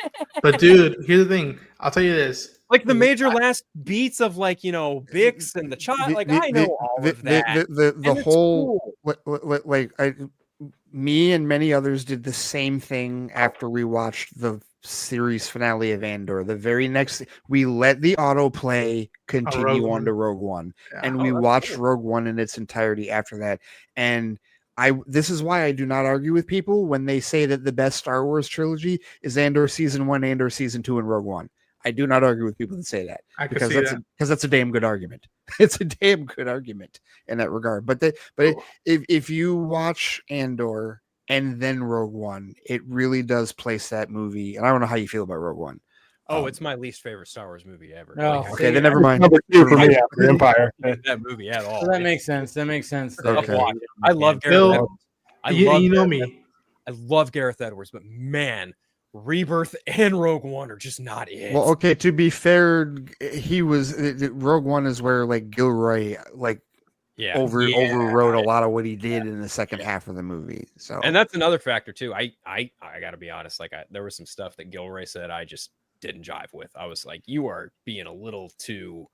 I'm too good for Star Wars right now, and it's like, bro, season 1, I agree. I get that. He needed to tone it down. I don't really think. I don't know. There's just something about Tony Gilroy, creatively, that I just don't at all sting with. It's season 2. You see the metamorphosis. Dude, I don't know about you guys. I don't know what you think, Ray, but when I saw him do interviews, he did realize, oh, okay, people dug what I did. I'm like, you know what? Let me chill on that. He was definitely less pretentious. Yes. in the season 2 interviews. Yes, I would agree with that for sure. I'll take, and Phil might even flip out on me. I think Andor season 2 is what X-Men 97 did. That's how much I love. Thematically, yes, I would agree. Thematically, I think yes. I think you're on point, especially when you talk about all the Gorman stuff. All the Gorman stuff. Yes. And talk about doing your own story and yet not flipping off the EU or Legends, and yet almost having a peace treaty between what was known about Gorman in the past and what's now canon, and how it's complementary. Now, that's the first time I've heard anybody say that, because I'm not well versed in the EU at all. So I learned about Gorman through the show. I have no idea. It's more fleshed out in the show than it ever was during any of the expanded stuff. Really? We just knew one description sentence, right? Yeah, that's all you get. You know of it, but you don't. It's not what they produce in Andor. And this has come from somebody, like I just said, I'm tired. I want to be done with this backyard. However, when it came with Andor, just the dialogue alone, that speech with Lonnie in that trailer where he said, "What have I sacrificed?" I play that at least once a month. When he gives that soliloquy, and then a lot of the other stuff that was in there, and the intensity, it's spy, it's intrigue. Well, and I do agree. Go ahead. No, I was just saying, like you were saying, Skarsgård in that season. He's perfect for that role. However, I can understand where Phil is saying, because I had that same problem with Obi-Wan, the big battle in the desert with Darth Vader. Geez, I wonder if anybody dies here, and I know that they don't. I'm not the biggest fan. Yes, some prequels are good, and I enjoyed Andor. The problem with prequels for me is if I know the fate of your character, the weight of what they go through sometimes isn't there. Now, with Cassian Andor, it was different because it wasn't just about him. Even though I knew he was going to die, fair. That's totally there fair. was so much dread around that Around two seasons that it was a shared dread, and it wasn't just the whole thing with Clea in like the second, like the second and last episodes. Oh my god, the Senate dude. Still, I was tensed up for Andor leaving a building, and I knew what happened to him. Like, there's a moment where he has to leave a building, a big ass building, and you're like, oh fuck, what's gonna happen? I mean, and you know he ends up in Rogue One. Oh, when he rescues that Mothma, well, but that scene when she goes in to make sure that that he's dead, you know, sorry, spoiler, but to make sure he's gone. Well, not just that, but then when they're coming for her and it's a race, who can get to her first? Yeah. That whole shit. That was her acting job when she's trying to tell Andor the words, you know, Kyber, because I mean she's so frantic, she's trying to get this out. Memorize it. Yeah. That was great acting on her part. That is a unique challenge when you're doing something like a prequel. Is like, okay, yeah, we know the fate of this character. Now we got to make the story that he's within before this be intriguing. It's like, yeah, you know, he's not going to die, but you got to put him in situations where, what about these other characters? And you know, and then you got to go like, how is he going to get out of this one? Because we know that he lives. But how is he going to get out of this one? Yeah, and that's where the writing really gets. You know, when he defends him, when he gets back to Yavin 4, and they're just all piling on Luthen Rail after he's passed away, and Andor finally gets the nerve to pick up for him. Mm-hmm. I thought that was a powerful moment. This show had powerful moments of just dread and intensity. And Clea was different. She turned into. I mean, she went in there and knocks off all those guys just to get to him. And then you see what she has to do. Mm-hmm. And then when she finally makes it to Yavin 4, they think he's a piece of shit, but they don't realize it. Without him, there's no rebellion now. And that was another great added dimension to the rebellion, was the idea that they weren't all unified in their approach on how to deal with the Empire. They all had a different idea. Luthen had his idea, and he took ownership for like starting it, because before there was any organization, before they brought Mothma on board, like it wasn't dragged her on board, right? That's true. Rebels tackles that a little bit, but Andor takes the gloves well, because Andor sets up the scene in Rebels, which I'd completely forgotten about until they were like, yeah, she's got to do this big speech. I was like, oh yeah, okay, that one, right? But no, just the idea that it was like this it was like a Splinter Cell operation before it got to be an actual army. And they know this idea that the generals like Dadan and everybody else didn't respect Luthen for the inception of it. And it's like, literally, you guys needed, like, I get it. You want the structure and you want the actual like front, but you can't ignore the genesis of why you even fucking exist. Yeah, even lines like rebellions are built on hope. Now I can't hear it the same anymore. Like in Rogue One, they said it as a cool thing to like inspire. Now you know where that comes from, or potentially where it started, and you're like, it adds weight now. It does. There's a video when they've superimposed Star Wars stuff, all the Star Wars, the original trilogy and some of that stuff they've superimposed it over Luthen Rail's speech. Like when he says, I'll never get a parade, and it shows that end of Star Wars where they're getting those medals and all these things that the rebellion and the stuff that we had grown up with watching, all those people got to live those moments that he knew. He knew he was going to get. Yeah. Enhancement. Interesting. Well, it's just like how that right there, it reminds me of there was an artist, I forget the name of the artist, but they did this fan image a week after Rogue One released. And what it was Leia accepting the Death Star plans from the Rogue One team, but she's the only one like completely colored in because she's still alive. The rest of them are all ghosts. Yeah. Handing her that disc, and it's the same. It's the same thing. It was very emotional. It's the same thing because like they never got the parade either. Like, and all of them died. Darth Vader slaughtered half of them. Right. Like, that one guy literally dies. Get the saber right through the chest. Yeah. He's handing those plans over. And then what make Rogue One is because when you go into Rogue One, you pretty much know that if this mission is going to succeed into its sequel, which is Star Wars, that almost these people are dead. These people are dead. There's no way that any of them make it out, and none of them made it out. None of them made it out, and they were all like, no one. There was, like you said, there were medals for Luke and Han and everybody else, but nothing for Jin or Cassian or the body else character. Poor Lonnie gave the most critical information. He gets whacked by the guy who put him up to it. Yeah, right. Yeah. But like I said, I can understand if why that reasoning, because once again, when you deal with a prequel, if you are invested into the characters in a different way than I am, that whether that person lives or dies has been taken off the table. No, go ahead. I was just gonna say. So you had brought up Obi-Wan Kenobi earlier about how like you felt like you felt like that desert battle was like anticlimactic. Meaningless. Okay, here's the meaning that I took from it, and you tell me how you feel about this. For me, as a fan, there has always been a disconnect, a cognitive dissonance for me with respect to the versions of Darth Vader. Like I can see Hayden Christensen's Anakin in the prequels, and then I hear James Earl Jones's version, his voice in David Prowse's body for the original trilogy. And that scene in Kenobi is the first time that I felt like they were the same person because I heard both of their voices. I love that scene. The point where he's like, you didn't kill Obi-Wan, or you didn't kill where he's like, Anakin is gone, I am what remains. And the first half of it is Hayden, and the second half of it is James Earl Jones. Like that, my brain and my soul needed that. Because for years I never felt like they were the same person. That was the first time they ever felt like the exact and same even visually person. the way that they actually did it too. I mean, I know like there's some interesting visual choices when it comes to that, but I love the fact that like when it was like Anakin, you saw like a blue, and then all of a sudden when it was like you saw a red, like when he says, when he says, you didn't kill Anakin, it's blue.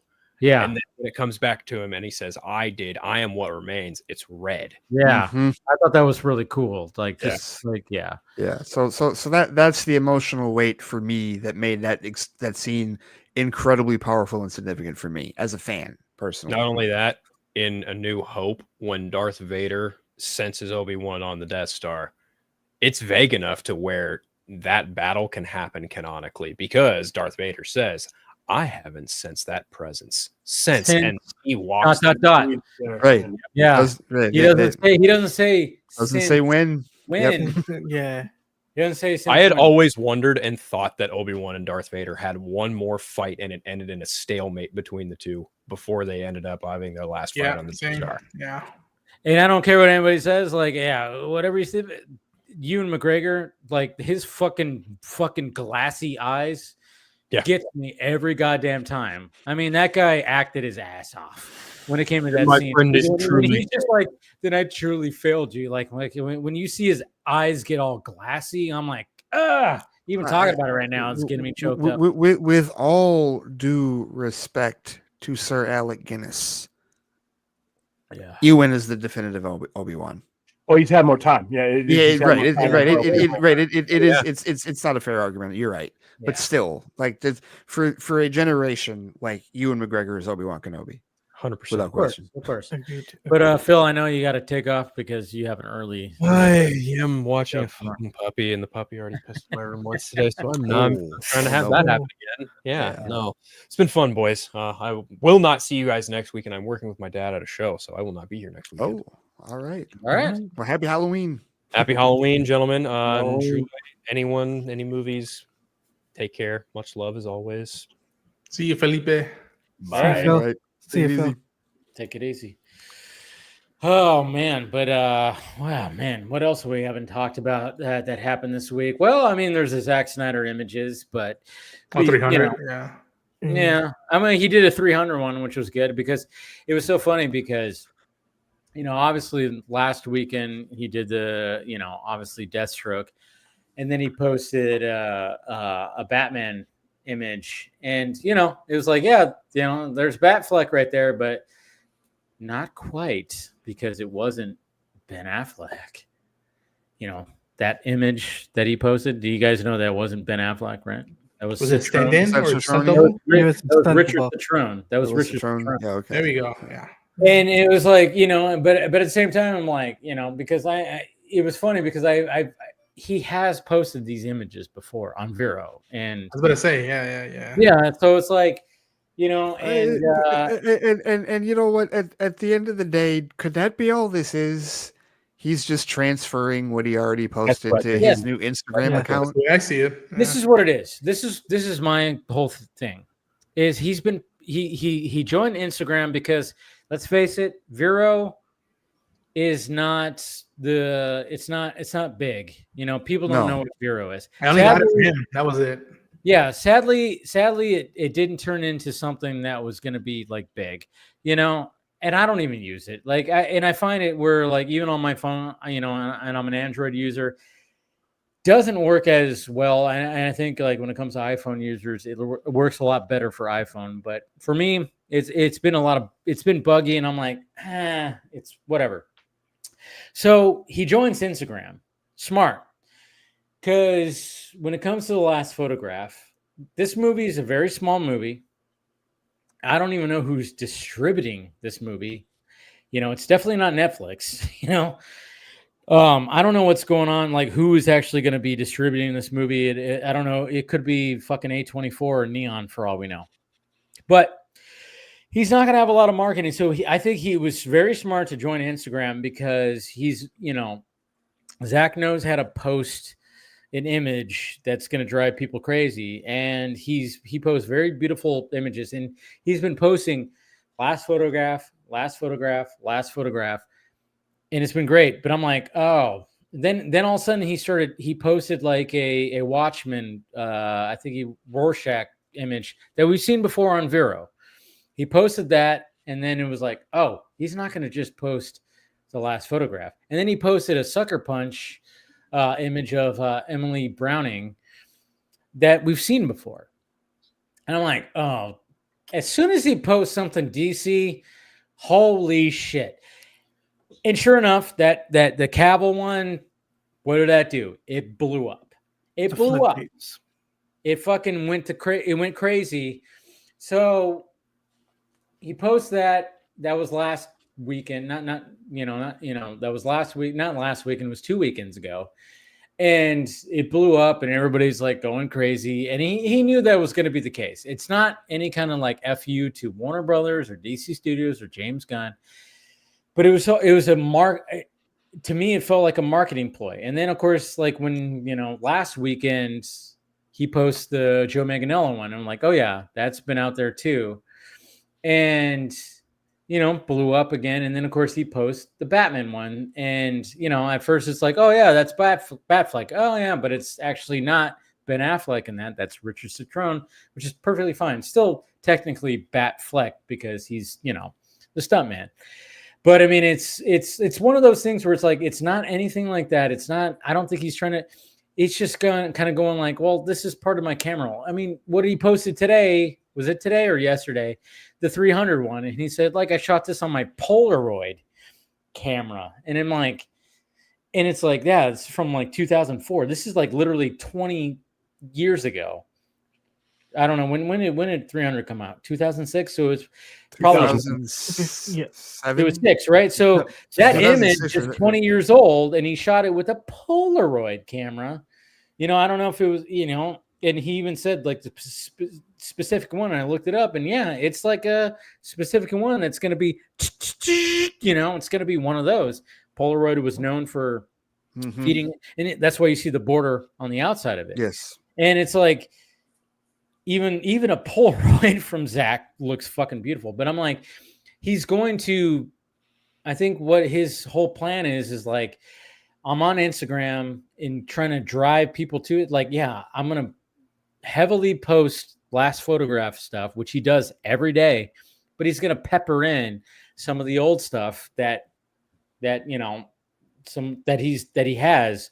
And when the DC stuff happens, he knows it's going to blow up. And yeah, DC Studios and James Gunn might be like, what the fuck is he doing? Sure. But at the same time, I don't think they're going, he's just doing that. And maybe even James going, hey, I noticed you posted this. And he goes, hey, I'm sure there's probably even a heavy communication like, hey, I'm not trying to do this. I'm just posting, certain things. And they both look at it. We can't control what the fans are even thinking about. It's not like a message. It's not like a hinting at something. It's, but of course the timing is always going to be a thing because obviously Warner Brothers is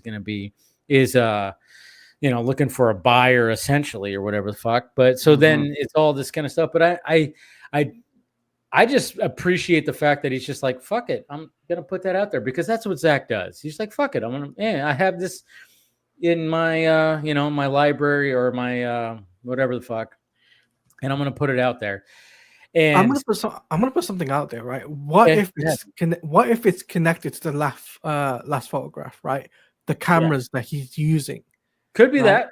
Yeah. Because that is something a lot of people that aren't seeming to realize is yes, he's posting up these images, but the cameras he's using could be part of that last photograph film. Very possible. Yeah, I didn't think about that. That's a good point. That's a good point. Because he's definitely a camera nerd. Yes. I remember. Dude. I remember. Dude, I just keep going back to that Justice Con segment where it was that Tim and Scott that talked to him. Yeah, he did it with them, but he also did it on the Vodka stream too. He did, yes, you're right. It was like the Army of the Dead. I think it was the Army of the Dead like discussion that we had. Yeah, he was literally in his pajamas. Yes, it was so funny because I remember him getting up and we saw he was like wearing pajama pants.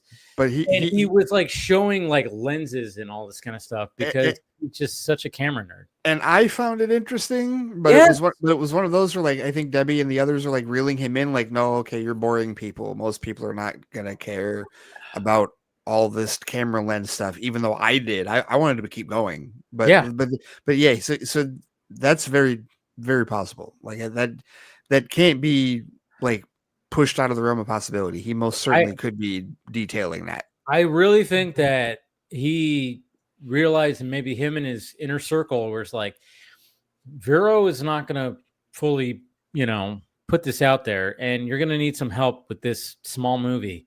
And it's called The Last Photograph. What better app than to post your photographs than Instagram? I mean, that's the thing. And literally, look at when he first showed. I mean, he's only been on there for a month, and he's already, I don't even know how many followers he has now. But I mean, that's the thing. It's like, and of course he's going to have to pepper in like these, and we're going to get more. And I can't wait. And see, this is where, because I feel like a lot of the angst for him doing this comes from this idea. Well, he's manipulating his minions and his fan base and whatnot. And to me, he has no control. He doesn't have any control. But what you're saying though, he's using it as a marketing ploy because he knows that he has that audience. There's nothing wrong with doing that. Nope. And I defy people, because there are people out there that think that this isn't how you move on. This isn't going to help the DCU. This doesn't do shit to the DCU. This has no bearing on anything that DC Studios or Warner Brothers does going forward whatsoever at all. With less than a month, he's got over 200,000 followers. 202, okay? I think I just saw 202. Well, and then when you look at all the photos, the majority of them are the last photograph. And consider how many of those followers are probably the regurgitators and the scoopers that are ready to post an article on anything fucking says or post. Exactly. Right. So the response on all sides of that picture, I said it on our show, it embarrassed me as a geek. It embarrassed me as a nerd. Well, it embarrassed me. The cowboy one. I'll tell that one, the cowboy one, or any other than the response embarrassed me the way people took it and went with it on either end of it. It was embarrassing. And then I had one on our show. People were like, well, no. Well, he started a pot. Even if he was, what he does and how you act as a grown man or woman, that's what you can control. I can't control Zack Snyder's marketing scheme one way or another, but I can control as a grown-ass man how I respond. Not everything needs to be some fucking conspiracy and read between the tea leaves, and not everything needs to be an article to antagonize his fans. Both ends of it, I didn't even want to be associated with geeks when that came out. And just what did your co-host say about it? He got on this conspiracy thing. And I'm like, as far as like, well, what if he's that? And I'm like, well, don't you think it's important? And I'm like, no. Yeah. See, I'm not a guy. If there's no news, there's no news. Right. Yeah. If he would have posted that picture and attached it to something's coming, or attached it to attach it to something like that, but just to post a picture, no. It's a picture. You made it more than what it was. Yeah. Well, remember when he posted on Vero, remember when he posted on Vero, it was like 3 or 4 years ago, fucking turkey, like Thanksgiving, that and then turkey in that graphic. Remember that turkey, yes. And then he had final prices in the background. People blocked each other over that. He did that on purpose. And okay, the funny thing about that, Dave, was that was the same time, if I remember correctly. That was the same time that AFSP had the special showing of Zack Snyder's Justice League up here in Birmingham. It was because it was around Thanksgiving that time. So the Snyder Cut, and that was that year. It was 2021. So the Snyder Cut was still freshly in our minds and still top of mind. And this is when #Restore the Snyderverse was starting to pick up. So yeah, the conspiracy stuff was at an all-time high. With respect to that, anything he posted, it was like, oh, well, here's the code, here's this, here's that. Yeah. When the Superman picture dropped, I remember Talati, it might have been in one of the streams we did, but I remember I was in the stream, someone asked, like, what'd you think of this poster, man? And I was like, I like it. Henry Cavill is Superman. He's not the only Superman, but he is Superman. I remember telling them, I'm like, I like the time I like most of the time we spent with him. I wish we got more. I know he was a big Superman fan. It sucks that how it went out, but I'm grateful the time we got to spend time with him as Superman. And I was like, and I'll leave it at that. And I'm like, I told him I'm excited for the last photograph. I didn't mention the Snyder Cut, and I was like, I'm excited for the last photograph. I want to see what that's like. I love how if Bitsy Tulloch posted a picture of Tyler Hoechlin and said Tyler Hoechlin is Superman, you don't get this response. No, you wouldn't get that response. You would not get that response at all. No. You had to move on goons, getting their pound of flesh. And then you had the other side going like, this would mean something, and starting to do like that guy with all the pins and the memes. Oh, Charlie Day. That's doing that shit, and I'm like, this is exhausting. It's become, like I've always said, until there's something to report, it's become a 2,000-pound dead body that you continue to drag into every room that you want to be in. And I'm like, here you come with your dead body, and I leave. It's like, and it's not like I'm anti anything, but it's like there's nothing to report. Nothing there. Absolutely nothing there other than him trying to market the last photograph, which I think is a smart ploy. It's a hell of a smart ploy. Right now. Yes. He's marketing because I'm looking at like his page right now, and it's like, yeah, those ones, obviously when it comes to like the Cavill one, it's got 613,000 likes. Those ones have the biggest likes. And then I don't know how many times I have to express it. I'm like, I've even had like conversations with people, like when I posted my video, like response, especially when it came to the Cavill one, and I get the people that push back, and I started like having a conversation. I'm like, and I bring up to that. I remember this one individual I brought up. I'm like, it's funny because I looked at your Twitter profile, nothing about the last photograph. But you have, all the, the Cavill and the Joe Manganiello Deathstroke. That's all you have. I'm like, I'm sorry. I'm one of those Zack Snyder fans that I'm like wanting to see him move forward. You're an actual Zack Snyder fan. Yeah, I want to see him progress in his filmmaking into something original. That obviously he's done original stuff. When it came to like, Army of the Dead and Rebel Moon, but this is going to be something unique and special that can, that's going to hopefully show people that, hey, he's for real. Mm-hmm. You have nothing on your Twitter, but you have so many retweets and all the stuff about the DC stuff. I'm like, that's all you care about is the DC stuff. It's, by the way, it's not a crime. care Not a crime. about- It's how you handle it. Yeah. Because listen, if the superhero stuff is what brought you to the game, there's no obligation for you to like anything else that he does beyond that. Ridley Scott makes romantic comedies. I never want to see one again. All right, House of Gucci, I don't ever want to see that again. However, I'm not going to be belligerent about why the fuck did you make Thelma and Louise? Why are the accents so horrible in House of Gucci? I'm just not going to watch it. If they would just seriously, if they would just come out and say we only care about his DC work, they would at least get one more level of respect for me. If you were just honest about that. And not, try to act like, oh my goodness, this is the gravest injustice. Whatever. You don't give a shit about the man. You only give a shit about his DC interpretations. Just say that. Just admit it. Fair.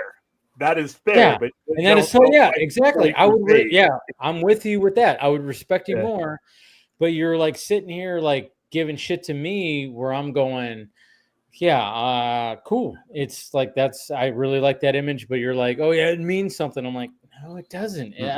I think he's just trying to market himself, and he's got this on his. He's able to post these images, and it's so funny too because when I'm looking at the page right here, it aligns perfectly. Look at this right here. Talati, I know you gotta. I've got to take off. I'll say this before I go. Yeah. I think this is all leading up to the next Zack Snyder film, right? Yeah. It's all leading up to that. And people got to understand Zack has moved on when he wants to focus on other projects. And these other projects, like you got the last photography, you've got the UFC film, you got the LAPD film as well. You got all these projects coming. You should be excited for those. Yeah. Don't worry about the the DC side of it. So I'm excited for it. So yeah. All right. Appreciate you, man. Get some rest. Take care, Talati. All right. Take care, guys. Take it easy. See you. Yeah, no, I was just like, when I was looking at it, like on at least the homepage. I mean, I know it's like, I don't think it's actually like he was like looking at it like this way, but it was just so funny because the 3 DC images are all lined up, and I'm like, there's no way that was planned, but we're all of us here are content creators. Yes. Right. If any one of us had that, if we knew that we had that type of reach for a particular reason and we needed that audience for a different reason, why the fuck wouldn't we use it? Yeah, I mean, I have no problem at all. I think the disingenuous thing about the people who are other content creators and here's the thing, most of this has nothing to do with Zack Snyder or his movies. The people who are bashing them, they wanted to be affiliated with a conversation because without that conversation, they had no identity. It's the same thing as the other people. Without Zack Snyder and his movies, they had no identity. They're the shithead outside the conversation that there are no chairs for. But once you affiliate yourself with this, now you can say move on and they should get over it with a bunch of your buddies when before you were all alone, you didn't have anything. And it works both ways. But here's the problem with that. And now you got credible people who respond to this stuff. And I always say, all you are is a fucking stooge that dances when that creator says dances. You roll over like a dog. You do everything. All they have to do is post something to trigger you. And here you are doing the dance. And there's a lot of people in our chat when we do our shows and I come on our screen that feel that they have to respond. You don't have to respond to any of this shit. You go up and down my little Twitter or any of my social media. I have the same social media or same access to Twitter and all this stuff as you guys do. I'm not going to respond to this guy. I'm not going to roll over and go get the bone and bring it back to you because that's what you want. And now I've added a like or whatever. I've added a view to your shit. Now you can pay your bills off of my misery. Fuck that. No. I just scroll up, man. Just scroll up. I invented the mouse, and I added a trackball to that mouse so that you could just scroll past all this shit. It's really easy. I dread that if I someday get lucky to talk to Amir for a few minutes, that if people watch the video and they're like, why did you ask him about the Snyder Cut? I'm like, because everybody else is asking about it. Like, I want to know more about Twilight of the Gods. I want to know about this and this. I'm like, Like, if you want to hear about his thoughts on the movement and all that Oh, stuff, dude, you don't even know. there's an archive. Like, go watch the archive. I'm interested in the archive that is not that tackled and whatnot. And I think, I could be wrong, I never met him, but I think he would get a kick out of him. Like, oh wow, all right, let's talk about the animation for 5 minutes. All right, I haven't asked about that in a while. I'm like, all right, but I dread the comment section every day. I'm like, oh no. Oh, dude, like the last time I had him on, and I brought up like James Gunn, and I brought up like some things, and oh, dude, like that the loud side of the fandom. Holy crap! Did I get it? Like, I got a lot of shit because there was like, you didn't ask the right questions. I'm like, what the fuck questions was I supposed to fucking ask? Here. If you want to ask him the right questions, ask him on your own fucking show. Exactly. I even said that. I responded to people. I'm like, hey, if you want to ask the questions that you want to ask, build up a YouTube channel where you get Zack Snyder on your channel, and then you can ask those questions. And then people even came out and be like, you're such a dick. I'm like, why? That's what I did. I'm like, that's what I did. I built up a YouTube channel where I ended up getting that guy on here, and then I asked the questions, and I had other people who showed up, was part of the panel, who asked questions too. But guess what? We weren't like all about like going, what did this mean when it came to, and like, no, we were asking few. It was ridiculous. And then like, I remember I even like clipped out when he because we brought up like, James Gunn and stuff like that. And sorry, I got the fucking hiccups right now. Yeah, it's towards the end of the night, so I'm like, oh fuck, too much drinking. Yeah, cheers. But at the same, I know I feel like the fucking drunken stork in the fucking Looney Tunes. Oh god, yeah. Remember that? He would always hiccup. Yes. Yeah. Anyways, but yeah, and then it was one time I brought up James Gunn, and he said, "Oh, James Gunn's a buddy," and people didn't like that either. I'm like, guys, he said he's a buddy. It's not like him and his wife are going to dinner like every month, right, or every week with James Gunn and his wife.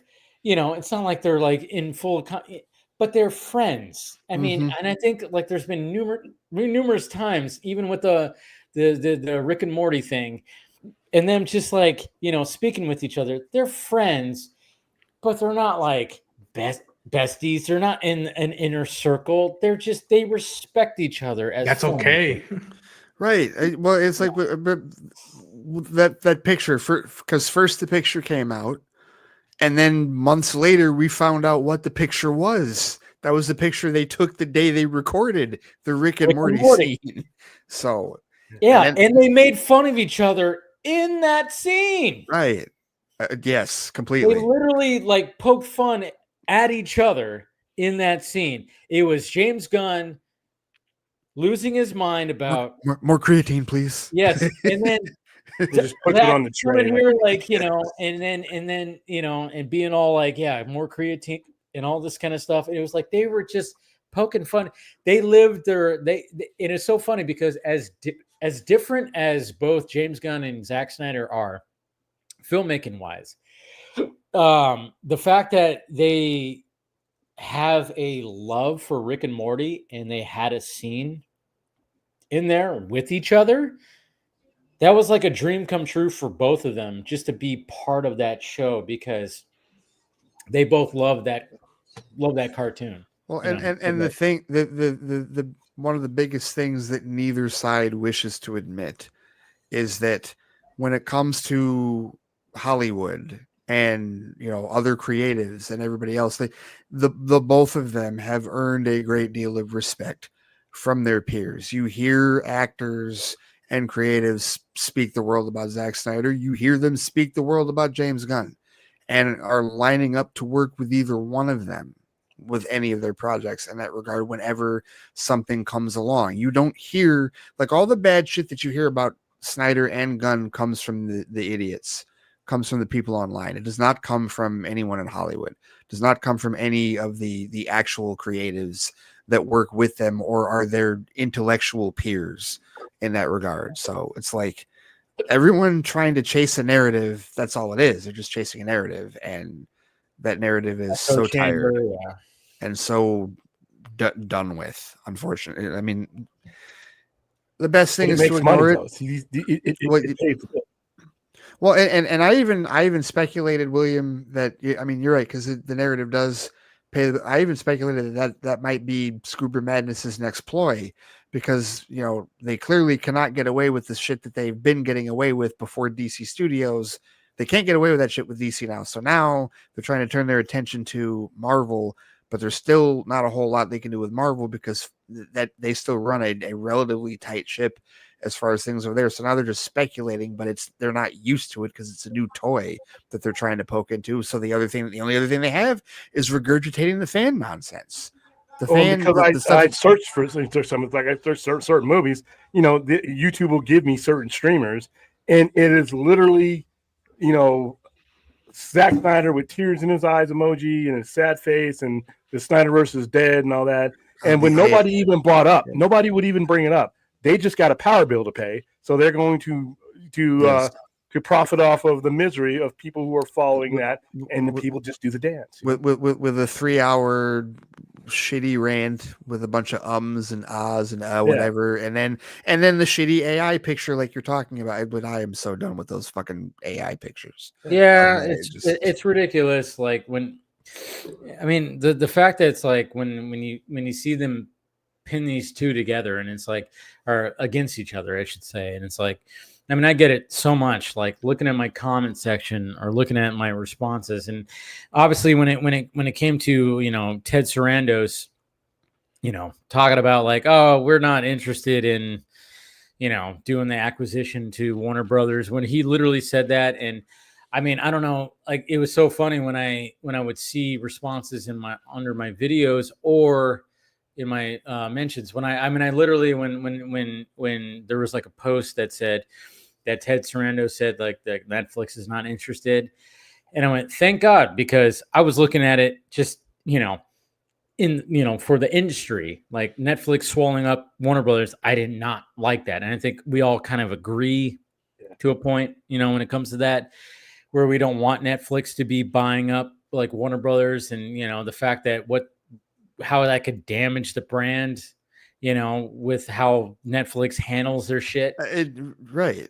Yeah. So like, and then I had some people in like respond, and when they pushed back against it, it took 2 seconds to be like, click on your profile. Oh, sell the Snyder. Oh, okay, there it is. It was like every one of them, and I was like going like, sorry guys that I'm looking at it like this.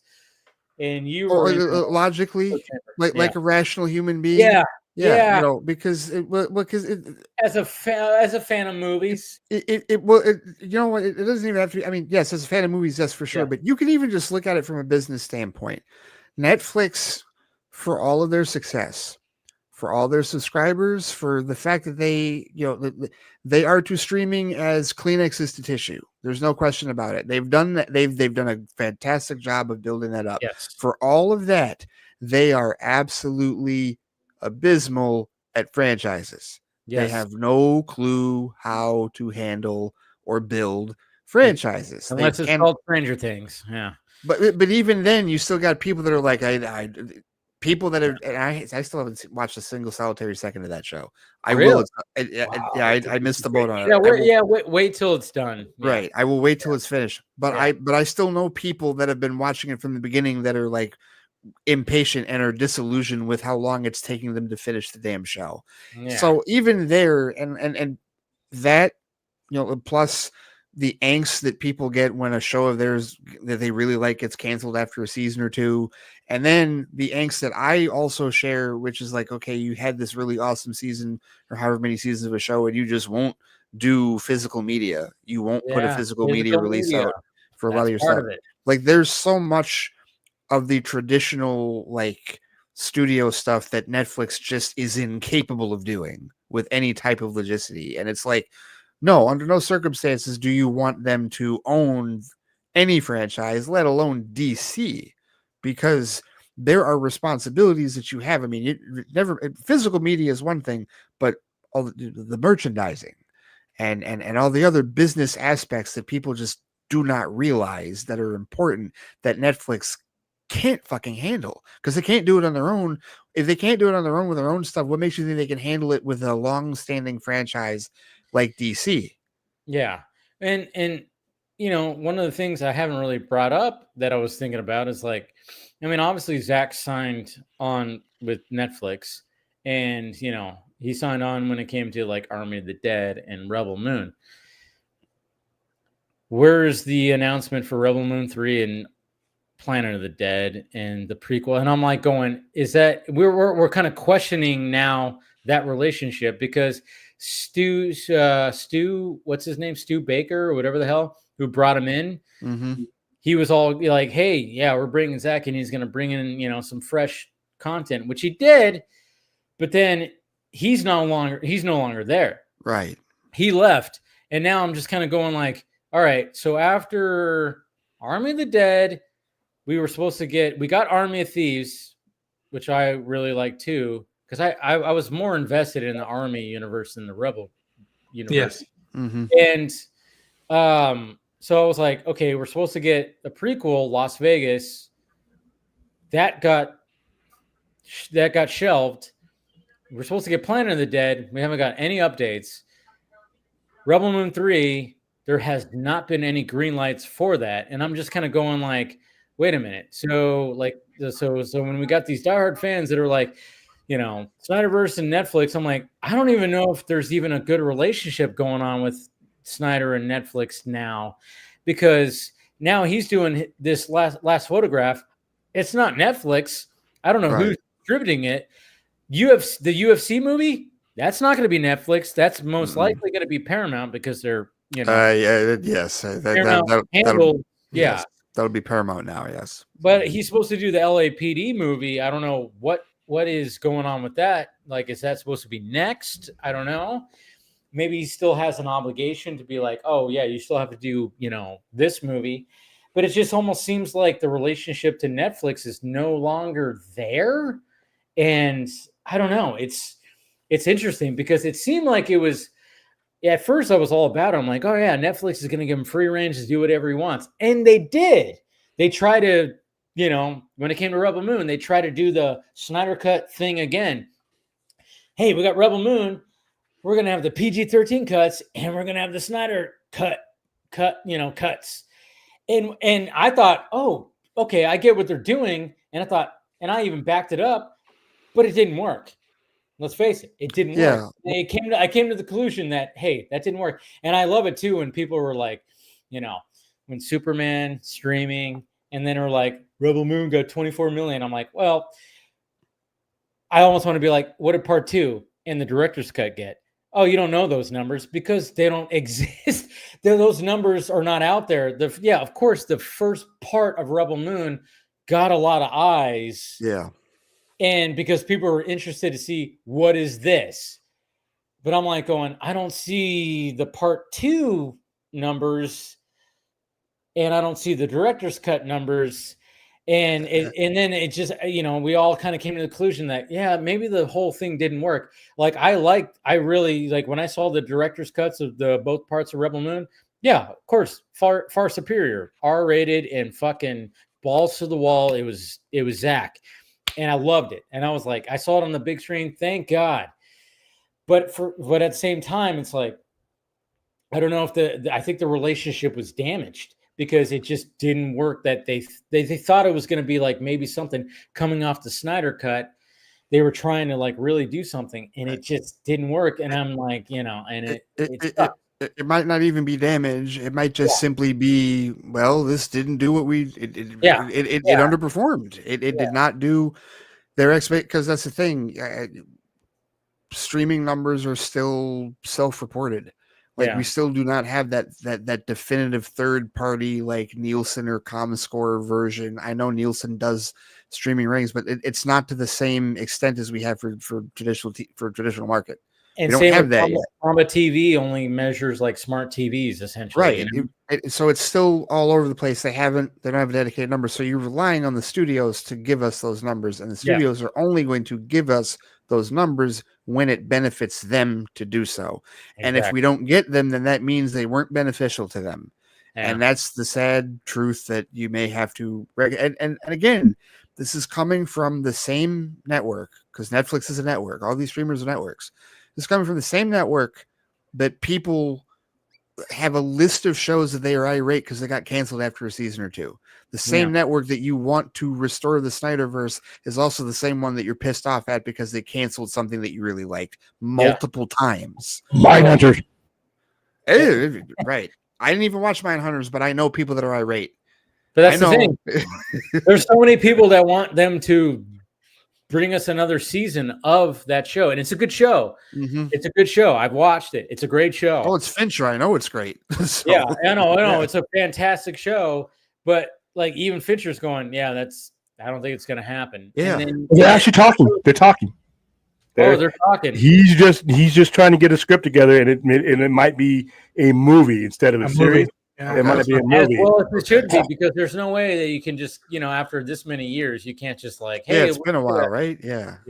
But It's a period flick though. It's taking place over the 70s and the inception, so it could take a while. Okay. And you have the people who play the serial killers. The guy from, I think it was Once Upon a Time in Hollywood, that plays Charles Manson, actually plays Charles Manson in Mindhunters. Mm-hmm. Go Google Mindhunter Charles Manson. That scene when he's being interviewed for them, it's the best 8 or 9 minutes of the entire show, and that show it's so good. It's so good. I mean, but at the same time, it's like, if that's taking that just for that show, I mean, like, and you're expecting, Netflix to be like, oh yeah, well, we'll take the Snyderverse. You need 2 big Justice League movies. Oh, you guys want a Batman movie with Ben Affleck? Okay. And you want us to release the Air cut? It's like, that's billions. And now there's that whole tree. Every time I see that, where it's Justice League 2, 3, 5, 10, 20, and 10 Superman, I'm like, that wasn't realistic under the best of circumstances. No, it wasn't. Like I said, they need to everybody needs to abandon the movies, abandon all this stuff, and sign on to the religion of the paper and staples. Yeah, there it is. That's what we keep on saying. But then at the same time, like I've said many times, like, hey, if Zack were to come back to DC and do like a legacy sequel, and we can get Cavill and Affleck and Godot or whatever the hell back for like a Kingdom Come styled Snyderverse movie that Jay Oliva, apparently they had the idea for, that there was something there. Perfectly fine. 6-7 years from now, I'm like, okay, I'm okay with that. But man, when I get some of the rabid fans that are just like, no, it's happening. It's, I'm like going, bring back The Rock. Instead of having Shazam in Kingdom Come, have The Rock and have Sasha Calle, Supergirl fighting, someone else. They could do that years from now, but I'm telling you, you're going to get something either in an animation or something. Something's going to happen with Snyderverse. Snyderverse isn't. When people say Snyderverse is dead, I'm like, no, it's just not happening. There's nothing happening right now. There's nothing happening right now. But there was nothing happening with Tim Burton's fucking universe. There was nothing happening with Superman 78. And guess what? They got books.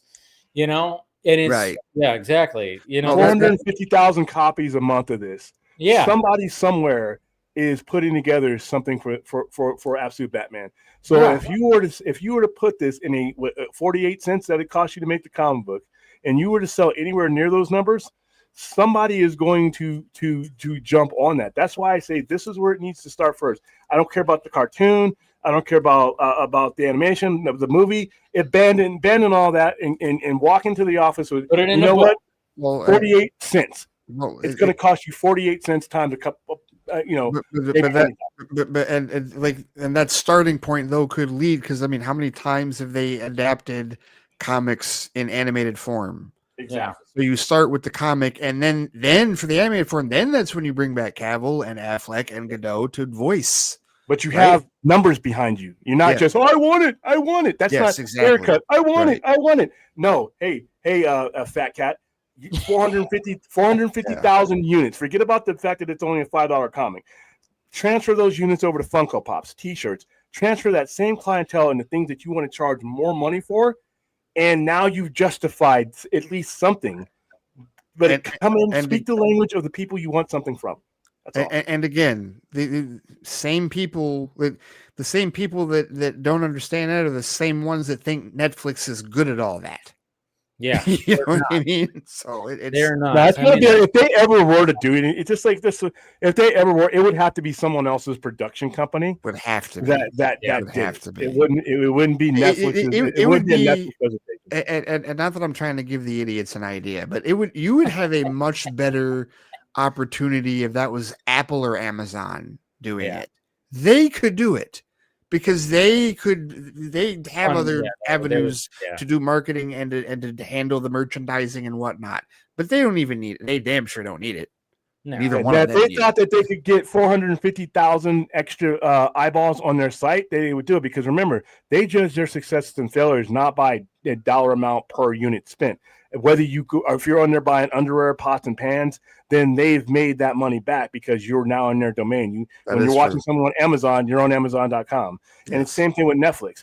Netflix can spend a certain amount of money on something, and they don't have to get it. It's not like the box office where it has to be, well, I got to make $200 million back because I spent $200. No, if I'm in your site, and retention is the most important thing with these streamers. Growth is important. It's great. Retention. If I go onto Netflix and I spent the amount of money to bring a feature in, and now I'm there and I'm using all that other associated content, if I stay on that site for 4, 5, 6 months, they've made that money back. And that's why the box office thing is not necessarily something that they're into, because it's not their mission. So I could see them doing it. I could see anybody who thought that they could get the traffic to whatever it is they want you to see ultimately doing it. But you have to have a starting point. And most fans that want to restore this, restore that, they don't have, like I said, if I'm the CEO right now, I'd invite any in here, give me your plan. What's your plan? Yeah. What's that? I want it is not a plan.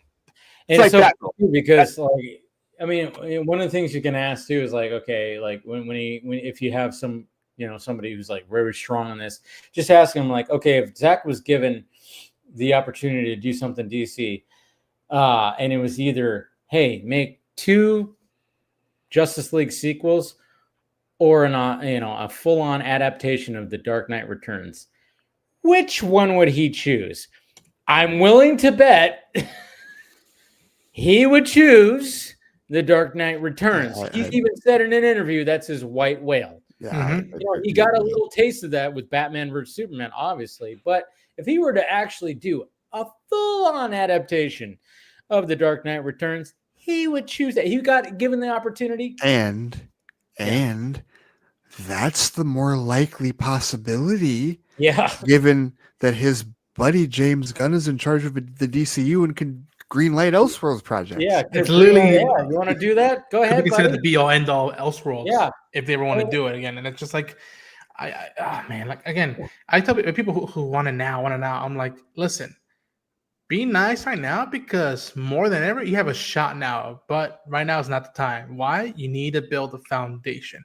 Once the foundation is fully built, anything is possible. Yeah, anything is possible. And again, this is where, and this goes back to what you were saying earlier, William, about why haven't Gunn and Safran's contracts been re-upped yet? Because it's only been a year of a foundation being laid, and it's one animated series, one movie, and one season of a live action show. They need to see more of a return on the investment for DC Studios and the DCU before they go any further. So this is where our patience also comes into play, where it's like, okay, let's see how next year goes and how that translates into the next couple of years, because that's what we're earning, right? Like he has things planned through Man of Tomorrow, which is like July of 2027. Okay. All right. But beyond that, we got to see what happens between now and then to see how much further they get beyond that, because we're talking at least 3 to 4 years before we're thinking about, okay, now he's got the cachet to release the Ayer cut, or now he's got the cachet to bring Zach in to do an Elseworlds story or his version of The Dark Knight Returns. He needs to, especially with new owners. And that was the other issue with Netflix, is in addition to the underperformance thing, their leadership group has changed hands too many times, and like not as many as Warner Brothers necessarily, but they've had more than a few people leave and new guys come in So there hasn't been quite the stability to say, hey, what about that Rebel Moon thing? Or what about that Army of the Dead thing? That hasn't been there in addition to the other shit going on. So like that's the business side of this is what the fans and the idiots continue to ignore. You can't comprehend. They don't comprehend it, and they don't want to comprehend it. Yeah, because it's all about me, my. I gotta have my. You know, when I see people, my Superman, and I'm like, oh, shut up. It's not, you're a grown adult and you're saying this. So I'm like, were you that kid that were like going around the fucking and saying that all your toys are mine? It's Veruca Salt. Yeah, yes. Don't care how I want it now. That's what I get. Like when I interact with some of these, I'm like, oh wow, you were like that. You were just, and you know, it's like when they totally just want to ignore like the, you know, what having Netflix swallow up, you know, Warner Brothers, what the implications of that would be to the industry and how it would be bad, you know, for things. They ignore that because all they want is Zack to be pulled away from what he's doing. So then he would, you know, make fucking cape shit for them. And it's like, it's so weird. I'm like, what are we doing here? And you know the ultimate hypocrisy of that too is this is the another version of 7 years ago when we had people openly cheering and rooting for Disney to buy out Fox just because they wanted X-Men fixed. Yeah. That was all they thought about. That was all it was. And it's like, look, if you were sitting here, like we know someone is going to buy Warner Brothers. We know that's going to happen. But the understanding should be that any of these entities, whoever it is buying Warner Brothers, is not good for the industry. It's not, because it's further like consolidation, and it takes the big five down to the big four. And that is not good for the entirety of the ecosystem. It doesn't matter who it is, whether it's Paramount, whether it's Universal, whether it's in a pipe dream Netflix and some other alternate reality, or whether it's Amazon or Apple, whoever it is, the consolidation is not a good thing because you want more. It's a healthier landscape when there's more competition, not less. Not when, you know, not when chess pieces are being hoarded at this point. People get treated like shit when there's nowhere else to go. Exactly. So people that are rooting, like again, the fucking scoreboard mentality. This is not like it's not Blue Jays versus Dodgers, which, by the way, go Toronto. They won tonight. They got their one win. They got their 1 win. 11-4. That's all right. It was one inning. It was one inning. Yeah. Ooh, man. But Blue Jays say, "Fuck off." Yeah, but no, this isn't rooting. This isn't sports. Okay, You're not rooting for Universal. You're not rooting for Netflix. Like, these are CEOs that are playing, you know, with pieces on a board, like it's, you know, trying to here's my pile. They're taking cookies off of the table from each other. That's all this is, and that does not bode well for the art either way. Even though we know it's going to happen, and really all we can do is just see where it goes, and then, you know, go from there. Depending on who it is, it's still probably more than likely Paramount. If I had to venture a guess. People don't realize that these stories that they want so badly in their publication, it took a while for when said company that owned these characters and made them did those stories. Like, people forget that, like, these characters existed in the 30s, late 30s, early 40s, and it wasn't until the 80s that these stories were like, you know what, fuck it. Comics are this way. You know what? I don't feel the same about this character. Let me just swing for the fences to try this story. And they're just like, I mean, you know, you guys correct me if I'm wrong, but I don't think Batman has run out of movies. I don't think we've done enough movies to justify why Batman is popular and whatnot. And it's just like, no, he's doing fine. Let's make sure that the rest of the DCU has their moment to shine. And then once we're set up a foundation, if the stars line up, there's always the tact right there. And there's always some guy like Zack who's like, you know what? Visually, I can achieve it. It's in my bone. Let me roll the dice and try it. And the caveat is that it's an Elseworld story. It doesn't hurt anybody. It's a win-win. If we are talking about the general delusional impatience of Batman fans, I love talking. I'm very passionate about this particular subject because here all I have to do is I turn here and I see my shelf Okay, not my table, not my shelf of Batman.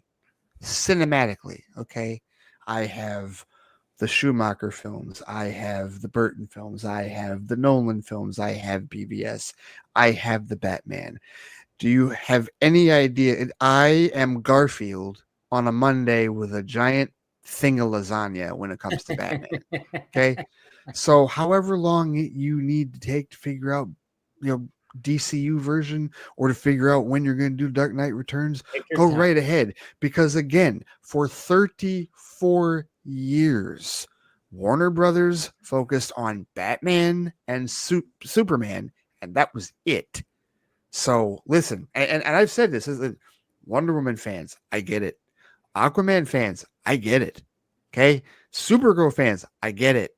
You haven't had a movie. You haven't had a solo movie since 1984. You're finally getting a movie next year. Right. You're finally getting a movie next year, right? Green Lantern fans. I really get it. Yeah. I really get it. They're finally getting a series next year. So yes. It's like, Jesus Christ. I can be rational and patient because guess what? In the time that I'm waiting for DCU Batman, I can rewatch the animated series. I could rewatch Batman Beyond. There's so much that I could watch 66 if I want to. The animated adaptation. They did the story in animation. And guess what? No matter what happens with the DCU Batman, we're getting an Elseworlds Batman in 2027. Hey, how about that? What do you know? A new one. Right? The same thing with Wolverine. I tell people now, the X-Men fans, I'm like, we're good with Wolverine. Yeah. Make sure Cyclops is counted. Make sure Storm gets counted. Make sure those two especially, because as much as I'm a Fox X-Men disciple. Deadpool and Wolverine was emotional for me because that was a great tribute to Fox X-Men for me personally, but I can still recognize the flaws that it had subjectively. And those two, the only character that might have been done dirtier than them is Jubilee, or because of Dark Phoenix. Don't even get me started with Jubilee. Just the fact that she was essentially put on the back burner, and also the fact that they basically, from what I understand, just that and the alterations they made to Rogue. Oh, yeah. Because you got to understand something. Like last year, I had a revelation. Because I have been a big defender of Fox X-Men, and I still do defend it as a franchise. However, I was also somebody that did not watch X-Men the animated series growing up. Ooh, and so last year, in preparation for X-Men 97, because everyone told me it's connected, it's continuing, I said, well, I cannot watch this until I have watched all 3 seasons of X-Men the animated series. And I did. And then I watched X-Men 97, and I literally said, okay, everyone, I get it now. I get what you were saying. I understand why you feel the way that you feel. William, we're not doing the comic thing. I understand. I get what you're saying. Okay. We went through this last week. I get it. Okay. I'm just saying, when I had friends of mine that were, just blood boiling about Rogue and about No Gambit and about how Storm was not all these characters and Cyclops and whatnot. It was like, I didn't see their perspective because I did not see that show. And then after watching that show, I went, okay, I get it. Oh yeah. I understand. Welcome. I understand. Welcome. I'm still not, kid. I'm still not as angry, but I understand your anger. And I like Antac, but I remember even as a kid, I was just like, where's that Southern twang? Where's that? And I was just like, dude, I wasn't even a big like X-Men fan, but I remember one of my best friends. He was an X-Men fan. He collected the X-Men comics, and his favorite mutant was what's it? Rogue? Damn. No. Gambit. Gambit. Jesus Christ. Totally, just like my brain went blank. Remy LeBeau. His favorite was Gambit, and I remember when the X-Men movie came out, he was like, what the fuck? Like, no Gambit? Like, that was like, and I remember this was like pre-social media and stuff like that, but I remember just like diving into, because I remember like even in the early 2000s, late 90s, you could find message boards and shit like that online or chat rooms, you know, and stuff like that. I remember seeing where people were like not happy that Gambit, even when it came to the follow-up movies, like where the fuck is Gambit? Right. And then they finally got him in X-Men Origins, and people went, huh? Like, that was it? Huh? Right. That was it? Huh? And then, of course, when it came to Deadpool and Wolverine, people were like, fucking finally! It was like, everybody was like, fuck, that was it, yes! You know, it was like, I mean, let's face it. They got the You're Gambit talking about deal. the Channing Tatum one? Yeah. Yes. Oh, Even I remember. I love that movie. I Yeah. remember wanting to stick popcorn in my eardrums when that Yeah, of actually course. came out. I was like, I can't. I know it's a joke, but oh my god, this is fucking horrible. I was okay. Truthfully, at that point, like because But the everybody, diehards loved it. everyone else was freaking out about Gambit. I still was like trying to contain myself over Blade. That was the one that got me because I'm sitting there like, the fuck is he doing here? I did not expect him. Yeah, I was Blade, like, Blade was the one I did not get spoiled on. I knew Gambit was going to be in it. I got spoiled on Blade. I didn't get spoiled on Blade. So when he showed up, I went, fuck. I was like, because, you know, we heard about the whole supposed beef between, you know, Oh, Reynolds right. and Snipes Yes. after Blade Trinity. Yeah. And which I still appreciate that movie just because of that fact. The Pomeranian, the vampire There's just something Pomeranian. about, yeah, Pomeranian, yes.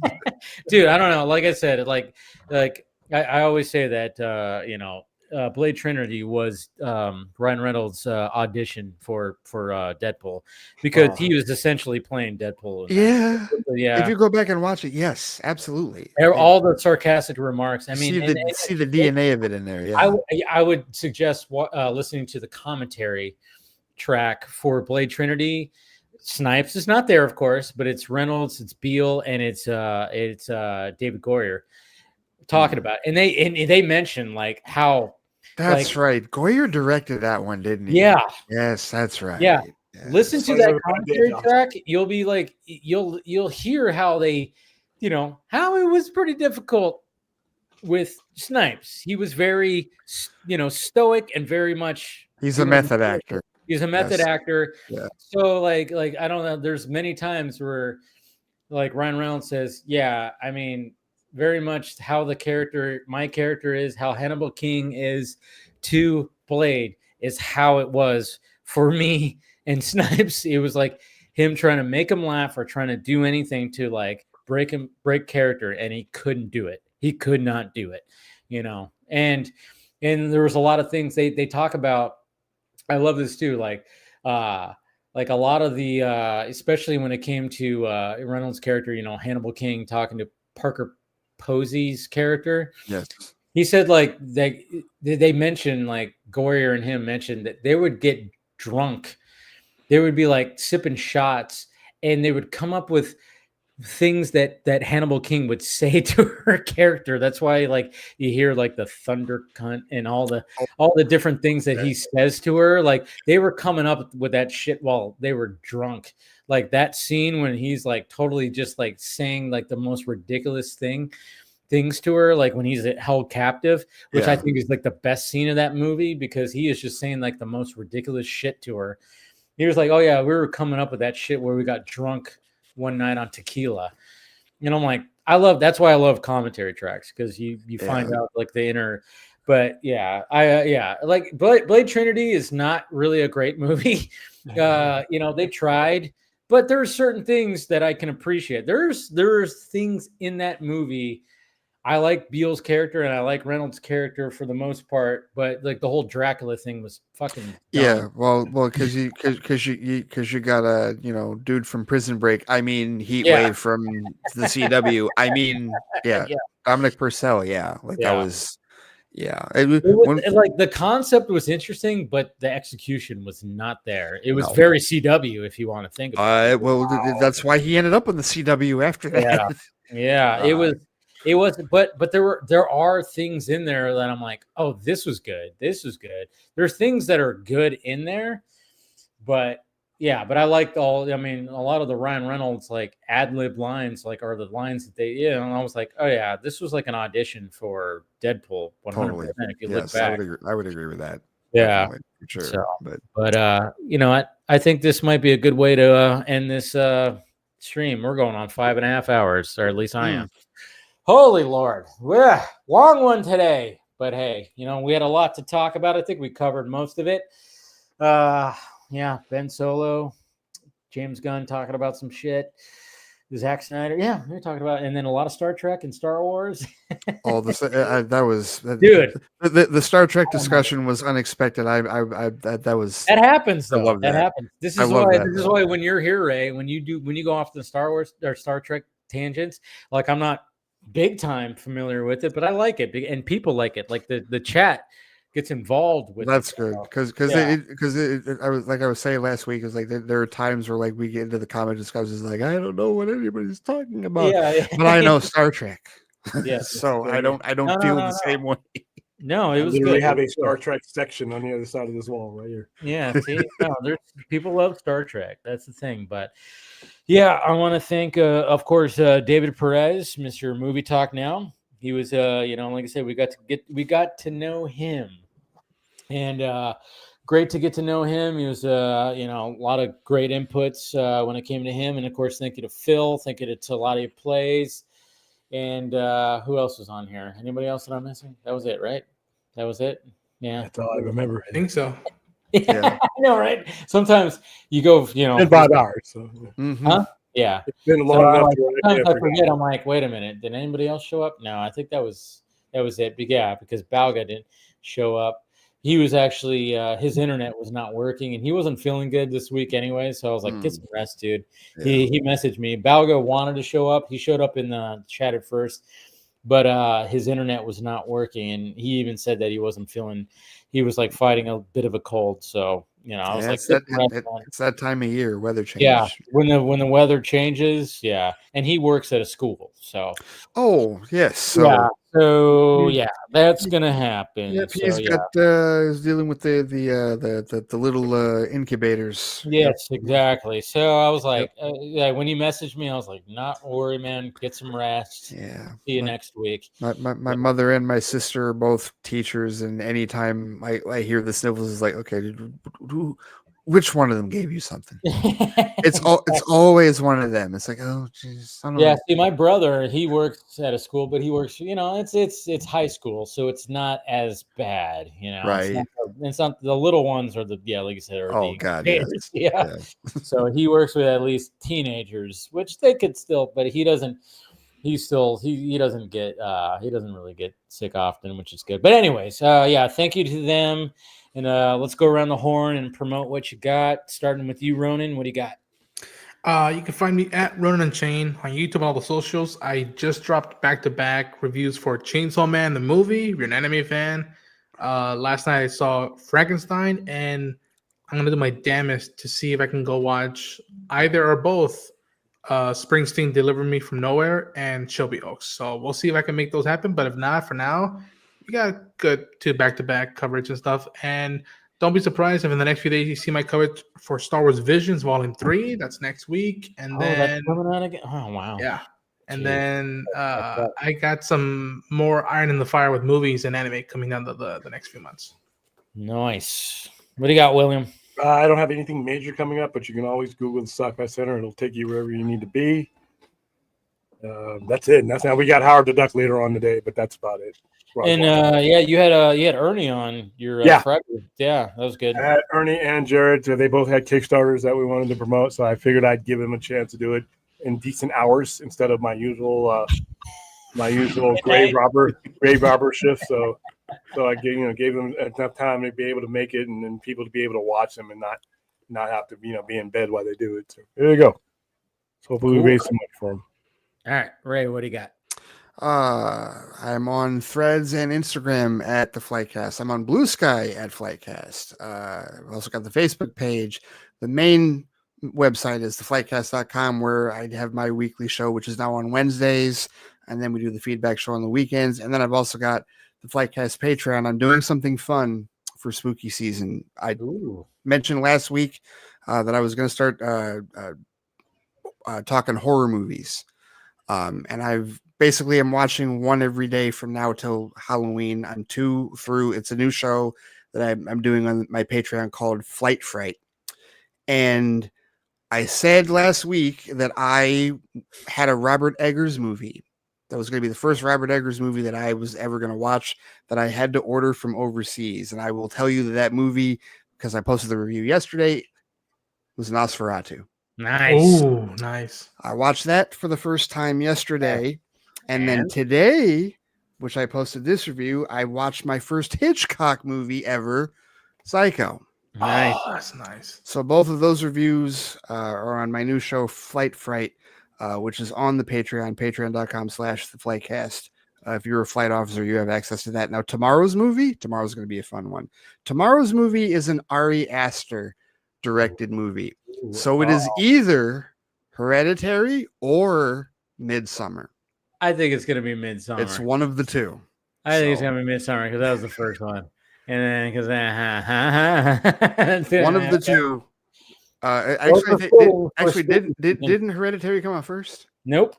I thought it did. No, Midsummer came out first.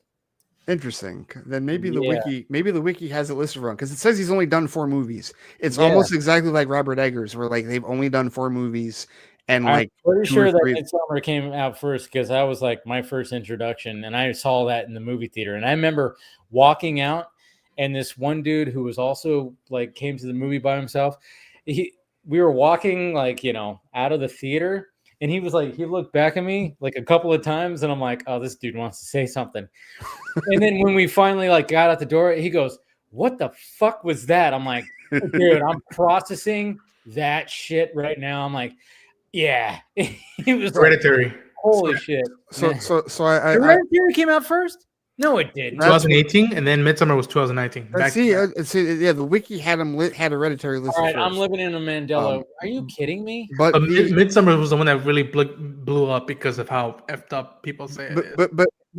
But see, the thing is, I've heard people say that both of those movies are effed up.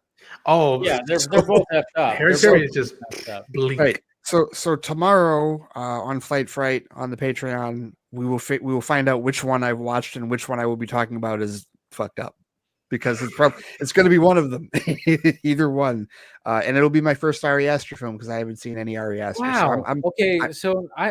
Why did I think? Wow, that is crazy. Yeah, you're right. I'm looking at IMDb, 2018, 2019. That's like blowing my brains out right now because I could have sworn that Midsummer came out first. And that's wow. All right. This is definitely my excuse to finally watch some directors that you guys and others have talked about, like Robert. I've now seen a Robert Eggers movie. Yeah. I should have been seeing a Hitchcock movie. I don't know why it took me this long to see a Hitchcock film. And tomorrow, like I said, Ari Aster. So, have you seen an Alex Garland movie? I don't know. Ex Machina. Go watch Ex. No. I take it back. I have. I'm sorry. Okay. Civil War. Yeah, Civil War. I own Civil War. Ex Machina and Annihilation. Annihilation. Yeah. Okay. Yes. I don't have Ex Machina, but Scott a couple years ago gave me a code for Annihilation. I've never watched. Annihilation I need to watch it. Annihilation is a fucking trip. Yeah. So. Yeah. Annihilation's good. They're all good. I like Alex Garland. Yeah. Civil War was really good. Civil War was just like one of those like holy fuck. Like you walk away going, I don't feel good. No, it's even scarier now. Yeah. You're walking away going, this could happen. Am I an American? Yeah. What kind of American are you? Right?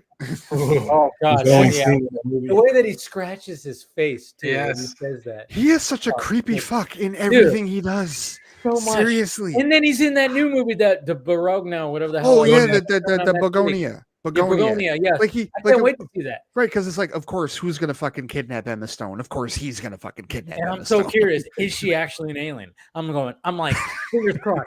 she's an alien. Please let her be an alien. I'm like so like going, please let her be an alien. I wanted to go fucking bonkers. I really wanted. So I'm seeing that movie next week. I'm like, please let her be an alien. Yeah, it's a Halloween release. Probably very appropriate. I'm like, please. I hope she's actually an alien. That's what I'm so anticipating. Anyways, guys. All right. Been fun. Good conversation. Again, thank you to David Periz for joining and being the special guest. Great talking to him. Thank you to Phil. Thank you, Ronan. Thank you, William. Thank you, Ray. And of course, thank you to Talade Plays, who was also on here too. And thank you, everybody who's spending this time with us. And we will talk to you guys later.